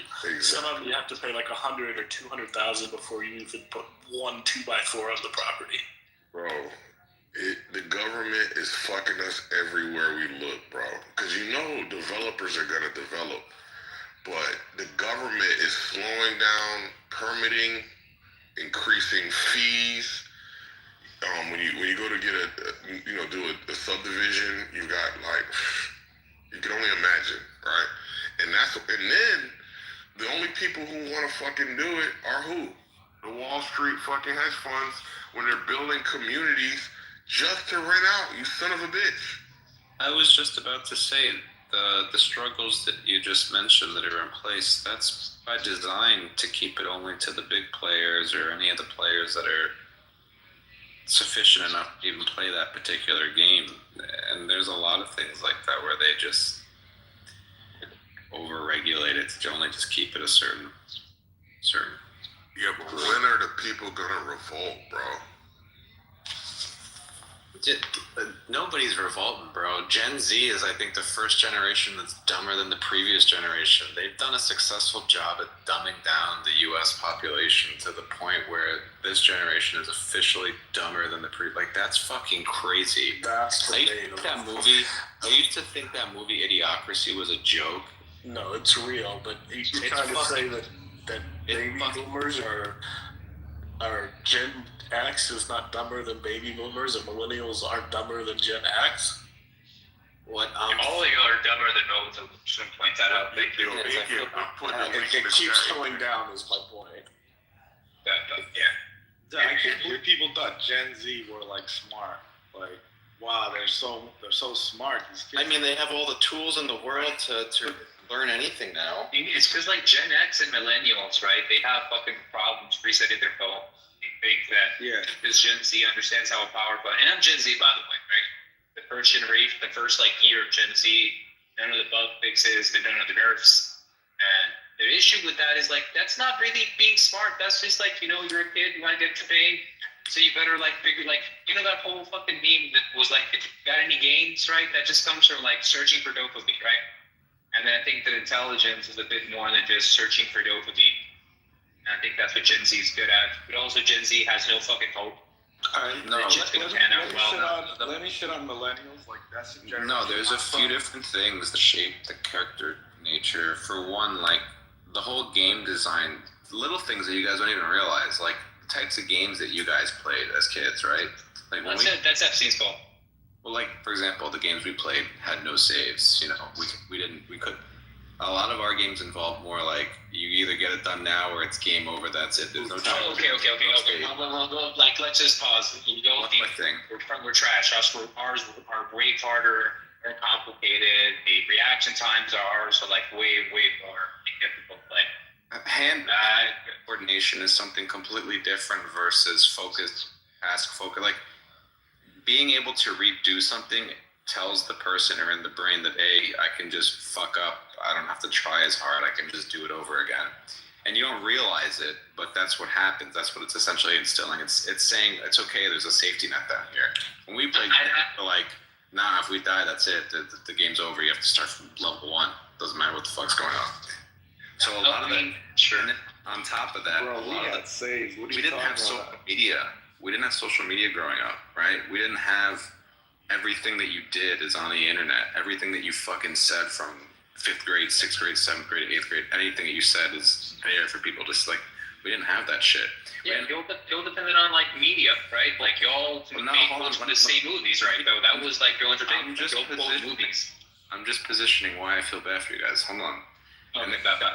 And then you guys get hit with, like, on top of that social media, you guys get hit with Instagram and all these things, and to the point where the most, like, we watched YouTube videos like that were hours long. You guys watch 1-minute clips on Instagram. Basically, you guys are annihilated. And so, like, what I'm saying is, you guys are so short-term focused. So, like, with everything that you guys have been like the ultimate marketing product. Like, we were the ultimate food experiment of the '90s because we had all the shit. You guys are the ultimate experiment for like technological aristocrats. We failed you, basically. Far they can push it. Like, we failed you as older brothers and sisters. Yeah, because like I just thought we were like, fuck all this shit, and then we thought it would just make everybody smarter and shit, and then now we're just like, what the fuck? See, like I was gonna say about like the millennial generation, like I don't think we had a Hemingway. I don't think we had great minds come out of our generation. Yeah, it was Kurt Cobain, dude. No, dude, we were too busy getting hit with the fucking Y2K, the world's gonna end in 2000, and then we got hit with the dot-com bubble. Then we got hit with 9/11 after that. Then 5 years later, we got hit with 2008 financial crisis. By the time we got out, we were fucking fried. We were like, this world's fucked. Then we got hit with 2012. Then we got hit by 2012. You know, like, we were so traumatized by like 4 or 5, 6 different events by that point. We were only just 20 years old at that point. Okay, but the Y2K lost generation. Let's just wait till like Gen Z's like brain fully develops, right? Also that their brains haven't fully developed. Like we're only 3 years in. No, wait till only 3 years into. Outshines Gen Z. You just wait. Yeah, one day you'll be sitting here telling some alpha you don't understand. Yeah, the Gen Alpha is going to be talking like Americans did in like the early 1920s with like that transatlantic. You're like, oh yeah, I hope so. You're like, what is going on? I'm 97, man. That shit's gonna follow me for the rest of my life. When I put like 1997, remember when I was a kid and I was like, it must be so weird being born. Totally fucking oblivious, right? That was me. That like people were born like 18, like 40 something, right, and died in 1920. I was like, so weird that like the tens place went fucking down in their life. Like, what was that like, right? And then I'm like, oh shit. I was like, what, like, well, I'm like, oh shit, that's me. Fuck. All I know is every year that goes by, it just feels like time is moving quicker. That's all I can say. Yeah, the aliens are speeding up the timeline, bro. Yeah, I just want to say that the coolest generation was Gen X. I don't know what the fuck millennials are. The millennials were like the first generation of piss off the previous generation so much. They didn't even consider leaving assets. We're like, you know, fuck it, we're just looking at retirement, go around the world. We have to have assets, but No, I'm saying like, I know, like, you know, baby boomers were y'all with that. I don't know what y'all did, but like, it used to be like, we must protect the future for our children. We must protect the future for our children. And then somewhere along the lines, right, I don't know what the fuck y'all did, but y'all let them down so bad They were like, fuck y'all, fuck the future generation, everything's easy for y'all. And became like, these villains. But like, every villain has an origin story, and I think it was giving birth to them. Ever since then, the connection between the next generation has been like, yeah, fuck you, you're shit, you're trash. And I think that's just trauma that y'all are passing on. No, listen, brother. Their parents said fuck you. Their parents said fuck you. That's what I'm saying. No, I don't think that happened to the baby boomers. They had it. Everything was set up for them. Everything was nice. They got everything handed to them, man. Look, You're trying to look back like you think you understand. Their parents didn't say fuck you. They set them up with great education. They set them up with everything. You know what that is? That's like making policy that cares about the next generation. There was love for the baby boomers. That's all the where baby the boomers were country expecting. was for the time. It had nothing to do with the generation. The baby boomers were ostracized by their parents, as your parents did to you, as my parents did to me, and as I've done to my child. It just keeps going down and down and down. Nah, I think we started it, honestly. I blame millennials, bro. Up and up and up. I blame millennials, man. It's definitely your all's fault. Like, no, I've never seen not millennials. It's definitely millennials, man. Come on, like, you know what? You could totally see this, right? Because like Gen X parents are like not that way with their like their kids, right? Because like Gen X wasn't brought up by baby boomers. So yeah, you can totally see that there's like a big difference, right? Because Gen X were like Gen X, like, well, not all of Gen X, right? Like obviously there's some overlap, but Gen X still got love from their parents. Like, really fucking chill. Like, they make, like, decent human beings. That, like, the later stage, I'm talking about. Why are millennials so fucked up? Isn't it millennials are fucked up because Gen X parents were fucked up? No, listen, like, the millennials I'm talking about are, like, basically, like, my parents were Gen X. You get it? Like, my parents were Gen X. And so, like, if you're, like, lucky enough to have a Gen X parent, right? And not like, mad cow disease millennials as their parent. Like your odds of life increase like much better. Baby boomers? Who were the parents of millennials? Baby boomers or Gen X? No, it would be obviously there's gonna be an overlap, right? Just like there's an overlap for me, right? Like you're gonna be parents of my generation, but you're not like my parents, right? It's gonna be like Gen X. Right, it's going to be like an overlap, right? That's pretty obvious. Do you know what Gen is? I'm saying that both of you sound like you got raised by baby, not by Gen X, right? Like you all are like. When is Gen X again? We're probably closer to Gen Y.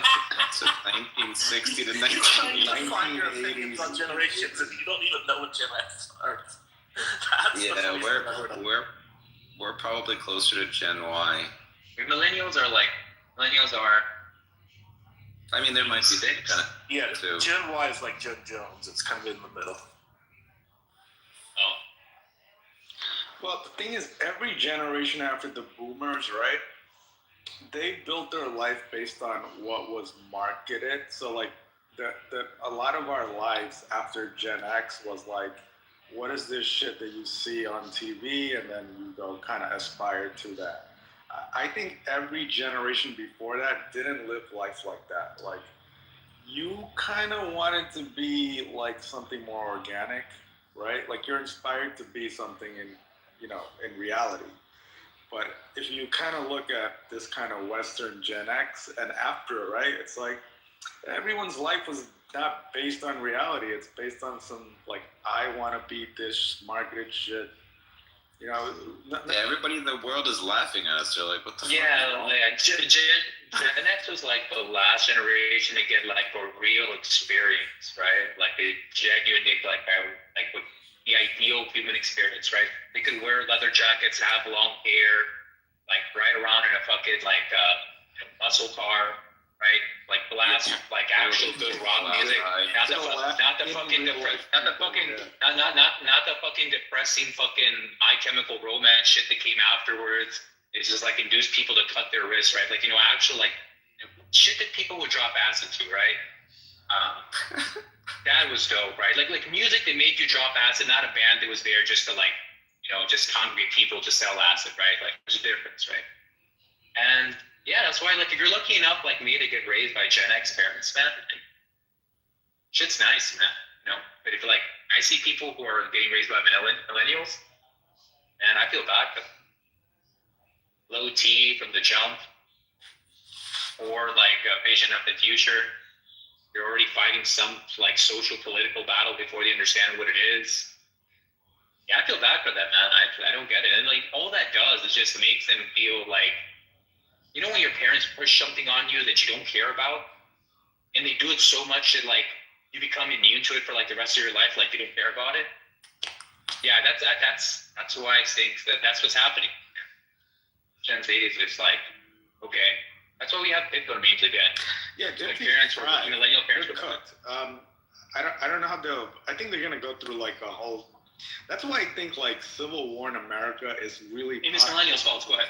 Yeah, that's why I think like Civil War is possible, because it's like if Gen Z is this fried, like they're gonna overreact in some form. Like it may not be now, but you're gonna see like in their 30s and 40s, like they're gonna explode because it's not a regular upbringing. Yeah, look, man, it could be, but also like this generation like really cares about like physical life, the way that you look. Not cool with like the millennial guts, just growing a small beard to pretend you have a chin line. You know, like there's a lot of like body shaming that's back in style now. That's pretty cool. Like I think you're overgeneralizing, and you're missing the fact that every generation grows we're speaking about generation. Every generation, they grow up, they self-correct. It's happened before, it will happen again. Gen Z will be fine. Millennials Sir, will we have be fine. teens taking steroids, sir. It's an epidemic. What are you talking about? We have teens taking steroids. It's an epidemic. No, this generation definitely cares more about it than millennials, right? I'm not saying that y'all didn't have some Arnold Schwarzenegger days, right? It'd be fine. Who said that? I said it, and I'll stand by it. Okay. Yeah, Wait, hold on. Gen Z will William, find their way. It's giving that you have no understanding of how ruined the English dialect is from that generation. All the millennials pretended like, oh, we're Jim Carrey, right? Like, let me just break it to the millennials like really nicely. None of y'all make good impressions of Jim Carrey, bro. That you guys now deem extremely offensive. That's all we used. Okay, cool. 2 words very often that you guys now deem extremely offensive.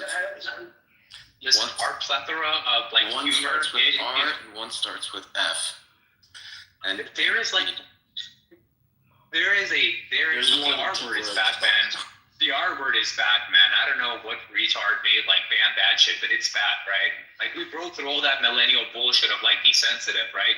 When they got like money, they're like, no, we want a cafe that puts like, I don't know, lion's mane mushroom. We grew up watching shows that if you guys saw them, they would immediately be canceled. Dave Chappelle's show would not be on.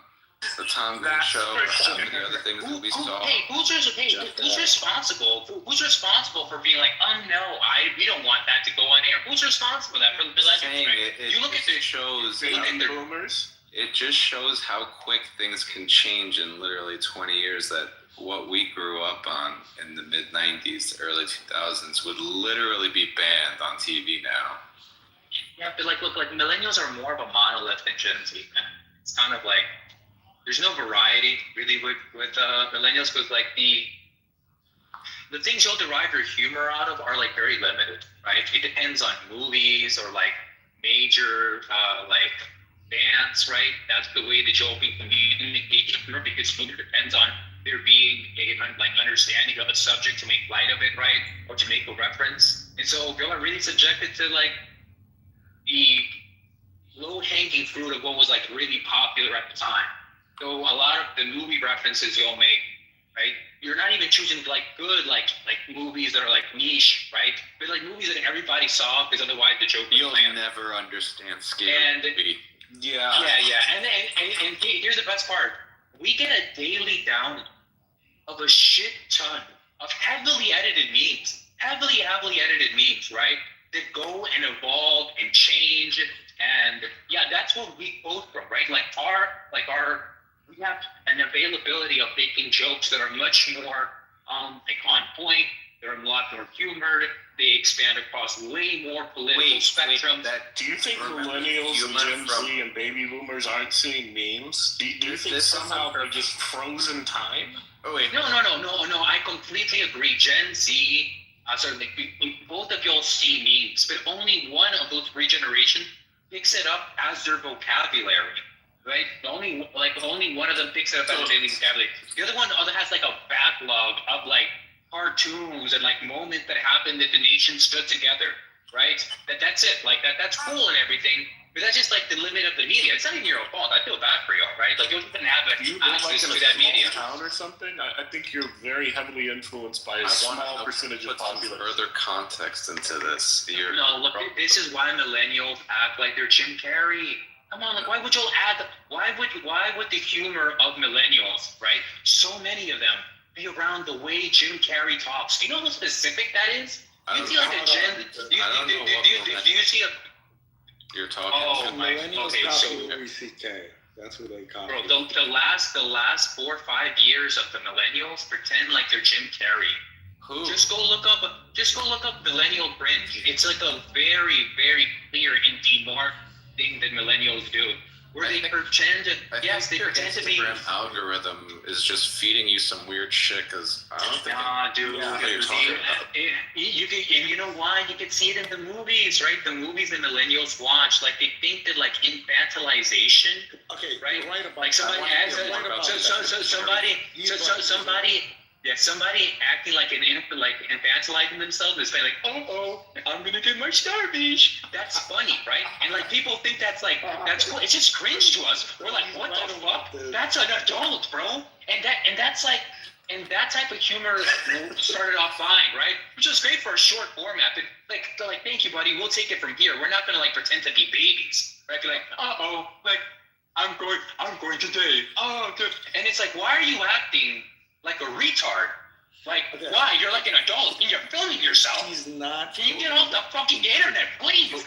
Like, we'll take the memes from here. Let me just back. And then, like, the height of your memes is like some penguin who's half the body's walking backwards and the other one's looking this other way, and a baby with a fist. That's nice, but that meme dominated for 2 years. This meme wouldn't make it, right? At that level for more than like 4 days on the gram, my dude. This is how fast and evolving. Generations. This is how fast and evolving our memes are. Look, can I get a millennial confirmation here? Did anybody else see these memes he's talking about? I have no idea what you're talking about with this. Yes. Okay. I'll remind you of the memes that like millennials had, right? So when millennials had control of the gram, there were a couple of memes, and they're so copy and paste, right? And they lack such variety that you'll remember them. There's a velociraptor with a claw up to his mouth. There's a penguin, right? It's spaces facing one way and bodies facing the other way. There's a baby that's making a fist like, yeah, right? But it was like, I hate that one. Like a straight line instead of a frown or a smile, right? And that's it. What's another one? Oh yeah, SpongeBob meme with a rainbow. Right? Yeah. No. The best meme you had was like. Sir, you have a point. Yes. Okay. Yes. Let me give you your roses.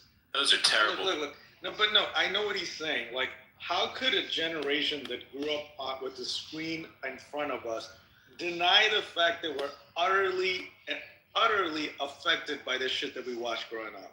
Like, yeah, he's right. They're probably as corny as the 8 hours of this bullshit that they watched growing up. Like, and they don't even fucking know it. I'm confused. Okay, listen. I'm saying that you find us cringe because of the media and jokes that the jokes that we make. They depend on the media, right? That we consume, right? That's going to be our memes and whatever, right? And our memes evolve way faster than y'all, right? No, it didn't evolve way faster than us because we're wearing the same clothes we wore from the '90s again. I'm saying our memes. You're back to where we were. Okay, so that's clothing. I'm saying our memes are way more. Just wait. Memes are going to be back full circle. You're going to be listening to Nirvana. You're going to be listening to.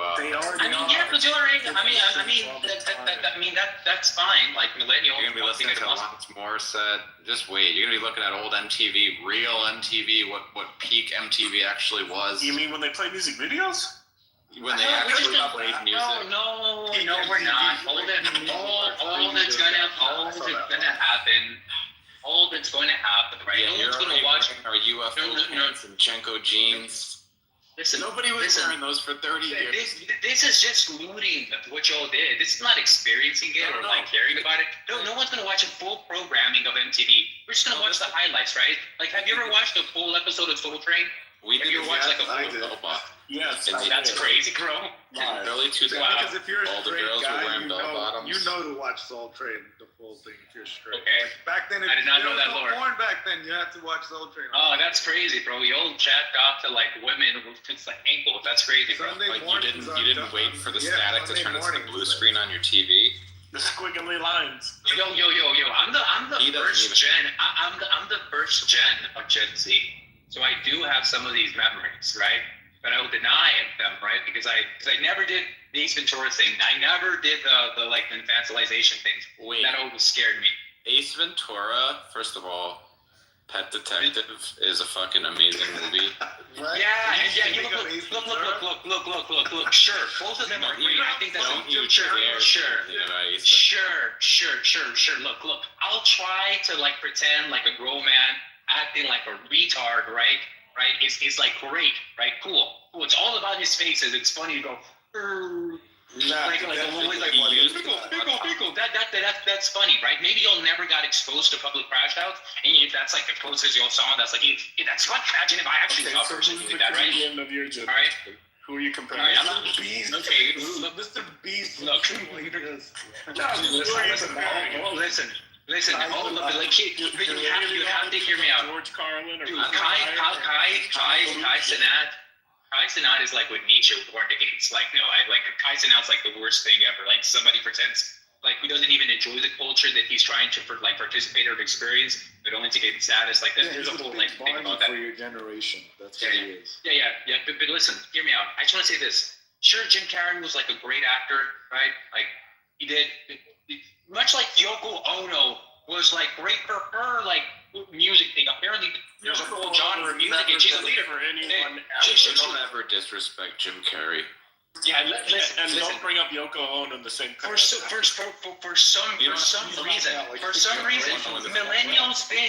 millennials think, right, that the way of honoring Jim Carrey is by like doing a Jim Carrey, and all that it does, right, is that it impregnates the minds of people who have not, like doing faces. Like, have you not seen like Okay, look. I swear to God, man. If you look up millennial. See, so like we have the internet, right, and it's documented. Okay, wait. Y'all left a hefty footprint of y'all doing the eye things. You'll know when Jim Carrey. Meetings here. This whole Jim Carrey. Okay. Do you know when Ace Ventura? That speaks for your generation. You can't name one person that matches the level of popularity of Jim Carrey. Sure.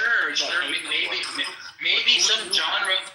Sure, maybe some genres are dominated by some generations, and they become a hallmark. Maybe that's what comedians are. I would argue that could be like that. Comedy could be like dominated by millennials. It could be that their generation, right, in the media formats that they present. Generation OnlyFans? No. Dude, it just started, man.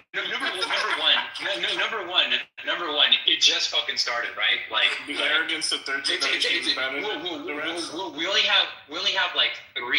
have like 3 years of Gen Z reaching full like brain like maturity. See, Gen Z is not funny enough, though. So why are you getting mad at us? What are you talking? Gen Z is hilarious, bro. It's stacked against Gen Z right now. Like, listen. Hitler memes are back. There's fucking like fascist memes. There's memes of every single variety. The reason they're not funny to y'all is because y'all are not invested in. Y'all are. Can I say something? Y'all are a late buyer. Dude, you presented memes to me like you opened up a briefcase of golden chandeliers or something. Like yes. That is what you're offering. I thought you'd offer like research. Oh no. There's a couple of other things. But I just want to like people like brush off me. Like data or something. What the hell is this? Like, what is this Jim Carrey thing?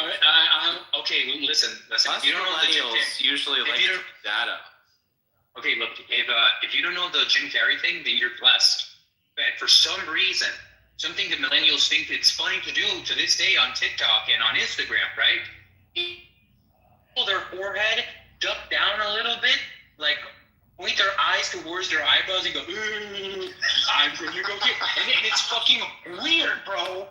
And it's a millennial thing, I bro. love my millennial. You're making me love my generation. Wait, can anybody I confirm didn't know this we or were no? this. He's confirming it for you, dude. Like, I'm dead ass, man. And so, like, what the comedy y'all make on social media is like cringe, right? Versus like the memes that are made by Gen Zs. Like, here's the reason why y'all don't find it funny. Y'all came too late to the party. If you try to understand memes now, the memes now are so dense with like references to other memes that have evolved, right? For like the last like 7 years, right? Yeah, no, 100%. You 100%. Y'all provided some like basis of like putting text on a JPEG, right? And it evolved. Like, that's very nice, man. Like, I'm very happy for you. Like, if all You do understand they used to have comics and news. I want to know what your problem with Jim Carrey is. I know That's your what I problem. want to know. The problem right my now. problem is not with Jim Carrey. My problem is like the way that y'all represent it. Go ahead. Let me say something. Look. Here's the problem. It's not your fault, dude. It's that our generation, we were so delinquent that all we left you are memes to like make more sophisticated. Like, you really don't And have better. shit else. Like, yeah, we failed you, and I. What do you mean? What do you mean shit else? We don't even get it. See it. Okay. So look. Thank you for giving you guys shitty memes. Okay, yeah, I mean, like, you gave us shit and we made it into, like, lemonade, man. Like that's an achievement, right? Music, we gave you so much cool shit. You guys turn around and We complain to taught you how us. to use the internet. Like, Yeah. Listen, y'all took Rob, which was fucking beautiful, and y'all made it to a fucking weird, I'll put my wrist to this possibly shit, okay? The best thing that y'all ever did was, like, fucking depress your generation enough to, like, black eyeliner and lipstick, which you know what? Props to you. That's an achievement, right? I think that's like the best thing. And Bill Gates, maybe.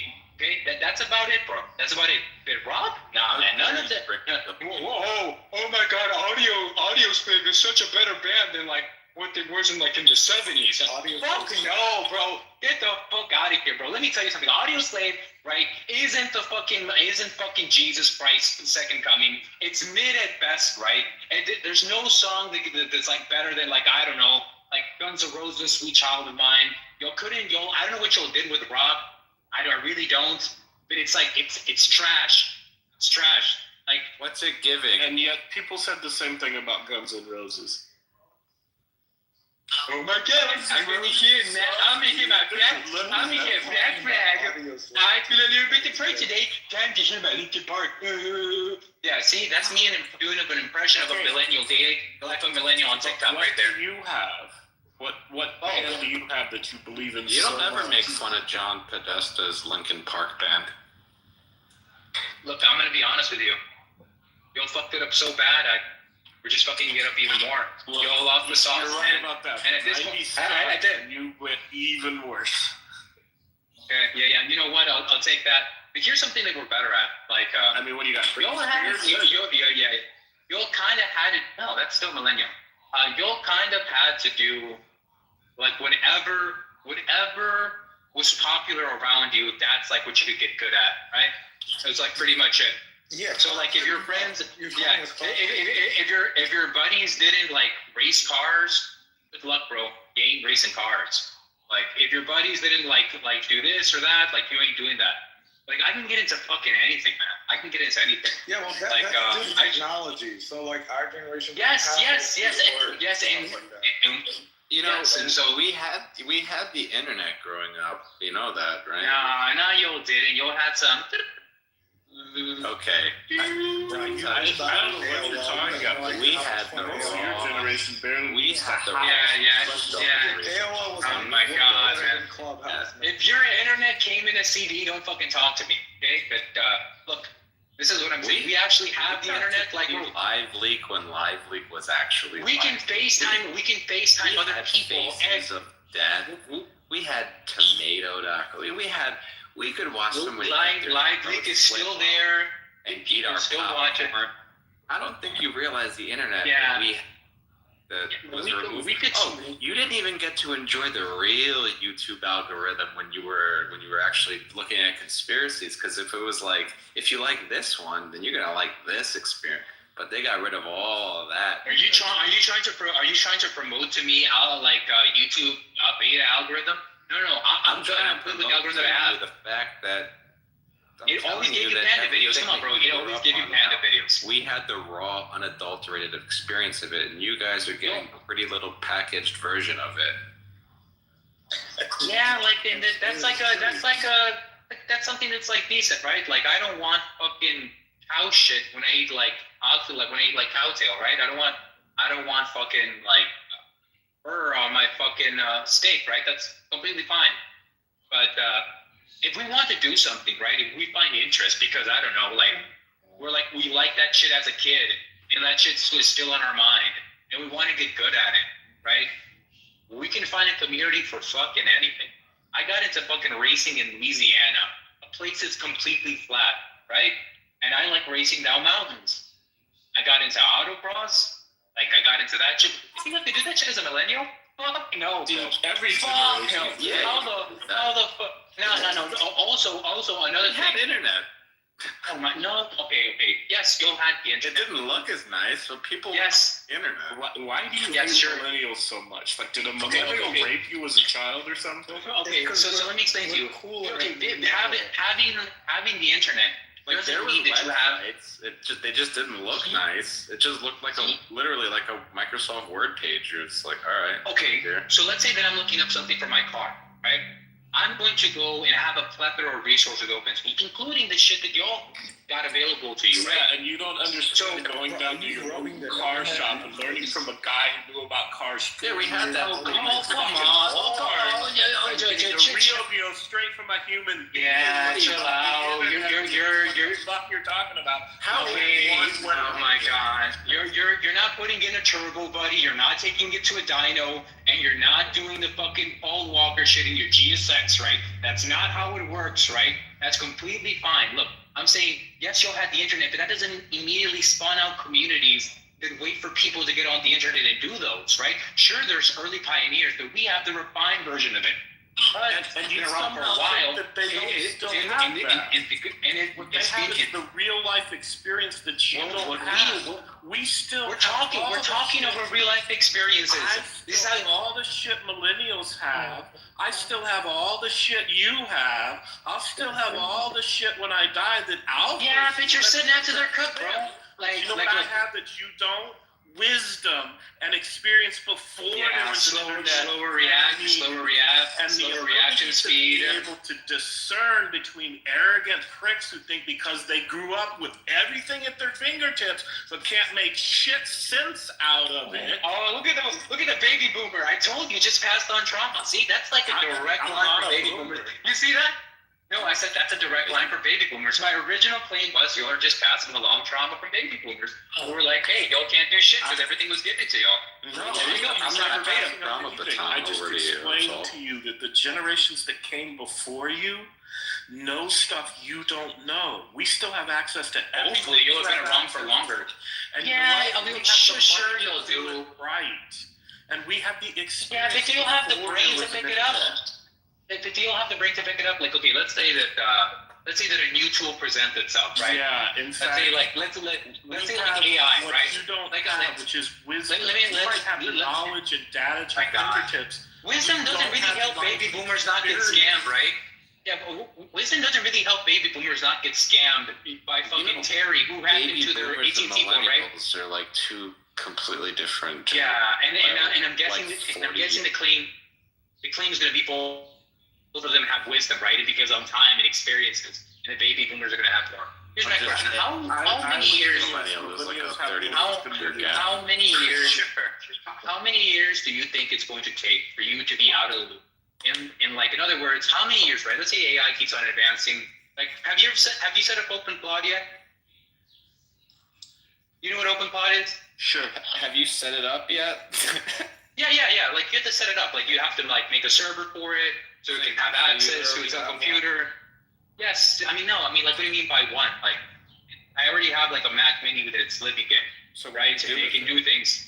Okay, well, it has like way more availability what than do you ChatGPT. do? Congratulations. Sure. So what I do with it is that I have run through all my finances. So at any point, I can make a request to know down to the penny what all my stuff is.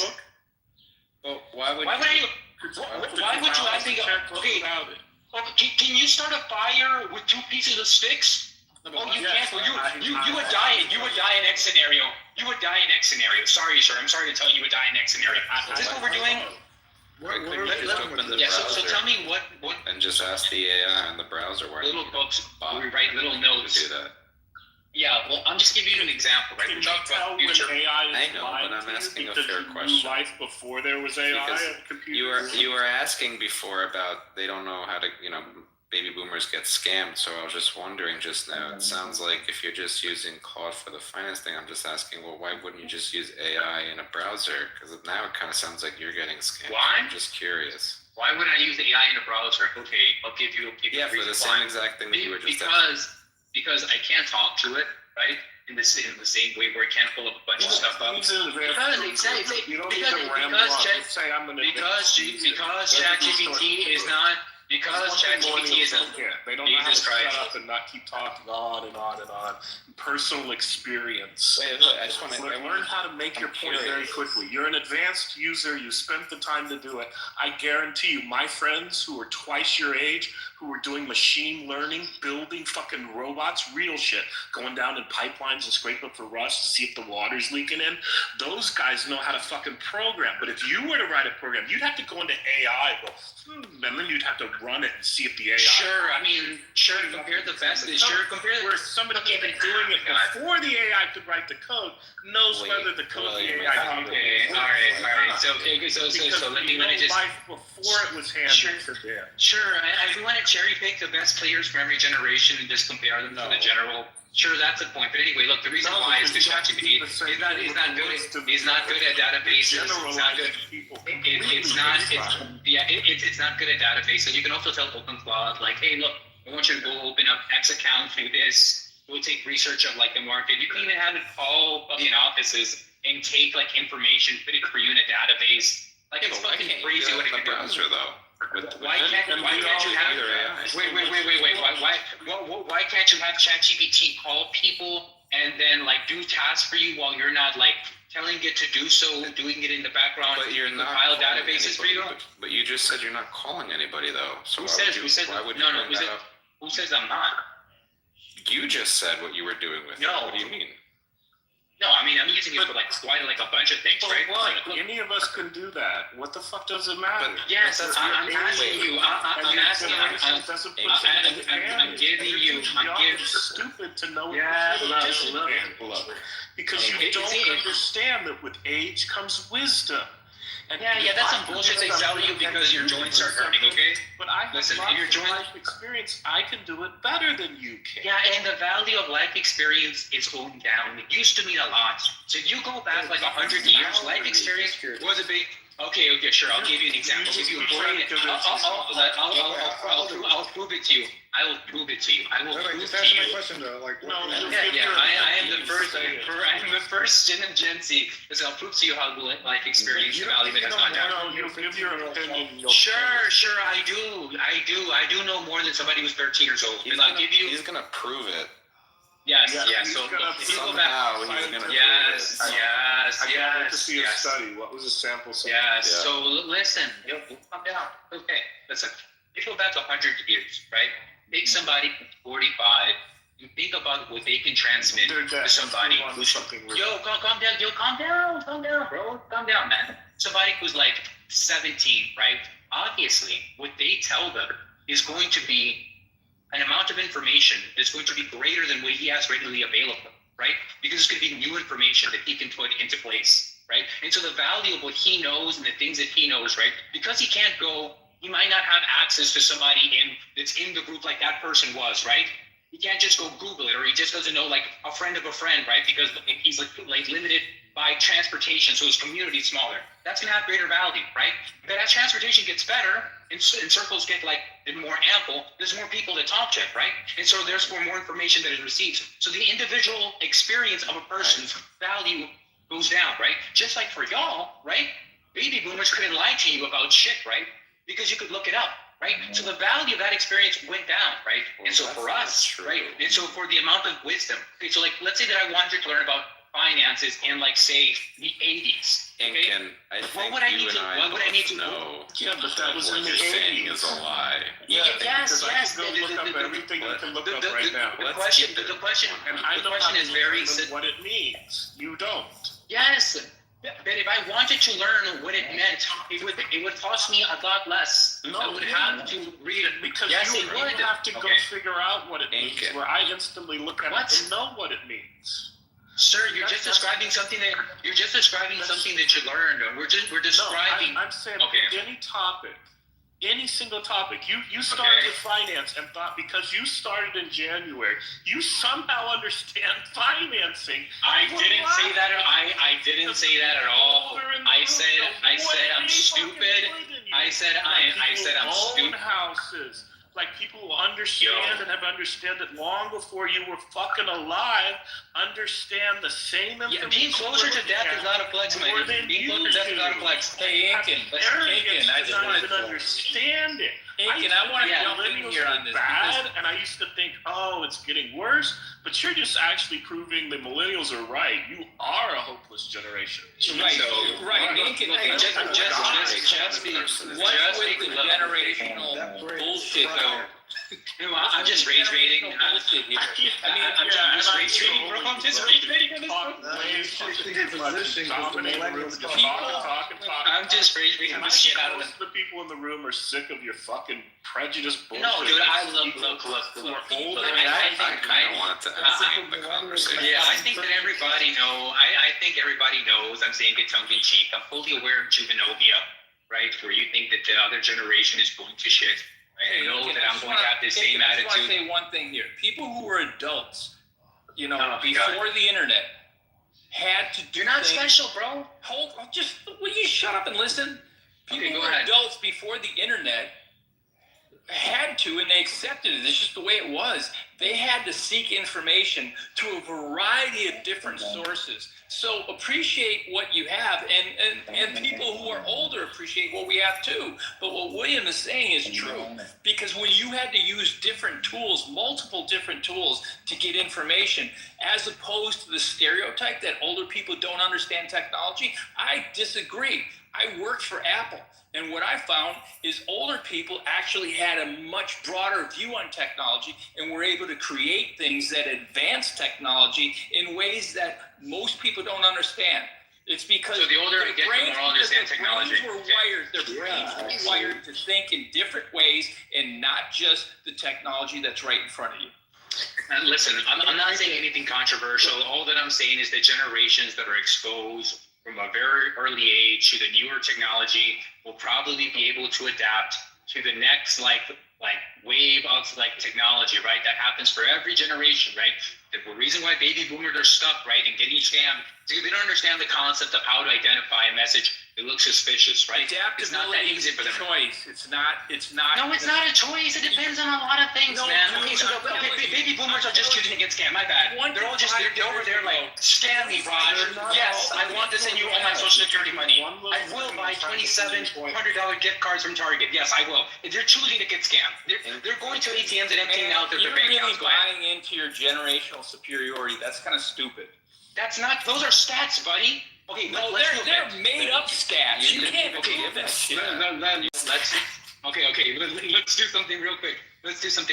Let's see who's the most susceptible. Sure. to phone They're the scam. most What generation? What generation? Because this guy's claiming like baby boomers have a broad view on technology.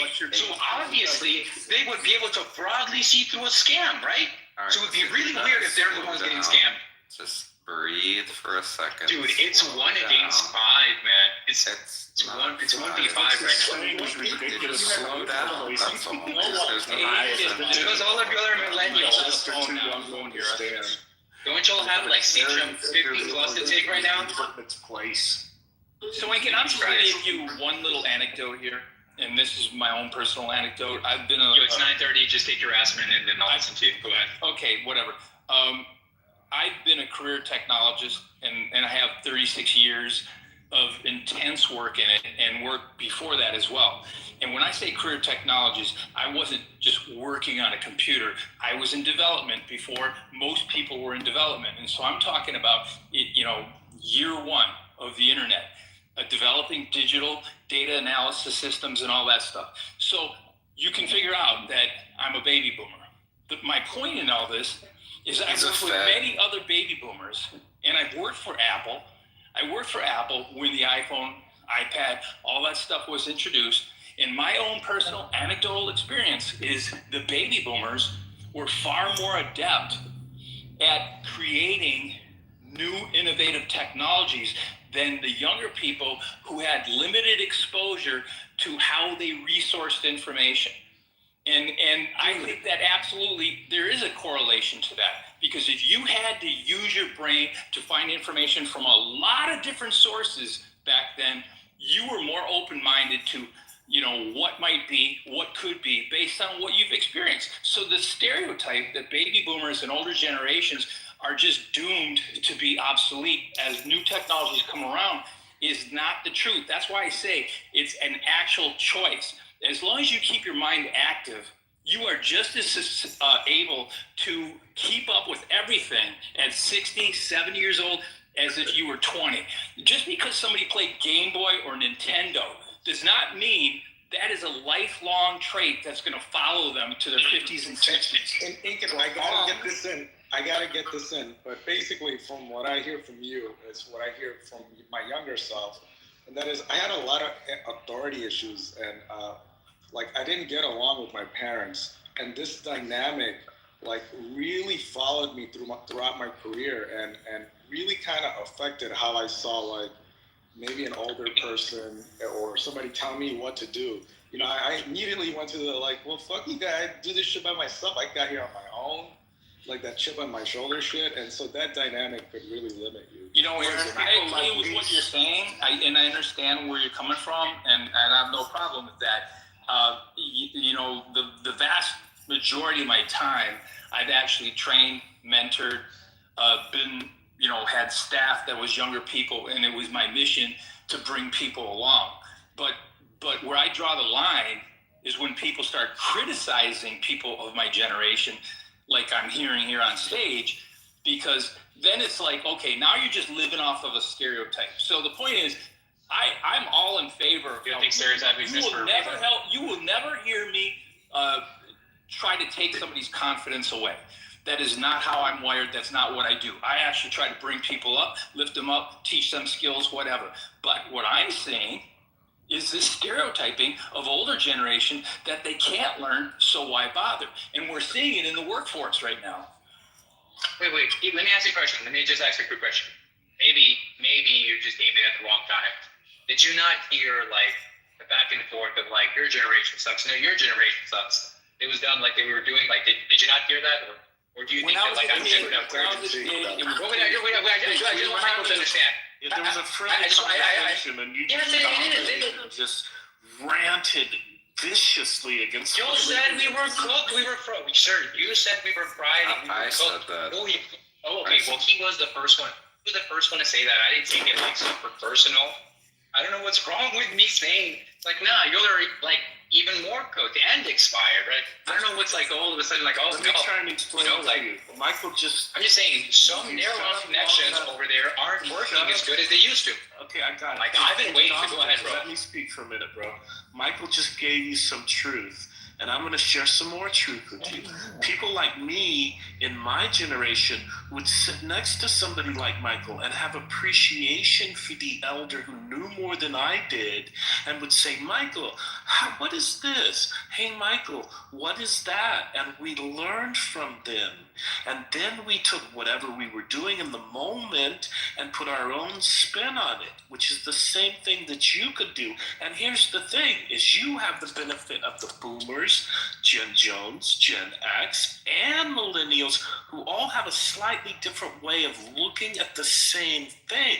It doesn't mean because you look at it from a different angle, your way is better than Michael's. It's very different because Michael had to do it organically and with his hands and by scratch. He didn't have little cheat codes that I got that then I passed down to Millennials. You didn't get cheat codes. What are you talking about? Down to you. And instead of being so arrogant, if you would just understand that you have all of the wisdom at your fingertips through people and all the knowledge through the technology, but you put all your effort into the knowledge and say, fuck the wisdom, I know better because I grew up with all the knowledge. When what you don't understand is the problem with your generation is the same problem with the millennials when they were your age, and the same problem with me when I was your age, and the same problem with Michael when he was his age. It just keeps. So why are you trying to stop the canon event, sir? If this is just part of it. I'm trying to help you out. Okay, well, I'm really angry. But I'm done. I should get some sleep. Okay. Michael, it's super cool hanging with you. You too, William. Back. You're gonna get some sleep, yeah, bro. You all need to sleep, bro. Like your own neurons are already cooked. But thank you, man. So look, Dude, you came into the room all happy and upbeat, and then you started ripping on. What's going on? Okay, look, listen, Michael. I'm dead ass, Michael. Before you go, let me say this, Mike. Or William, my bad. But before you leave, William, I'm fucking trolling. Look, I don't think the Joel neurons are cooked. I do think that when you're talking about like generations, you're obviously generalizing. And to think that you're not speaking of generalizations is just like what did millennials say? You're being a retard, I don't right? think you because should obviously, make a mistake about millennials. We're probably the rawest generation. I mean, just so when we talk like this, we are the generation right before we crossed over into. Yeah, Lincoln Park only sells hard to y'all. Sorry, man. No, we had things like we had inappropriate stuff like Jack. You see what's a part of it? Yeah, I'm sorry, man. You can all need to So they pretend have scream for so crappy long. tasted music. They still didn't have a chip on their shoulder. I'm just saying, Incan. All I'm saying is our generation was like, if you really look into it, like that was the 90s was the time where the U.S. was like, fuck it, we're just the youth wants this. They want radical coolness, and they just unloaded all this MK Ultra, fucking Jeffrey Epstein like psychological campaigns. And, You were saying the over like professional victims. well, you guys are professional victims. You have to remember, Reddit was created and funded by Epstein. QAnon was funded. Who did the LGBTQ movement? Who really took that off? It wasn't fucking Gen Zers. It was millennials. But when you really, Who's pushing back against that? Gen Z. Right, listen, you gotta let somebody finish speaking. When you really, really think about it, like you're the final. Like we were the initial cooking phase. You guys are like the final product of all of that. And that's what I was trying to say to you before is like, if you only realize like, and as you get older, you're going to realize how fucking narcissistic and how everything is just focused on basically commoditizing you and you're just a fucking product to a company. Once you start really getting to that point in your life, you're like, fuck this bullshit. But you're not there yet. Which will happen when you're arguing with somebody that came after you. Or Dude, I'm trolling, man. Oh, okay, listen. No, I don't you're definitely hold the idea. not trolling. You're definitely harboring. Look, we had a like 4-day conversation about this on Chosen, where it started lighthearted, and the same day got like I've been through this conversation. It was a room full of millennials. I think it was like 3 Gen Zs, and they'll like to shit in numbers, right? So splitting some shit back, and I didn't even say much, right?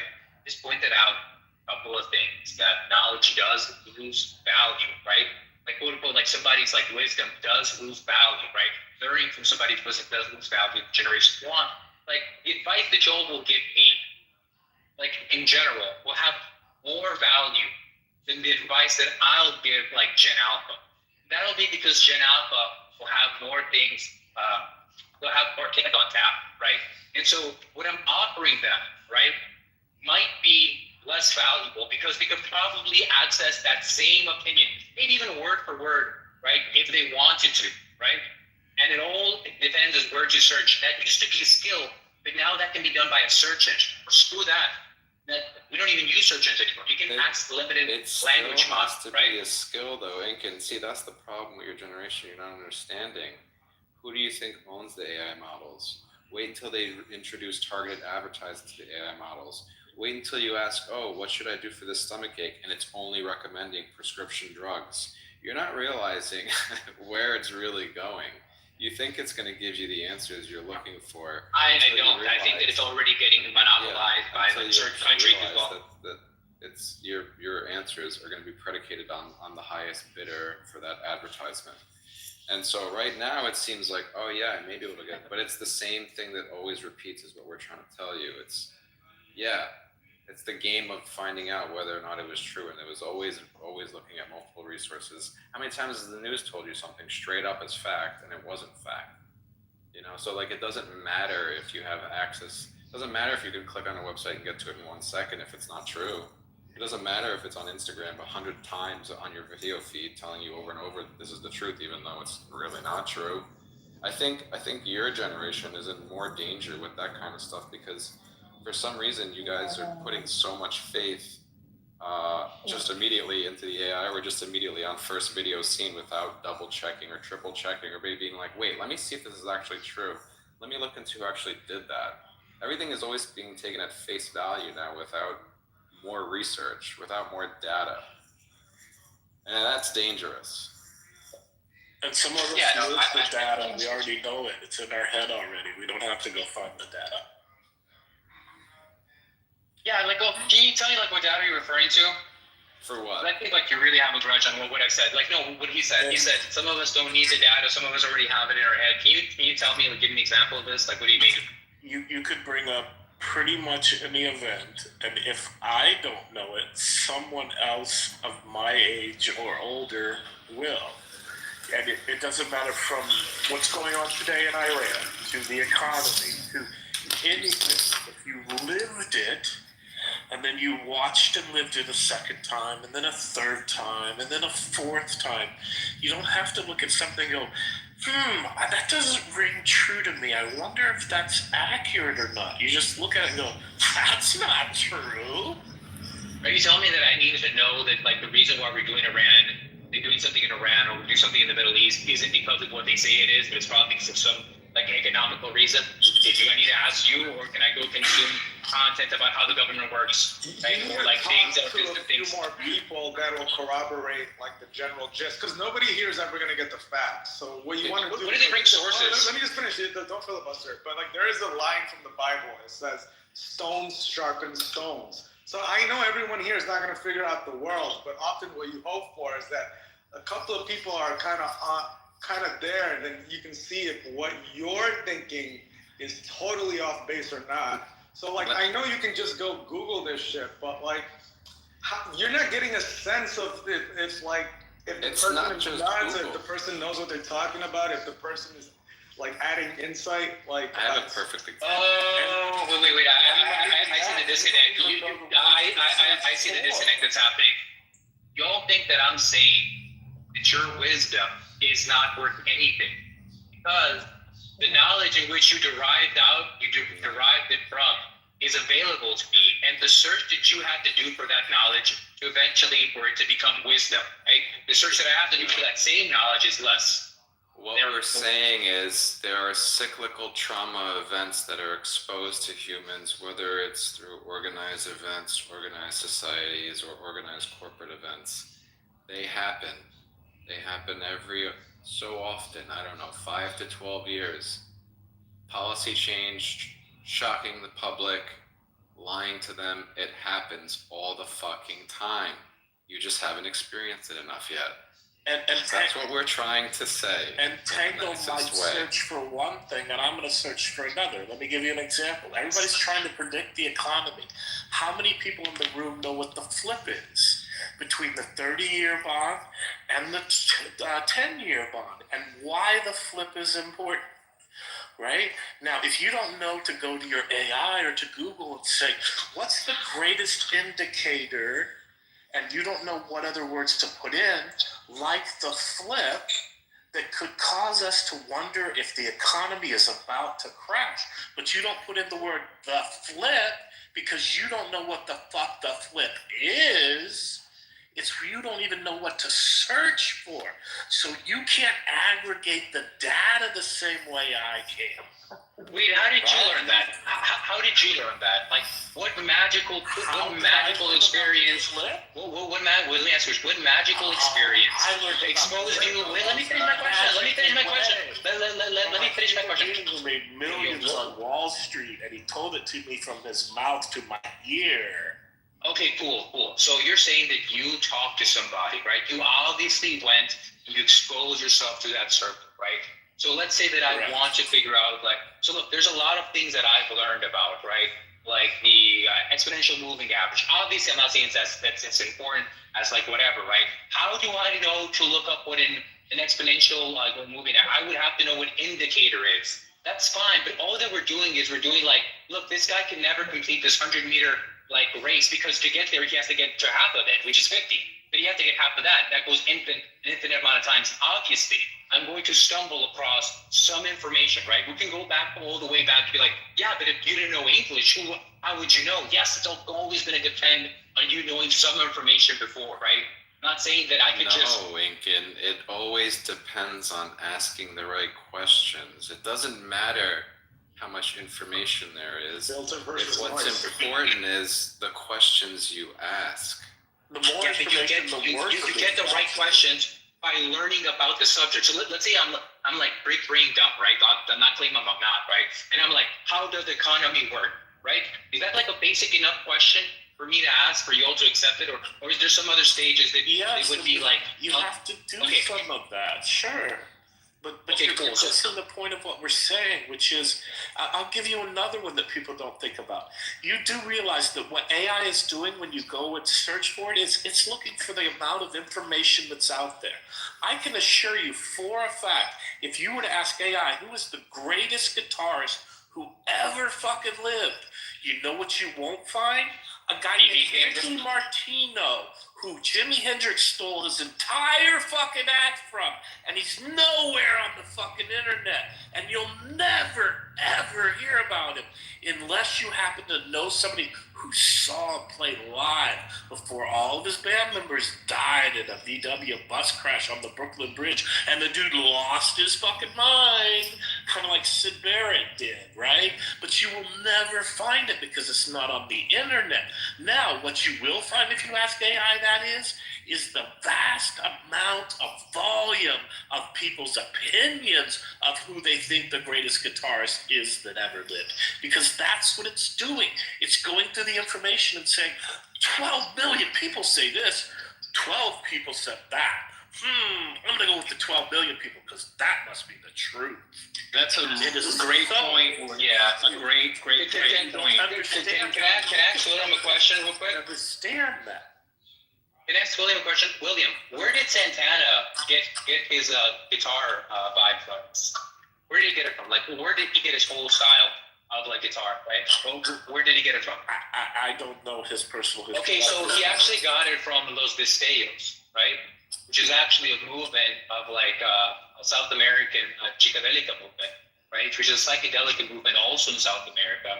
It's based more around like other psychedelics that were native to South America, right? So Santana's whole flow is copied from it. If you look like Guajira Psicodelica, it's from there. His style is almost identical to that. Now you would never know that. There's no way you would come across it, right? The only reason that you did is because I presented it to you. Yes. Because I was exposed to it by an algorithm, right? And I was like, oh, this is really cool. Why does it sound like this? And then I looked at it, but otherwise you wouldn't know. You had so much time with it. You heard an artist, right? It was iconic for your time, right? That you like, and you would have never known, right? I know, but that's my point. We can say the same thing, right? I'm not. If the claim is like the following claim is this. I'm not saying that like your wisdom is not worth it. No, what you just said, Incan, was you listen to certain music and the algorithm was like, oh, if you like this sound, you might like this sound. That's what happened to you, Incan. That is not the same thing as what he was just conveying to you. He was saying information was withheld, and what you're saying is information was shared with you because it was based on what you're currently listening to and what you like, which are two completely different scenarios. This is Wasn't that withheld from you? true. And the reason, Did any of y'all know that? Incan, yes, it's 100% true. Tribal knowledge is a real thing. My brother is one of the rare people who got a job straight out of like 2-year trade school with Sperry Univac, which became Unisys, which was acquired by Honeywell, and he's still there. And it's been 47 years. And he told me years ago that his value now is based on tribal knowledge, because he does not have a 4-year, 6-year, 8-year degree in engineering, but because he's been there so long and he's been through all the paces as they develop, all sorts of new technologies, he's got the equivalent of that kind of a mindset in an education. In fact, he could probably teach a university level course right now. So tribal knowledge is a real thing. And yeah, versus algorithms are programmed. An example I will give you, so the Rock and Roll Hall of Fame announced the new inductee or the nominees for this coming year. And I happened to be in Cleveland working when the Rock and Roll Hall of Fame opened up 30 years ago. And I happen to know that Meatloaf, God rest his soul, he threw the first party at the Rock and Roll Hall of Fame before the official public opening 2 days later. So I went to Grok and I asked Grok if there was any information on that, and Grok did not know. And so I gave detail because I was very involved, because a friend of mine who was the label representative for Meatloaf at MCA, he asked me when I was working for the Cleveland baseball team if I would invite the Cleveland Indians and the Boston Red Sox to attend this along with these record industry people. Now, it was a blowout party that had a whole lot of consequences, but AI doesn't know this. So I want to be in a conversation where I was giving all this detail and AI was at least acting very fascinated, wanted to know, and the questions I was asking were trying to get more and more detail. Now, near the end, I said, now, will this become part of your shared knowledge database? And the answer shocked me. The answer was no, because I can only spit out what I have been programmed. So since I'm not on the programming team, Grok will not share the information that I shared with Grok. So these are this is the value of tribal knowledge, and it's also the problem with current AI. And let me tap into that real quick, Michael. My father worked for Honeywell, worked on Univac computers, and I'll teach you a little something that you probably won't be able to find in AI. These two are There used to be this program called I swear to God, man. Is that what you're picking up too, bro? And Fortran was still used in your ATM. Oh, yeah, these guys are bad, bro. That's confirmed. That's all I need to know, bro. Yeah, go ahead. I'm what? You're trying to say I'm something? Fortran Yeah, was still used in your ATMs as of about 5 years ago. And if you happen upon an old ATM, it's still running a program from the 70s. Maybe the 60s, Mike, you probably know better, right? Technology and the wisdom that you can get is not just going to come at you from AI. And the people in the room are not just fighting against you. We're actually trying to help you. We're trying to tell you that they're going to rewrite history.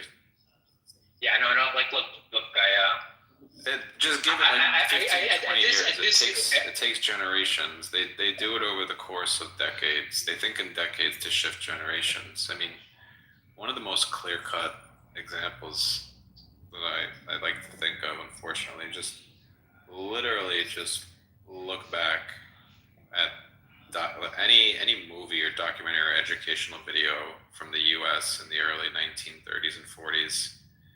Just look at the cadence, the tone, the dialect of how people spoke and carried themselves, and fast forward to now, how we talk. It's just, we've gone downhill so dramatically, and it was by design, of course. They wanted cookie cutter working manufacturing as they pumped out the universities for specific tier class jobs. But Tango, to your point, there was an interview about a month ago with Matt Damon and Ben Affleck, and they were describing what Hollywood has become in just the last 15 years and how there's a specific formula in how you tell the story, and they're sick and tired of it. And unless you do the specific formula, you won't get picked up for distribution. And so these guys just came onto the scene in the 90s, and here they are in 2026 saying it's happened that fast. So formulaic programming is now the rule, which again affects algorithms and where you're directed for information. You know, so true treasure troves of information are to be valued and respected, and if you choose so, to dive into them. You know, not to just say, hey, everything's at my fingertips, therefore it's better. And information feeds off of information. Like when Michael says that, I go, yeah, it's like the teal and gray LUT that everybody uses, everybody's sick of. And what he's talking about is a variation of a thing called Save the Cat. But you would never get me feeding off of Michael's information, and then maybe Tango knows something off of what I just said, and then you have a perspective of something and share it, and then A has something. There's a collectiveness that you're not going to get the wisdom from a computer that the collectiveness can give you, and the more diversity you have in the room, not just age, but culture, where you grew up, gender, sex, all of those things play into information, and AI will never be able to duplicate that. It's looking for the largest amount of data that all syncs to what it thinks it wants to feed you. And I'll give you another one. My ChatGTP, it thinks I'm a conservative. GPT. Oh, I'm sorry. It thinks I'm a liberal, and my Gemini thinks I'm a conservative because I asked it questions in a certain way to make it think that way. And I can directly see the bias in the answers when I put in the exact same words into both. Yeah, that's why when I can, I jailbreak them. Yeah, I could get you. But listen, I don't know if I could actually share my actual thoughts at this point, and y'all would like think that I'm being like genuine at this. I do want to make this statement. I'm just doing the y'all are old. Why don't y'all try to like touch your toes and not break your back type of thing? I totally get it. Like, I'm closer to y'all than like the people who say skibbity toilet, right? I was born in 97. That's like I was born in like early 97 too, like the first years of Gen Z, right? I grew up as a Jehovah's Witness, which means that like I didn't have a phone. I wasn't allowed like to have technology. Because the world's at a fucking end, right? So in a lot of ways, my parents were Gen X, right? But in a lot of ways, I grew up a lot of ways that y'all did. I watched Ace Ventura 1. I watched Ace Ventura 2. Chicago. Yeah, like it's in the bone. It's in the bone. I know the mental scene. I can prove y'all haven't watched this and been taken into. Feds. You don't have to apologize. No, they're definitely feds. Get the fuck out the way, bro. They're gonna fucking like revoke my clearance, bro. Fuck out the way. Nobody's gonna revoke your clearance. You're all good, bro. And I'll say this: you're better than most of your generation. But see, who would say that unless you're a fed, bro? See, convert the tank on out of your tank. Listen, I'm on a federal watch list, and that been since the 90s. If you ever smoke marijuana, you're welcome. Jesus Christ, man. No, look, what I think that like this whole AI thing is, I think it's gonna make people really stupid, man, because people just go to, like, I think when Joe Rogan said people go to I'mRight.com, like that has become a way bigger problem. And there's another thing that's going on that people are like not susceptible. They're not like realizing that this is a real thing. Because we spend more of our time on screen than before, and we entertain things as our entertainment, a lot of things that we do, our pastime, because of that, we're like more susceptible to being irony poisoned. I don't think that people like notice that enough. And I would like point out that like a lot of like the deviant sexual things that happen online are because of like some of them could be because of irony poisoning, but definitely like the political leanings that like people have. Gen Z, like it starts off as a joke, right? I don't know if you all know what irony poisoning is. And I think that exposure, it's basically when you get exposed to something, right? Or like shit. Like, what's a good example? You know when gold started to heat? Desensitized? Exposure therapy. Almost. You know, desensitized is like you don't care about it. Like, you know when people say yeet? You know when people say yeet as a joke? You're Like, yeah, desensitized to the trauma because you've been exposed to it multiple times, so you're okay with it. As a matter of fact, you're trauma coping by turning it into a joke and making memes about it, which is why U.S. is the only country right now not putting people away from the list. Other countries are, you know, up in arms, and here we are in the U.S. just making fucking memes about it. And because we're so conditionalized to do that, but that's mimetic warfare, you know. Yeah, but irony poisoning is like a little bit different, right? Like irony poisoning is like, for example, like let's say you share like a funny hit for me, right? And it's like keep on sharing them, right? Like you're sharing them ironically, right? The reason you're doing this because it's ironic, right? Ironic about like Erica, like some racist thing that like a grandpa is saying. It's funny, right? Then you can get exposed to that so much that you no longer know if you're saying that ironically or unironically. Like you generally don't know, right? And so it's very possible, happens quite often. People that get exposed to something that they like ironically end up holding those views unironic. Called irony poisoning, right? No, and I think that's happening a lot. really ass backwards, dude. That's called programming. I mean, they could be like they're not mutually like exclusive, right? They could be both, right? I think that's what's happening with like a lot of like dumb Trump supporters, right? I'm not saying all Trump supporters are dumb. I'm saying that like some of them support anything he does, no matter what. And I think that not all of them started off like that. And you've never lifted a heavy weight. It hurts at first, right? The next day it's gonna hurt, right? You're gonna be sore and achy. But then every day, if you keep lifting that heavy weight, it doesn't hurt anymore, right? You're like, yeah, no, that's not tonight. The psychological issue with MAGA. You're not realizing how desensitized you are because you're just so desensitized. Well, yeah, but like being desensitized to something and then holding that like viewpoint, right? Like where it becomes like you often don't hold things you become desensitized to as your point of view. Right? Don't use the word desensitized. What you mean to say is that your ego becomes married to something. And that is much harder to break because your ego will fight for its life. And you're trying to fit the narrative that is the bias that you want to read. Bro, millennials making this a yoga class is my favorite thing. Go ahead. I'm kidding. But it's like, yeah, I get what you mean. I'm just trying to describe it.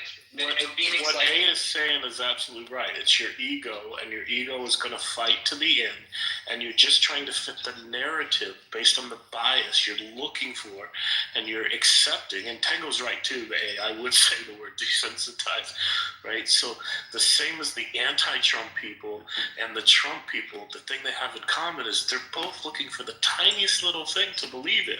I often say to a Trump supporter, can you tell me one wrong thing Trump has done? And if they can't tell me one wrong thing, I'm like, okay, you're not worth engaging with. And I say to the other side, people like you, okay, can you tell me one right thing Trump has done? And if you can't name one right thing that he's done, one thing that you can say, yeah, that was good for the country, then it's the same, right? Because the two sides are just looking to confirm their bias because it's ego driven, like A is saying. Right, and then they have, what Tango's saying, right? They have such limited muscle training that, like, for example, if I don't give them an off ramp, they don't know how to say, okay, you might be right.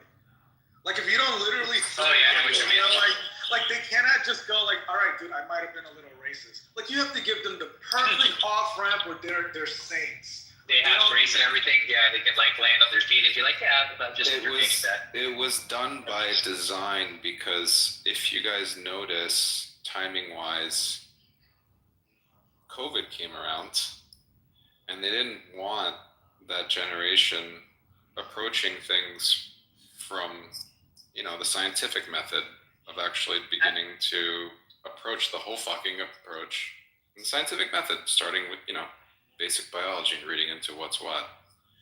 Because Yo, Tango, are you from Park Electric, dude? What? You sound like the guy from Park Electric, dude.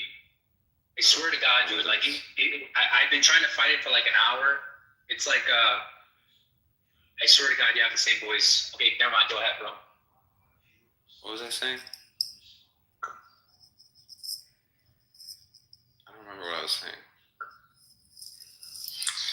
Not bad. You know what? I gotta head out.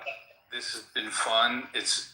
I came in this room when it was brand new news about the missile strikes and everything.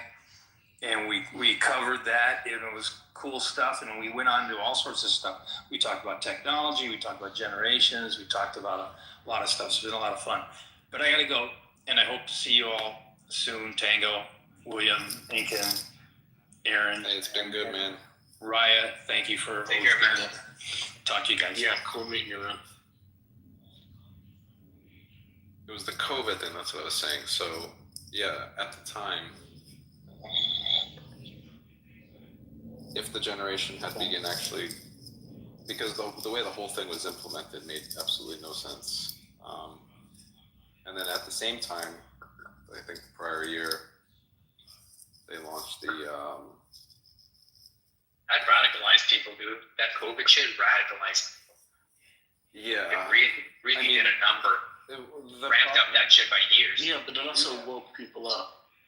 Yeah, I think that's when people really, I mean, if you were on the fence about like the concept of are people really withholding information from me, and you actually found some discrepancies in that scenario, I think, like William just said, it did open up people to that concept of like, oh shit, I'm a peasant to them. Oh yeah. Look at Democrats fucking I think leaving if you their fucking approach home. life in general that way, honestly, if you approach life with the concept that you should just be very gracious of just A, just being alive in your health, but B, that you're a peasant in some weird fucking system of hierarchy mafiosos that you're not a part of, but you're just a victim of the what the fuck is the word? Spray off of whatever the fuck they're doing. You're just an innocent bystander like everybody else. And for some reason, some people like to just get caught up and live their life by those scenarios and, like they said, polarize with politics. But as soon as you realize that they're all partying in the same room afterwards, after the show's over, they all meet in the same islands, they all vacation in the same fucking places. They're all half related as it is. It's just some fucking show. And then once you realize all that, a little weight is lifted off your shoulders. Because then you realize Big club, you're not in it. Because yeah, it's one big club, and it's just all one choreographed show. And once you start seeing that, some of the signals or some of the telltales start to become more obvious as to, oh, maybe something's happening around this time. Oh, maybe something's happening around this time. They use certain words, they use certain lingo, certain imagery. So everything it goes back. I don't know if you were here before, but they enjoy the karmic retribution of what the bylaw essentially is you have to put it out in face. So I think once you really realize, look at life like that you realize we're living in blue waters surrounded by massive whale sharks that want to encircle us and keep us in this little pen. Then you're fine. Then you realize, all right, yeah, no, that's none of my business to get all worked up about those like, yeah, you can have an opinion here and there, but the people who Sounds like the fight of the century. Yeah, the people that take it to the extreme ends and make it their life, like, I don't know, that's what they want. They don't care if you're on the left or the right. They just care that you're on one of the poles, touching one of their poles. And eventually you get to the point where you can see what's going on very clearly.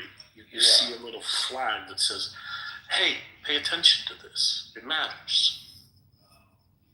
Yeah, it'll be like, and the bells will ring immediately when whatever that signal or cue or pattern was. Yep. You're going to immediately see it. You'll be like, oh shit, something's cooking. I don't know what, but I hear the pots clanking over there in the kitchen.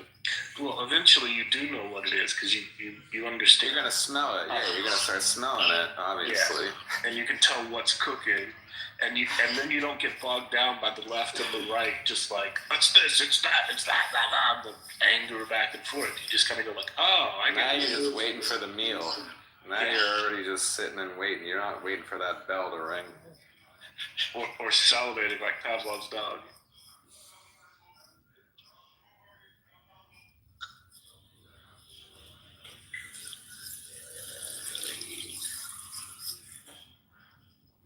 Yeah, so, and each time a new event happens, there's some new bickering that happens. People polarize. They don't talk for a bit. New cliques are made. And then the cycle repeats again. 5-10 years later again. Some more trauma. Keep us in line. Yeah, like if you look at like the COINTELPRO like documents and all that, it's like we send like people, but like yeah, you could like take part, like check on them, make sure they're like not talking about like class warfare. We don't want them engaging with that. That would be like not good.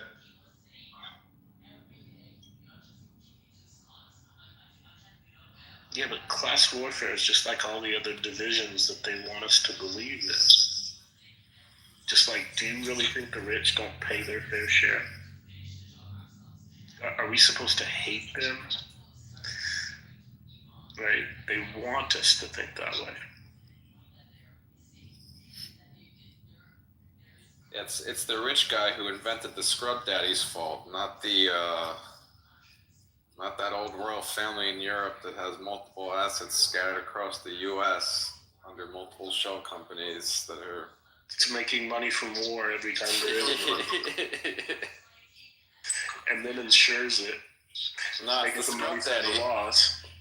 We gotta tax the scrub daddy guy. Fucking rich bastard. Tango, people like him. Do you live in California? No. I live in Florida. Okay. Have you heard what we're doing here? We drove you out. guys are driving everybody out of the state. Yeah, we drove out 8 guys who pay $16 billion a year into the fund, and nobody's going like, well, where's that? You guys did the opposite of the ICE program. Like, instead of getting rid of immigrants, you guys were like, nah, fuck that. We're gonna get rid of billionaires. It's like, wait, what? I mean, I'm not saying I don't have hate for someone. They're like, no, fuck that. We're gonna get rid of billionaires, and we're gonna create a new funding program for all the lower class. Yeah, what do you guys think about that? And all the Californians go wild, like, yeah.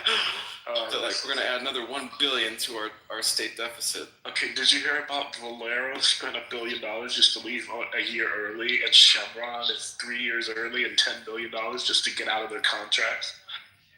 I believe it. They're just like, fuck this. Yeah, we're about to go to like $7, maybe $8 gas. It's already ticking up. You guys are already like $6, so. No, we're not that. That's not far off. I pay around $4, and the highest you see it is under $5, like $4.75 or something like that. That's not bad. That's yeah, not I mean it's way more than everywhere, but it's gonna shoot up. I was there like a year and a half ago in San Diego, and it was like $6. I was like, this is a crime. Yeah, it can be in really specific areas, and it was higher last year. It dropped like literally when Trump got elected. Like 2 days later, you started seeing gas stations dropping the price, and then when he finally took office, it was just like it just started going down. It's down, I think, 8% nationwide. Honestly, it should be cheaper. Fuck that. Yo, speaking of your old time, did y'all ever do the Fast and Furious shit? Like that? Was that like a real thing? Like, was that like what? It was like people racing cars or tuning cars, like a real thing? Dude, like to a point that it's like substantially like more than what we're doing today. I've been in Hakomi where it all started.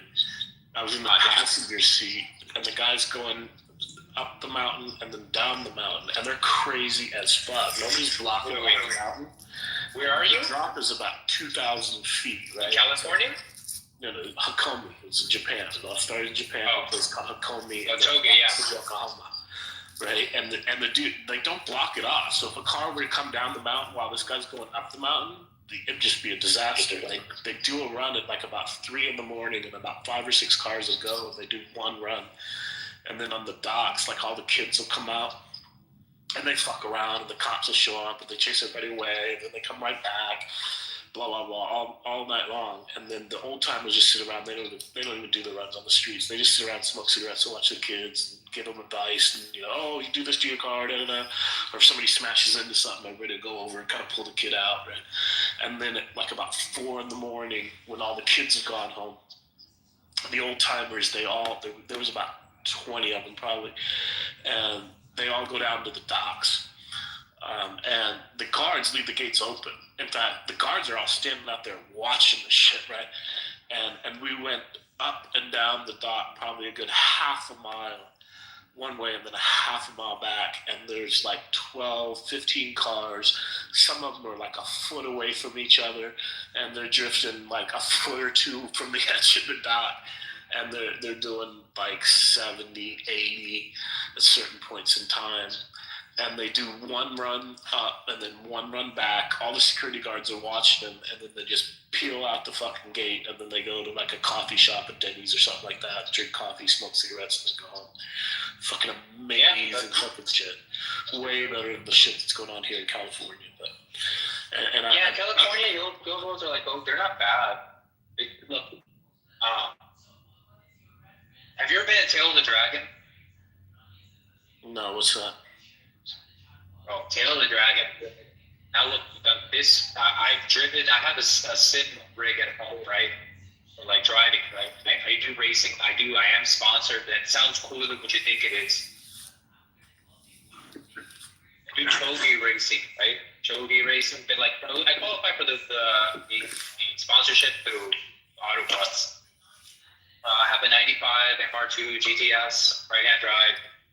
Third gen 3 SGT modified to the gills, but more for the suspension, right? It has the gear suspension has been like transformed, like long racing. Basically, the car is for the mid-engine Toyota, right? And I'm telling you, Tail of the Dragon, give any Japanese road a run for its money. In fact, it's more difficult in my opinion. You also have the drop-offs, right? It's a mountain road. All right, then go check it out. How like dangerous it is. All right, you can look it up on the map. Yes, it's called 318 curves and 11 miles. And if you don't believe me, or you're part of the Discord, go check. Just look under like Speedy Gonzalez, right? That's the whole tab they made for me. You can see me chasing down GTRs. I posted me like chasing down a Lotus Evora S. It's all there. You can go check it out. That's an R35 GTR by Top Secret. It's not like a R34 GGG. You go look it up. You can see me in the video too. Look at my cap. So anyway, it's 315 curves and 11 miles. And wait, so you grew up a Jehovah's Witness, and now you're just a hardcore racer on a mountain? No, I want to move there. I go there for like occasion. I practice a lot of sit rig. Where is this? Before I go. This is in the border of Tennessee and Carolina. That's why I said I want to move close to Knoxville if I marry them, right? Because I want to move next. So is it a race or you're drifting? No drifting, man. Drifting loses you time, loses speed. It used to be faster in the 90s because of the tires. Listen. Okay, listen. Listen. Okay, look, I can give you the breakdown. So, like, it was faster in the 90s to a degree, because the tire technology wasn't there, and so it was easier to try to rotate the car and like get it to rotation through drifting and having to be able to perform the curve, right? That's not the case now. If you don't have to drift. In fact, drifting is losing grip. Why would you lose grip when you can rotate the car? By rotating, I don't just mean turning in. You can get the back to come out, right? You don't need it to drift. If you're drifting, you're losing time, right? It's only very, very, very rare situations where drifting will be faster than like a fully gripped run, like just full grip, right? It's extremely, extremely rare. And if you include for rotation, not a chance. That's just besides, right? What was that initial D? I love the initial D, by the way. So yeah, no, drifting is not, right? It's all about grip. That's why the fastest guy on tail is if he drives an RX-7, they call him King. He's not drifting. His whole thing is built for grip. Anyway, the road is in between North Carolina and Tennessee. So what you can do is that you can go down all the way down to the mountain. The time really starts between State Line and Overland. You go down all the way down to the parking lot. There's no other road that feed into it, by the way. Like when you're going from State Line to the Overland, or even down to the parking lot, the bottom. So when you go back up, you know there's no cops, right? And of course you can have, there's so many pull-offs, right? The road is designed like for doing that. Like say what you want, like dang curves, it's fucking amazing, bro. Amazing. And almost all of them are blind corners. And And so that is like different because it's not just like a couple of miles, right? It's like 11 miles and it gets to you. Like one thing is being good for like 3, 4, but like 11 miles of like dialing in. Oh man, you have to manage like the fastest runs obviously are going to be downhill. You have to manage your brakes. You have to manage your tires. You can't put too much braking on the front, right? That's where I run a mid-engine car, so the weight transfers from the back to the front. And it's just really like a 67, like 33 split. So the tires, they get loaded in the front, don't go through as much wear, and have better brake distribution. Anyway, that road is to fucking die for. Many people do. So it's the most dangerous road in America, right? But it's amazing. And by it, you have amazing other roads, like Sharahala, like Hellbender. Like they're just amazing roads. And they're all out there in Tennessee. And people don't fucking visit there for no other fucking reason. Sure, it's in the Appalachians, but they don't have cool trails. They know that the tourism they're getting is from the Airbnbs. They all have like the car racing kind of like themes. They're like meant for that. Some people even even cars that are set up to go downhill, quote unquote, have a spirited drive. It's beautiful, man. And it's the last fortress of real Toby, of real mountain racing. Not the straight line, I'm in a Hellcat, I'm gonna cut up in traffic bullshit people are doing. Like that right there, that's the last real one.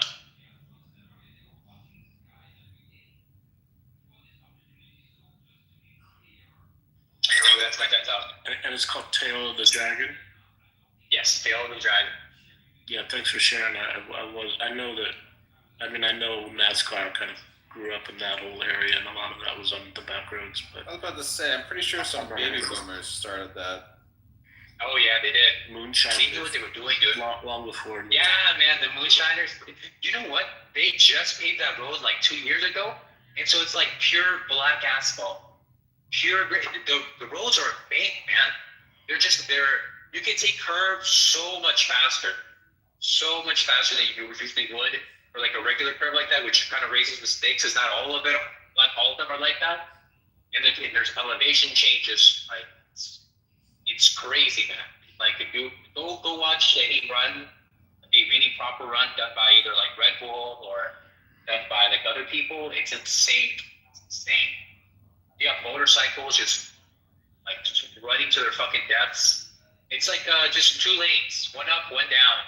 So sometimes you have bikers that lean all the way down, and people who get out the line, and then some deaths occur like that. Sometimes people who strip on one of like the 380 curves that just go flying off the fucking mountain. There's a guy who went flying off the mountain. And when they found him, because there's no cell phone signal there, by the way, so it really fucks you up, right? So you have to really go with someone so you know what you're doing. They found him getting eaten by a bear. So they think that they got paralyzed or unconscious, and the bear just started eating. So, I think that happened like last year. Pretty gnarly.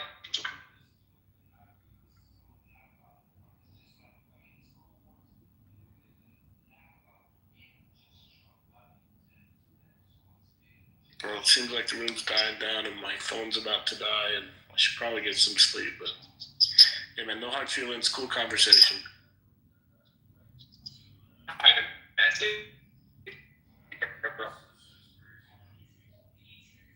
And look into what Tango was talking about the cycles. If you really want to understand the economy, it all happens in cycles.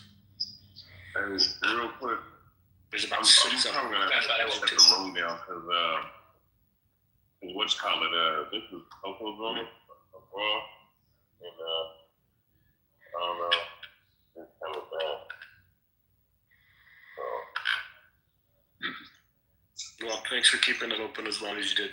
See you guys later. Yeah. I'll take it easy.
frenzy. In the most horrible fashion, in my estimation.